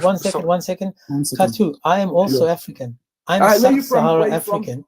Where are you from? So I know. Which tribe are you from? Still boys. What? No. Which tribe are you? I'm South African. Out of the branch of the Zulu. The Zulu. Which age usually are given to look after the cow? Usually take the cow out. It all depends. It can be maturity. It can be 9 years old. 9 years old. 12 years old. It all depends. The area I agree with how you. say because watch this. Watch this. Katu, watch this. If I was living near say the Kruger, or near some where there's lots of wild animals, you wouldn't send a boy to do a man's job, correct? By the age I grew up in a farming area, in East Africa, and by the age of 9, I knew how to look after cattle. I went with the cattle herders. Sometimes even I go along with the cattle. Okay, you understand me? But that's not my point. The point is that you went alone and you were too young to be alone with all the animals and the cattle. But anyway, watch this. Anyway, it doesn't matter. The point is, at 9 years old or 14 years old, right? Are you a man then? They consider you are they may call you a boy, but they consider you a James. That's the verse I was going to go to, because he's asking about Christianity and what, like, he's trying to juxtapose it between Islam and Christianity. In Mark chapter 4, I believe it's Mark 4 or Mark 5, I'm sorry. In Mark 5, verses 41 through 42, and I'm just going to read it for you. So this is Jesus himself. This is him speaking, right? So there was a little girl who had passed away, and Jesus comes in to the wake, and her whole family is crying, right? So he's getting ready to, James, sorry. Can you read Mark chapter 5, verses 41 through 42 for him, please? I'm sorry. I got to take this. One more time. Mark 5, 41 through 42. 1 second.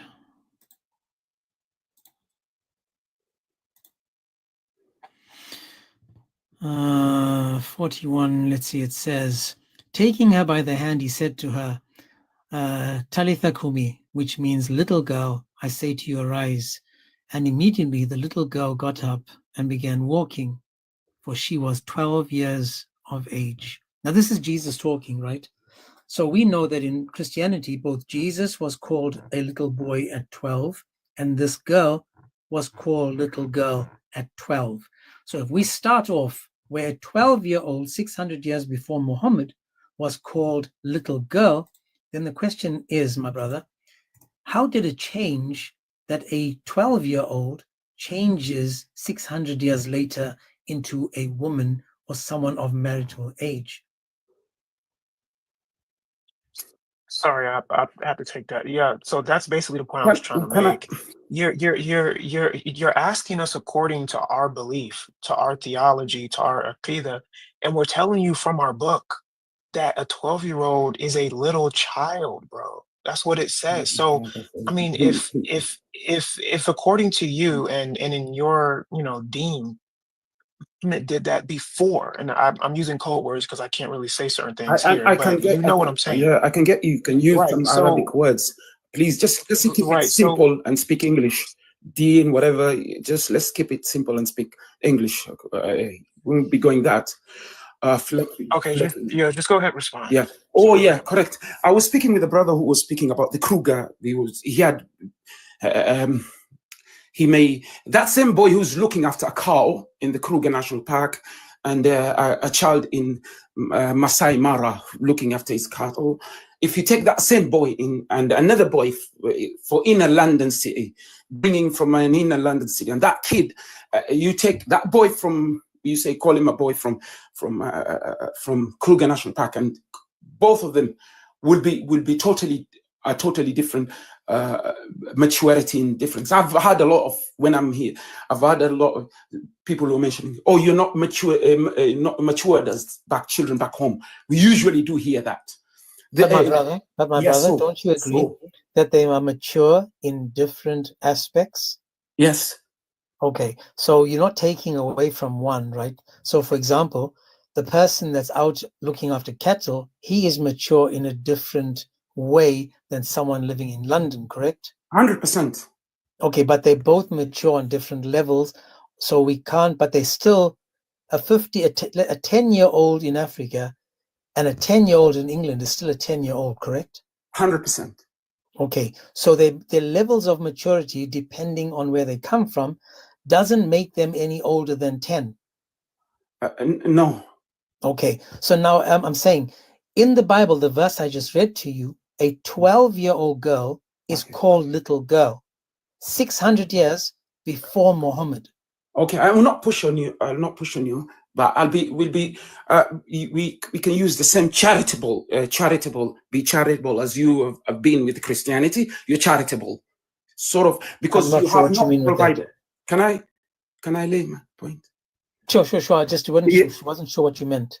A charitable, you have laid, because somebody called another person, Jesus called a child, and you go to reference and ask he was 12 years old by what translators say. Did you not say that? Or is it quoted that he was 12 years old? It was quoted he was 12 years old. Okay, I'll grant you that. Okay, so he called a 12-year-old child. 12 years. What I'm seeking here, we agreed it is the age, fixed age of, because we can go all over the chart on this.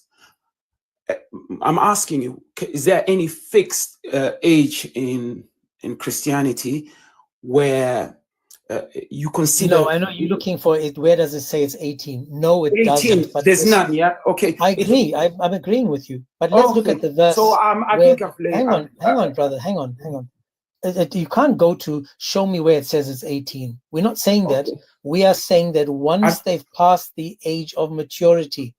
Can you grant me that there's no a fixed age? Can you grant me that? I just said that to you 5 times. Okay, lovely. So let me move on. Let me move on. Wait. No. Let me move on. Okay, Cantu. Show me where.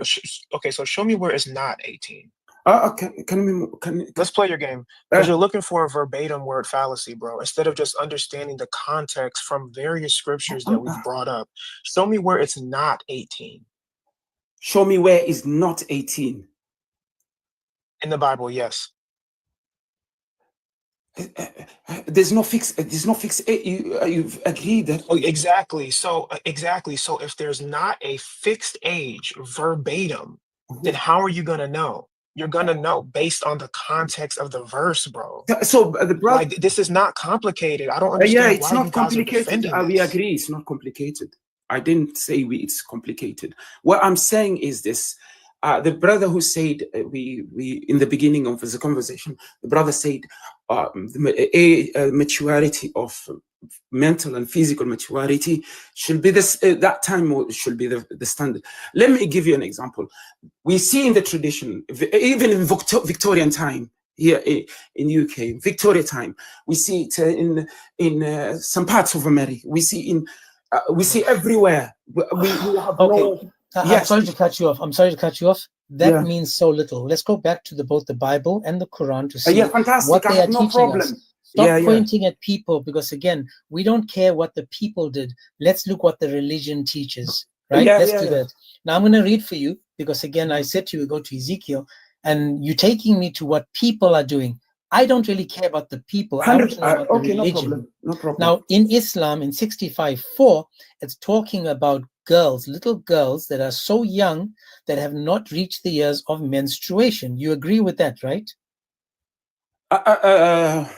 Can you repeat? According to what I read now from the Quran, in 65:4, it says that those that have not menstruated yet, the tafsirs tell us that they're talking about those that are too young to and have not yet reached the years of menstruation, correct? And can I ask you now? On the same thing, I'm just asking you. We can get can a proposal be done before proposal of marriage can be done before the age of okay? Yes, married, but my brother, listen. I agree with what you're saying, but the problem is in 65:4, it's talking about penetrating these girls. These girls have had sex, so it's not a proposal of marriage. These girls have had sex. That's why there's the waiting period, the iddah. Because in the Quran, in Surah 33:49, it says if there's no sex, no contact, then there's no waiting period. And what usually can you give me the range of scientific range of getting into periods? From which age to what age usually is it capped upon? Okay, I'm going to go to the verse, because I think we we are talking about blood. We are talking about the blood. We are talking about the blood now. Menstruation. Okay. Can we stick to that? From girl to girl. Listen now, because I can see I can see now what you're doing. So it varies from girl to girl, but what you need to understand, if we have to take an average age, you give me the average age of the woman in East Africa for when they get their period. Give me an average age worldwide.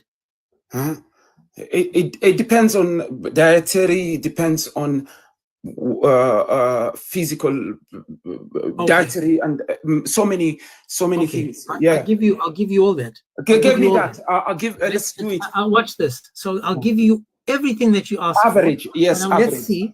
Let's see if that's true in Islam. No. We don't go. I've granted you. I've granted you about Islam. I granted. Yeah, no, don't be shy. I'm not going to Islam. Now we have understood the Quran, the ayah. We understand the Quran is in front of us. Katu, please hang on a second. Yes. Don't be shy and read what the tafsir says. The tafsir says because they are too young, along with those because of young age. Now, no matter what the age of menstruation is, these girls are under that age. Do you agree with that? So the girls that we're speaking about are under the age of menstruation. They have not yet begun bleeding. I'm granting you that. Okay. No doubt. So hang on now. Let's go back. Let's go back to that, please. I want to be reasonable. Let's take let's not focus on that now. The mufassir, the translators. Let's focus on the verse itself, the verse concerning the blood, concerning the agal. Where does he reach the menstrual time? That's what the criteria you said. Do you understand me? That was your criteria, correct? And the criteria on the verse, correct? Go on. I'm kind of lost, but according to the verse, we agreed. We were talking about the blood, the girl entering into circle, starting the cycle of the menstruation. Yes, menstrual period. Give me the average. Let's take everything into consideration. We consider the climatical region, genetics, everything, and put them in average. Google it. I think let's Google it. Average of let's see what comes up.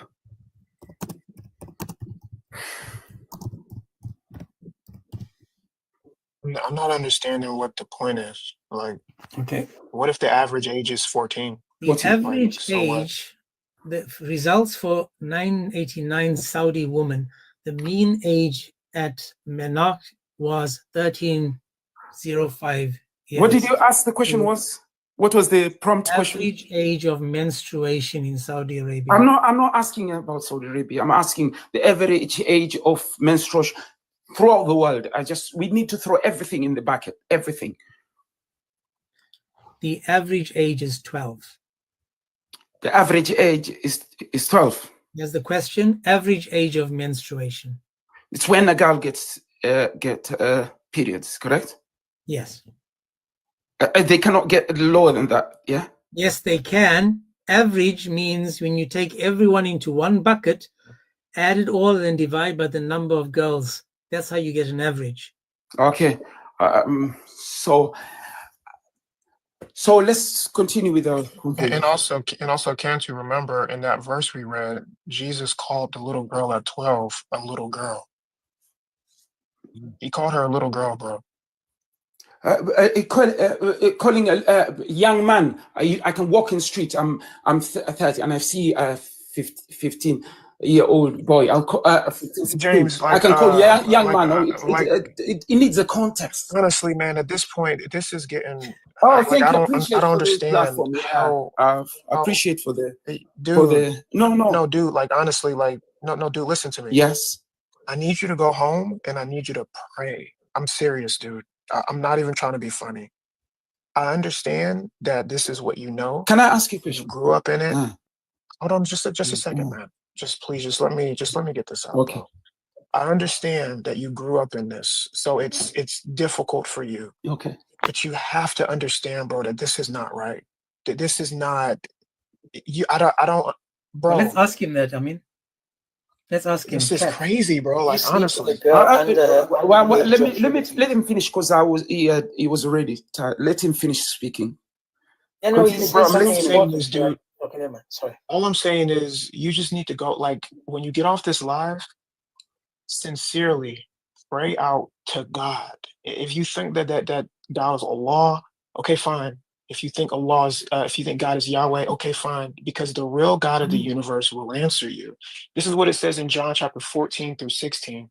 And after that, what I need you to do is, this is just my honest, humble opinion. I need you to pick a gospel. My personal opinion would be the Gospel of John, but you could pick any of the 4. And I need you to study the life of Jesus according to the Bible. I mean, you can go to historical records, you can juxtapose in between that's fine. But I need you to see how Jesus acts, how he treats people, and how he was when he was here in the flesh on earth. A lot of the questions you have will be answered from that, because what you're doing is you're trying to get some kind of intellectual assent. No amount of information we give you, no argument, there's no argument. Hold on, just listen to me, bro. Yeah. There's no argument that we can give you to convince you of this. It's impossible. There's no amount of intellectual assent that you can achieve in order to be pushed into belief. It's a heart issue. And I need you to see how Jesus pierces the heart. Because once you read about him, the true Christ, you're not going to want to you're not going to disagree with him. It's not possible. Please just do that, man, and pray, because I don't know what else to say to you about this. James, go ahead. Yeah. Let me have a word with you, please, if you don't mind. Okay? Can I have a word? Catch, go on, my man. You've got 2 minutes to make your case, my brother. Okay, thank you for that. Thank you for that. I'm saying, thank you for the good words. I think I remember the first time I've ever come across. I was Sunday school. I was a small kid, and I sing the hymns. We were used to get sweets and stuff. I'm quite familiar. I think I have a grasp about Jesus and his life. We used to watch movies about it and everything. So please, I wish you all, surely I'm in the prayer mat. I'll make prayers. I'll make dua for you to be guided to Islam. I'll make sure all of you get guided to Islam. Actually, take time to read the Quran. I apply the same thing. My brother, we've all read the Quran several times. Can I, you give me 2 minutes. You give me 2 minutes. All we're asking you to do is focus. Okay, you give me 2 minutes. Can I just, and then I'll drop, please. You give me 2 minutes. Yeah, but this is not a dawah site. I haven't even finished 7. Yeah, this isn't a dawah site. No, it's not a dawah site. I listen to him. I listen and I ask permission. Or if you don't want to appreciate for the platform, guys, thank you very much. No, go on, man. Go on. If you want to do your dawah, okay. Go on. No, I'm saying seriously. We are all gonna die, and we all gonna face our God in somehow. So we'll be judged upon what we have lived. Hang on a second. You are African, and Allah doesn't like black people. So why are you even Muslim? Can I just finish what I'm saying, and then you can bring? Yeah, sure. Okay, appreciate, man. Thanks a lot. I wish you all the best, guys, and I wish you to Islam. That's the only thing I can say. Thank you, James, for the platform. Thank you, for good words. Come back and let's discuss a topic next time, my brother. How's that? Next time I have a topic like this. As long as we don't call each other profanity and try to. Have I said anything that was insulting to you? No. That's why I appreciate. No. Okay. By far, I'm really. It's one of the most respectable conversation I have with. I've come. No worries, bro. You're always welcome. But next time, like on a topic like free will, I would love to see how you can explain free will when the Quran says you have none. But it's okay, man. Drake, do you want to say something before he leaves, bro?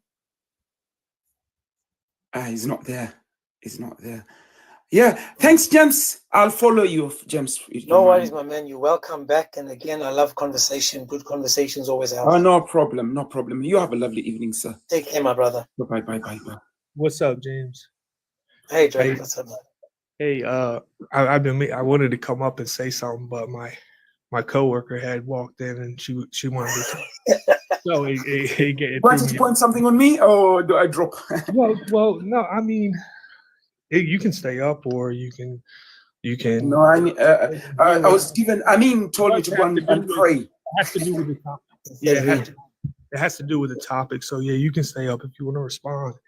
So, so the big mistake I always see Muslims doing when it comes to this issue is that if there's no set age, right, that means that any other parameter that can't be easily identified, like, doesn't exist. So that's a huge mistake, because there are other measures that do exist, right? You can't just ignore it and say, oh, just because in Islam per se, like, the measure in Islam is either she menstruates or, up to 9 years old. So then this is easily identified. We know somebody is 9 years old, so now we can, marry this girl because she's not considered a girl anymore. She's considered a woman ready for marriage. Led by the example of Muhammad. So that's a big mistake you guys make. Also, like, these other measures exist, so you can't just ignore them. Like in Christianity, we have, all right, the scripture, it says, past the flower of her youth, but we also take other things into consideration, like mental maturity, spiritual maturity, also with, is she a grown woman, things like that. Can she handle kids? Bearing children, you know what I mean? So these measures exist in society. You can't just ignore them because, oh, God said it's 9 years old in the Quran or in the Hadith. So boom, that's it. God said it, so that's what it is. Exactly. What's your name? Sorry, I can. Right. Hello. King. Okay, you are talking about. Okay. Oh, King. I say, is King who was speaking? Yes, it was Drake. Yeah, King. Oh, King. In many countries, Muslim predominantly predominant populated countries around the world. I think nobody. I think the criteria you just put forth is accepted in every, and usually the opinion Muslim, when it comes to opinion of a scholar, then usually we do not it's not sacred. Opinion of a scholar is. But what about the action of Muhammad? Yeah, fantastic. Yeah, he's a person who lived in his time. And okay, hang on. Is Muhammad an example for all of mankind?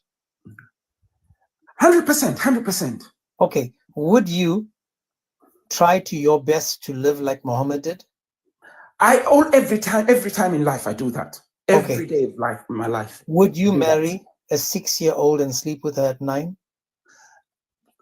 The time and place of us doing that is by far gone.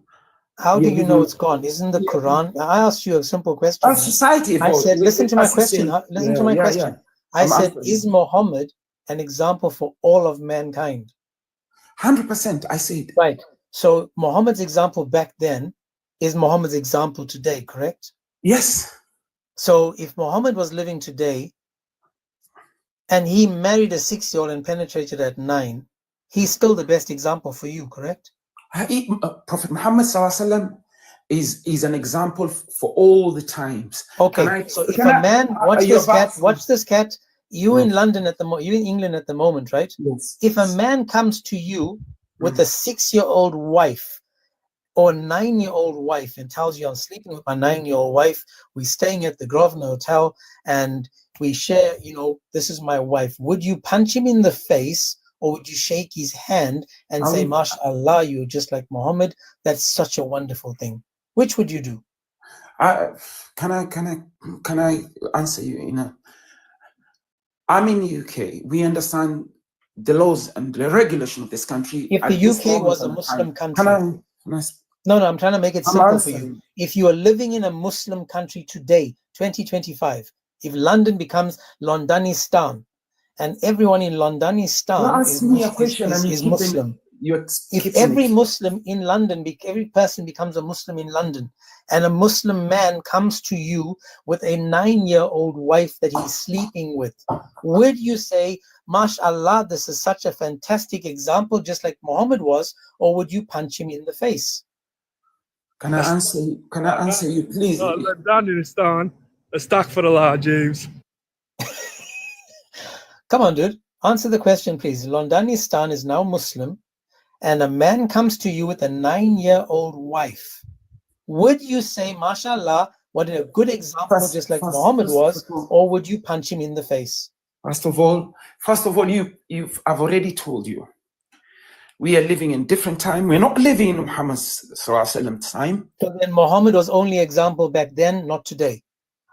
Do I now look after camels? Do I go and listen to my question. We are talking about marriage and children and sex. My question is simple. Does Muhammad's example only be for those people for that time, or is Muhammad an example for all time, for all people? This is what do you know the fallacy you're talking about? No worries, my man. Let me go back to the other guy. God bless you. Thank you for coming. Oh, thank you. Appreciate it. Take care, my brother. Bye-bye. Hello, James, brother. I just want to put Good this evening. on the... Good evening to all. Yeah, Tulsi, just give me 1 second. Okay. Yeah, I Okay. just wanted to put this on the screen. I mean, he's gone now, but this is what I was going to ask him about, because he's just dodging around the question. This is today. This is today. Mm-hmm. Everybody here can read this. I'm not going to read it because of where I am, but this is today. Okay. So, I mean, it doesn't matter if it was during that time. It doesn't matter if it was 20 years ago. This is today. Right. Mm-hmm. So, I mean, guys, like, this is not complicated. This is not complicated. I'm going to say it one more time for the people in the back. This is not complicated. But for some reason, and we know what it is, we fight not against flesh and blood, right? Mm-hmm. Whenever we bring this up, it's like, it's just like I don't know, bro. But notice, 2025.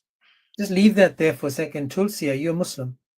No, I am a Christian, actually. Okay.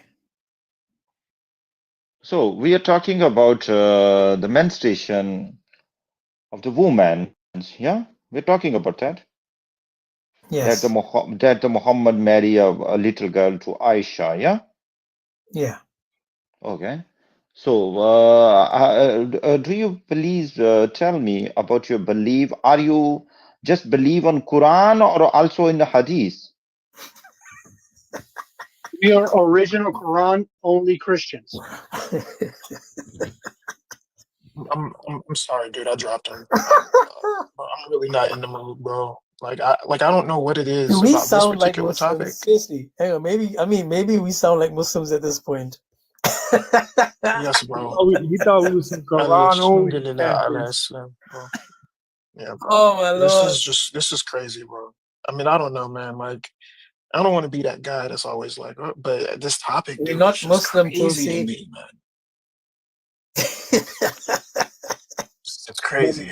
Brother James, he thought we was some Quran only Kafirs. Oh my goodness. This is what happens when you enter live, right? And you don't know what's going on, so you just jump in. You just jump in. It's like, let me just get in there, man. I want to just like destroy some people. I just want to destroy some people. Tulsi, we are not Muslim, man. Anyway, guys, I think we've had a good day. Is there anyone else that wants to say anything before we end the live? Because today has been a good day. And you know what, guys, and before anyone says anything, I just want to say this. yes, I am trying my best to both control the live to the point where it's not just shouting and screaming and stuff. It's an education. We educating. We're not, shouting, screaming, and saying things that just to say it to get attention and stuff. Lives like these, where we are able to show Muslims and present our case, like, on a level where we can have an intellectual conversation. I love these types of lives. Absolutely love it, man.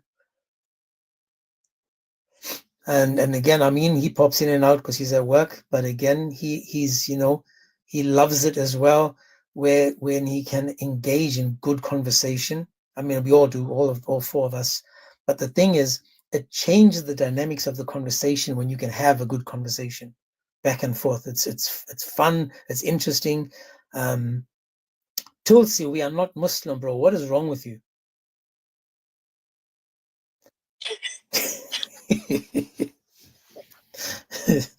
That's funny, man. Yeah. You guys, God bless. I mean, today definitely was good. I'm glad that we were able to get most of it, or if not all of it, recorded. If you guys haven't already, go to James' YouTube channel, James 007, and you'll be able to check this out every day.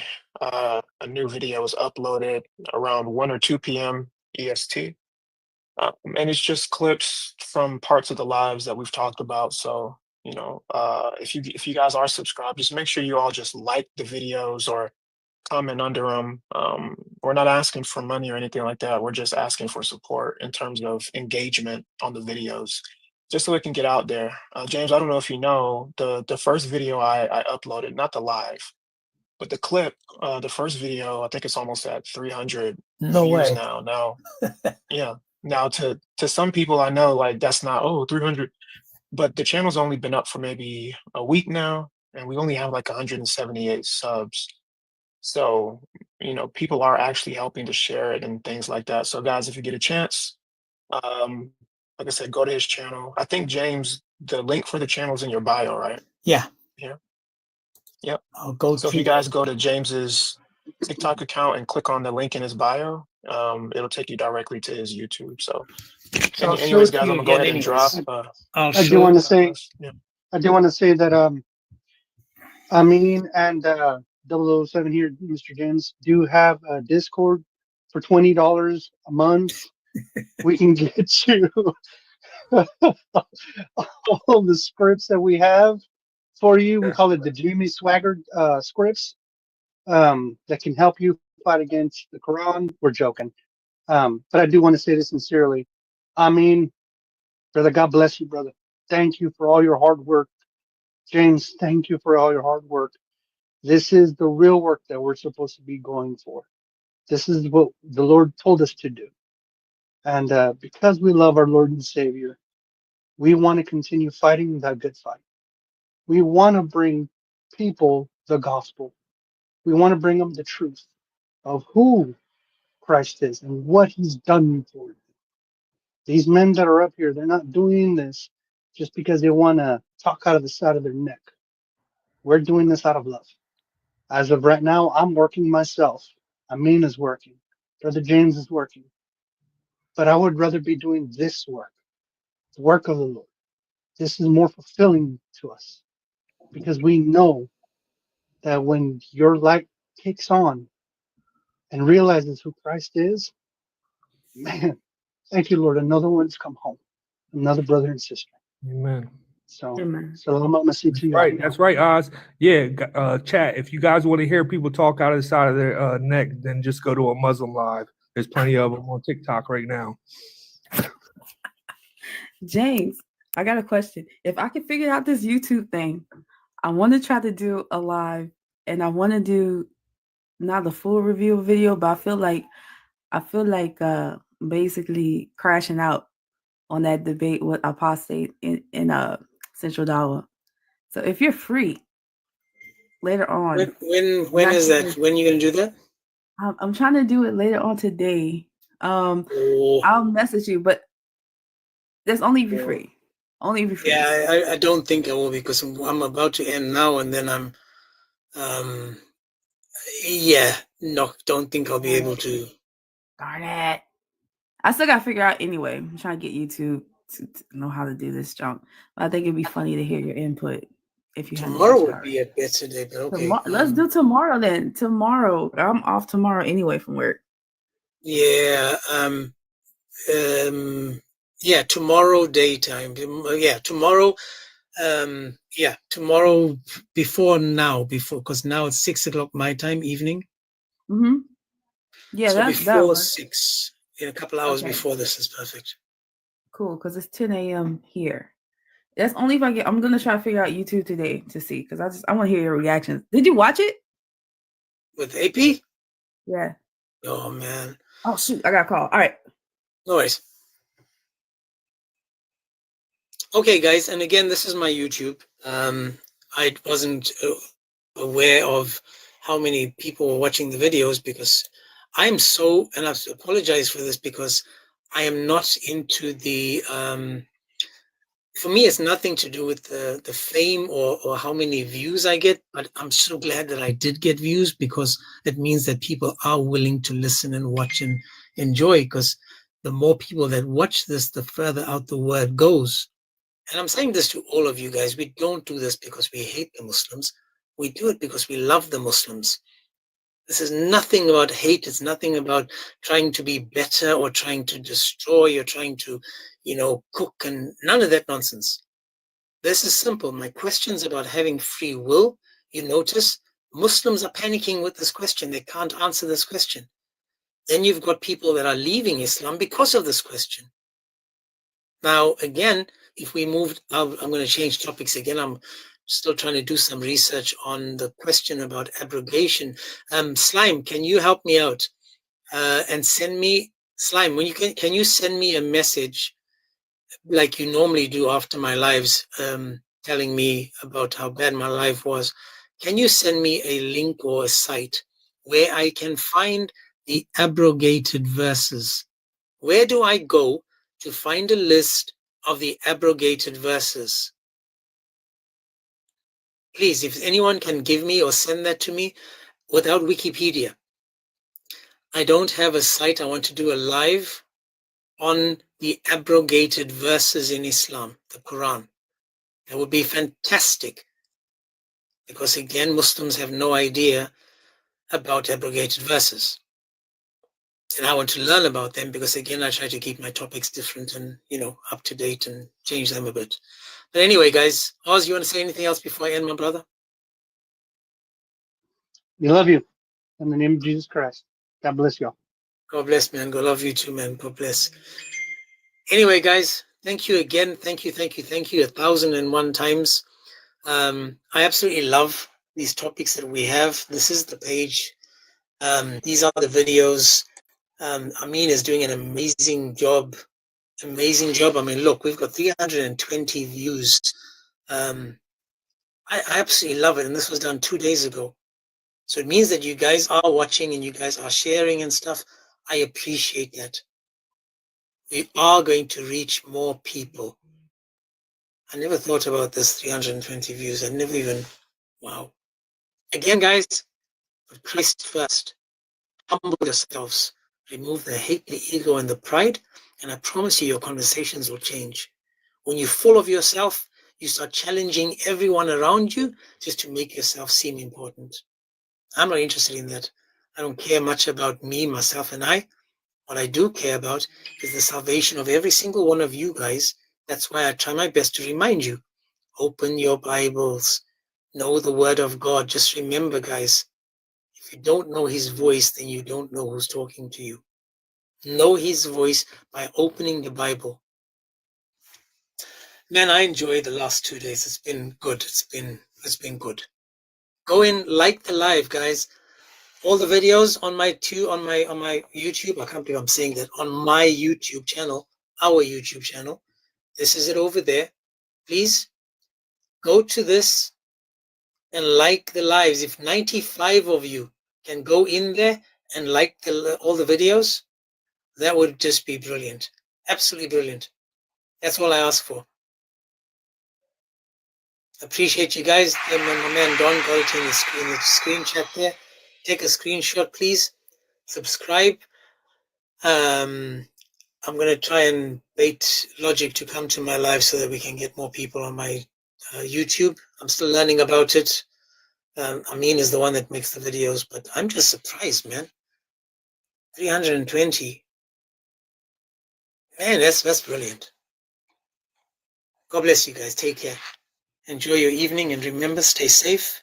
Put Christ first. Be an example to your children. Let them know that you lead with Christ first. This guy Hass has been requesting. Let me just take him out for 2 seconds. Hass, how are you?